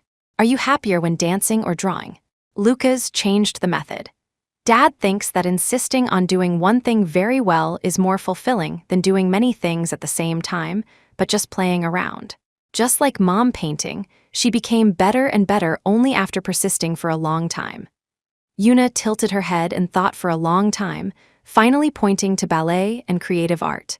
"I still like dancing and drawing the most, the host class. I can learn it next time." "Okay, then respect Una's choice." Lindsay hugged her daughter with a smile. "Remember, if you choose, you have to stick to it." Una nodded vigorously, relieved. Although this matter was small, it made Lucas and Lindsay realize that the children were beginning to face choices and trade-offs. Guiding them to listen to their inner voices, learn focus and persistence was more important than simply satisfying all their interests. After initial contact, the representative of the Rothschild family put forward a specific cooperation framework draft. As expected, the other party hoped to occupy a dominant position in the joint venture and tried to incorporate some public welfare projects of the Snow Nina Foundation into its global brand promotion system, blurring the boundary between business and charity. In the video negotiation, Lucas was modest but firm in his stance. "Thank you for your sincerity, but Landor's core strategy and controlling rights are not open for discussion. The principle of independent operation of the foundation will not change. We can explore equity investment in specific green technology projects or jointly initiate an impact investment fund focusing on sustainable development, but the governance structure must be fair and transparent." The other party's representative was obviously surprised by Lucas's directness and firmness, and the negotiation fell into a deadlock for a time. After the meeting, Charles Chase was a bit worried. "President Landor, are the conditions too strict? Will we lose this opportunity?" Lucas stood in front of the floor-to-ceiling window, looking at the city beneath his feet. "True cooperation is a two-way choice. If they only value short-term control rather than long-term value consensus, such a partner is not worth having. What we want are fellow travelers who can walk far side by side, not capital coming to pick peaches." He asked Charles Chase to continue to deal with them according to this position and instructed the team to speed up contact with several other potential partners just in case. On the commercial battlefield, he never put all his eggs in one basket. As Snow grew up, her personality became more quiet and delicate, forming a sharp contrast with her sister Nina's liveliness. She liked to flip through picture books quietly alone, could play puzzles intently for a long time, and was unusually sensitive to colors and shapes. When Lindsay painted, she would often move a small stool and sit aside, watching quietly, occasionally pointing a small finger at a certain color and making vague syllables, as if expressing preference. At a family gathering, the mischievous Nina accidentally knocked over juice, soiling a doodle Snow had just completed. Nina was scared and at a loss. Snow looked at the ruined painting, her eyes turning red, her small mouth pouting, but she didn't cry or make a fuss. She just lowered her head silently, tears falling drop by drop. That forbearing and aggrieved look made Lindsay's heart ache, and she quickly hugged her to comfort her. Lucas also noticed his eldest daughter's sensitivity and introversion. At night, he said to Lindsay, "Snow has a heavy heart like you. We have to pay more attention to her emotions, encourage her to express herself more, and not let her keep everything inside." Lindsay felt the same way. "I'll take her with me when I paint in the future and tell her about colors and stories. You also hug her more. Dad's affirmation is very important to her. For different children, different love and guidance are needed. Snow, this quiet little flower, needed more delicate sunshine and rain." The turning point appeared at an informal cultural exchange dinner. Lucas and his wife were invited to attend, and the current head of the Rothschild family, old Mr. Rothschild, happened to be there. This silver-haired elder behaved elegantly, his conversation full of wisdom, and he had considerable insight into Eastern culture. He didn't talk business, but chatted with Lucas and Lindsay about family inheritance, social responsibility, and the meaning of art nourishing life. He mentioned that he was also obsessed with painting when he was young. Although he eventually inherited the family business, artistic appreciation gave him a unique perspective on investment. He particularly appreciated the model of combining art and public welfare in the Snow Nina Foundation. Lindsay had a happy conversation with him, from classical oil painting to modern installation art, while Lucas shared his experience of practicing social responsibility from the perspective of an entrepreneur. This meeting enhanced mutual understanding in a relaxed atmosphere. The next day, the attitude of the Rothschild negotiation team changed subtly. They no longer clung to controlling rights, but turned to pay more attention to the long-term social benefits and governance model of the cooperation project. They proposed a revised plan: jointly establish an independent sustainable development investment fund, with both parties contributing equally and co-managing, focusing on environmental protection technology and educational innovation, and promising to respect the foundation's independence. "It seems old Mr. Rothschild values the fit of values more," Lucas said to Lindsay. This new plan was undoubtedly more in line with his expectations. Henry's robotics hobby class was participating in a municipal youth innovation competition. He and his teammates entered the finals with their design of an intelligent garbage classification assistant. On the eve of the finals, Henry was a bit nervous, repeatedly checking the model and program. Lucas did not interfere too much, only coming to his room before he went to sleep and patting his shoulder. "Just do your best and enjoy the process. Remember, teamwork is more important than ranking." On the day of the competition, Lucas and Lindsay took their sisters to cheer. On stage, Henry explained the design concept calmly and cooperated tacitly with his teammates. Although a small accident occurred during the demonstration, they responded to the situation and successfully resolved the problem. In the end, their team won the Best Creativity Award. Holding the trophy, Henry's small face flushed with excitement. He ran to his parents, his eyes shining. "Dad, Mom, we succeeded." Lucas took the trophy and looked at it carefully, his eyes full of pride. "Well done, son, especially when dealing with emergencies. You were very calm." Lindsay gave her son a big hug. This experience allowed Henry to experience the sense of accomplishment brought by hard work and also exercised his pressure resistance and team spirit. Seeing his more confident appearance, Lucas knew that these qualities were far more precious than the trophy itself. Based on the revised plan, Lucas's team conducted several rounds of in-depth negotiations with the Rothschild side. The two parties negotiated one by one on details such as investment direction, decision-making mechanism, and profit distribution, finally reaching a consensus and signing a memorandum of cooperation. The newly established Landor Rothschild Sustainable Development Investment Fund would operate independently, with a board of directors composed of professionals appointed by both parties. The fund would focus on investing in clean energy, circular economy, and green building projects in the Asia-Pacific region, and promised to inject part of the annual income into the Snow Nina Foundation to support related environmental education and child development projects. At the signing ceremony, Lucas shook hands with old Mr. Rothschild. The latter smiled and said, "Mr. Landor, I believe that cooperation based on shared values can cross cycles and go far steadily." "This is also our belief," Lucas responded calmly. This cooperation not only injected new capital and international vision into the Landor Group, but more importantly, it established a new cooperation model of business for good, laying a more solid value foundation for the family's future inheritance. Lindsay looked at her calm and confident husband on stage, her heart full of pride and peace of mind.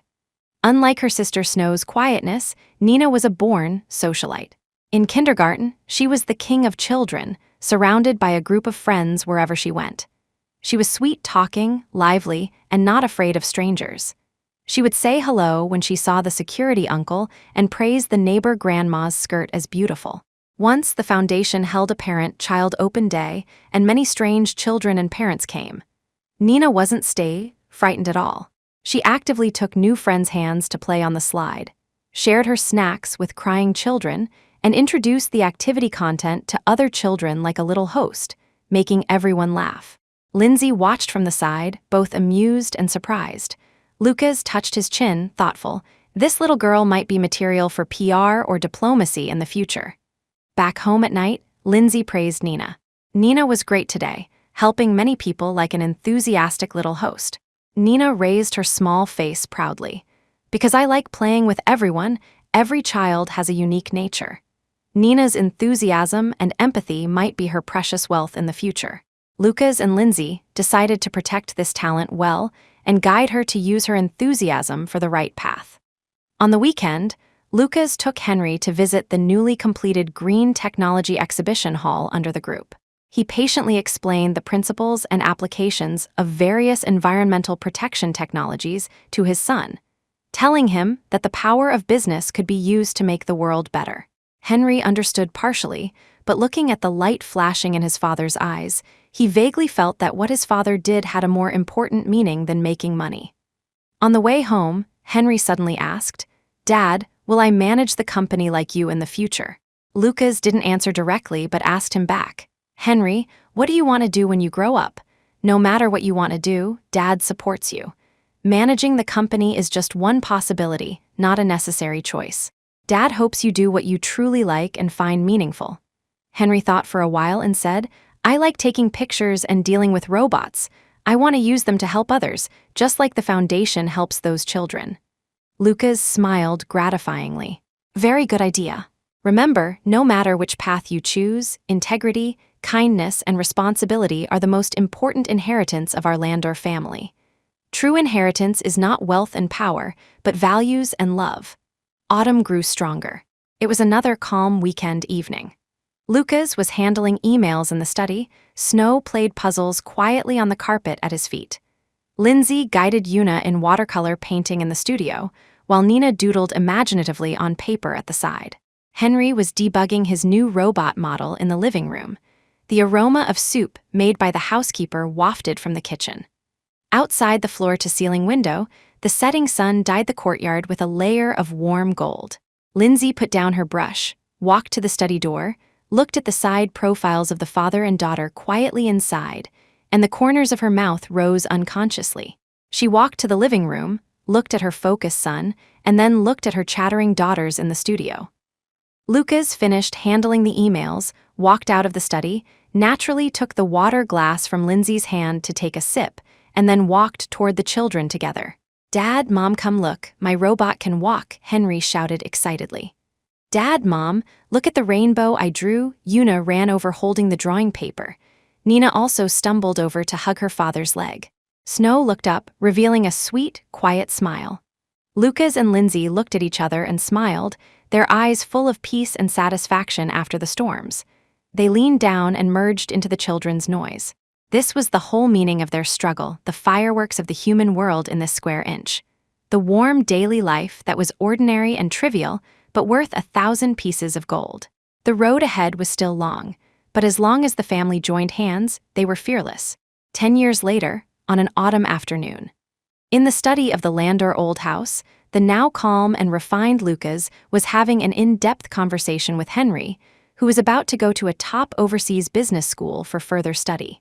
Henry inherited his father's calmness and his mother's sensitivity, showing unique insights into sustainable business during college. "Dad, your insistence on the controlling rights and value dominance of the Landor Rothschild Fund back then seems to be a wise move now. It has become a benchmark for impact investment." Henry flipped through the latest financial report, his eyes full of admiration. Lucas smiled slightly, his gaze sweeping over the photo with Lindsay on the desk. Business success has many dimensions, but only when combined with goodwill and responsibility can it go far steadily. "This is what I hope you remember." Henry nodded solemnly. He knew that what he was inheriting was not only a business empire, but also this heavy family belief.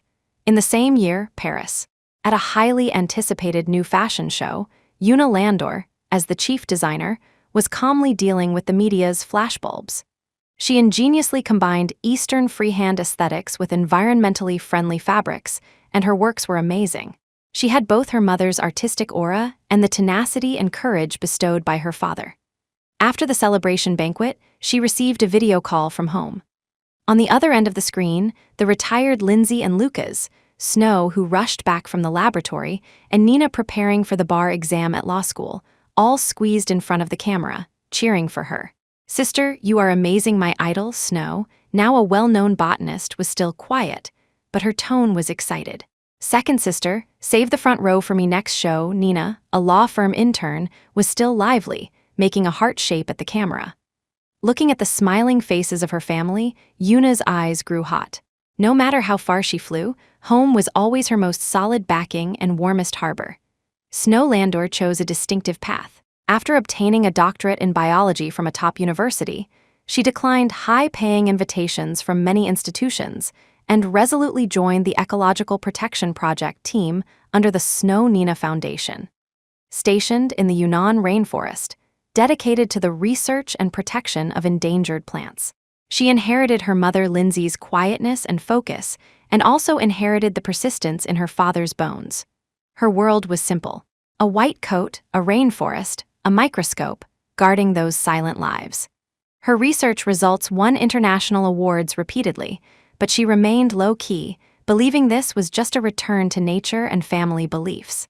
When Lindsay and Lucas went to see her, seeing her wearing rain boots, hands full of mud but eyes shining, their hearts were filled with pride. Happiness has thousands of appearances. Different from her sister's paths, Nina Landor's social talent and debating skills shone, since childhood allowed her to enter a top law school naturally and quickly become a rising star in the legal profession. She specialized in international commercial law and public interest litigation, famous for her sharp style and strong sense of justice. Many people said she was most like the young Lucas, but she smiled and said, "I am as hard as my dad, but I use the soft method my mom taught me." She excelled at speaking for vulnerable groups in complex cases, extending the family's business for good philosophy to a broader field of social fairness. At home, she was still the youngest daughter who loved to act spoiled and could instantly liven up the atmosphere. But once she stepped into court, she was the lawyer Landor, awed by opponents. Chapter 97 Epilogue. Light and the Brook. Lindsay Brooks Cloudy had become an internationally renowned art master. Her Echoes of the World series toured globally, conquering the world with its profound humanistic care and unique Eastern aesthetics. But her most cherished identity remained wife and mother. She reduced her creative output and invested more energy in the foundation and family. She opened up a larger studio in the old house, filled with paintings recording family bits and pieces, from childhood sweethearts to grandchildren surrounding her knees. Her art ultimately returned to and sublimated the life she cherished most. Lucas was her most loyal fan and agent, as well as the first viewer of her works. Under the setting sun, the two often walked hand in hand in the garden, talking about art, children, and those years traveled together, peaceful and satisfied. Lucas had basically handed over the group to a professional management team, retaining only the chairman position to grasp the general direction. He and Lindsay focused their main energy on the operation of the Snow Nina Foundation, building it into a model connecting business, art, and public welfare. He was often invited to attend forums to share his insights on corporate inheritance and social responsibility. But he was happiest seeing the four children shining in their respective fields, and always maintaining a kind original intention and close family affection. He honored the promise of that year, giving Lindsay a warm home and giving the children a sky to grow freely. He wrote a perfect answer sheet about love, responsibility, and inheritance in his own way. Henry brought his like-minded girlfriend from his studies abroad back home and held a warm wedding at the Landor Old House. The bride was a young scholar dedicated to educational equity. The wedding was not extremely luxurious, but full of love and blessings. As the officiants, Lindsay and Lucas looked at their handsome, calm son and kind, intelligent daughter-in-law, their eyes full of relief. Yuna, Snow, and Nina acted as bridesmaids, busy and laughing constantly. The garden of the old house was once again filled with laughter, just like the place where the little childhood sweethearts started decades ago. At the wedding, Henry said to the bride, "Thank you for letting me know that love is joining hands to make the world better." This sentence was the best interpretation of this family's spirit. Another year later, Henry's wife gave birth to a pair of lovely twin sons. Lucas and Lindsay were upgraded to grandparents, holding the babbling grandsons in swaddling clothes. Looking at the 4 children surrounding the bed who could already stand on their own, Lucas and Lindsay looked at each other and smiled, their eyes holding the calmness after the baptism of years and immense satisfaction. The cycle of life is so wonderful. The former childhood sweethearts, little enemies, stumbling all the way, guarding each other, finally welcomed this consummation of grandchildren surrounding their knees and the inheritance of love and faith. Lindsay gently held Lucas's hand and whispered, "Look, they look so much like Henry and Una when they were little." Lucas tightened his palm, his voice calm and gentle. Our story continues in them. Many years later, on a sunny afternoon, the elderly but hale and hearty Lucas and Lindsay sat under the lush plane tree in the garden of the old house. The plane tree was stouter than when they first met. A thick family photo album was spread on Lindsay's knees, and Lucas's hand gently covered hers. In the album, there were awkward group photos of them when they were young, moments full of tension after reuniting, vows at the wedding, bits and pieces of the 4 children's birth, growth, and starting families, and the figures of grandchildren playing. Time passes so fast, Lindsay sighed softly, leaning her head on Lucas's still solid shoulder. Lucas responded, his gaze gently sweeping over every photo, but every day was good. In the distance, the grandchildren were playing on the lawn, laughter coming with the wind. Una and Snow were discussing a new art cooperation project. Nina was handling work on the phone, and Henry was walking with his wife and children. They didn't speak, just sat quietly, enjoying this quiet and warm time. Sunlight spilled through the gaps in the leaves, casting dappled light and shadow on them, just like their intertwined lives. He was once the cold, proud light. She was once the lively, flowing brook. In the course of time, they had missed each other, misunderstood each other, and weathered storms. But in the end, the light warmed the brook's journey, and the brook moistened the light's temperature. They achieved each other, converging into a deep and broad river, nourishing the family and warming every inch of each other's lives. The childhood sweethearts, the little enemies, finally became the warmest, most enduring light and the brook in each other's lives.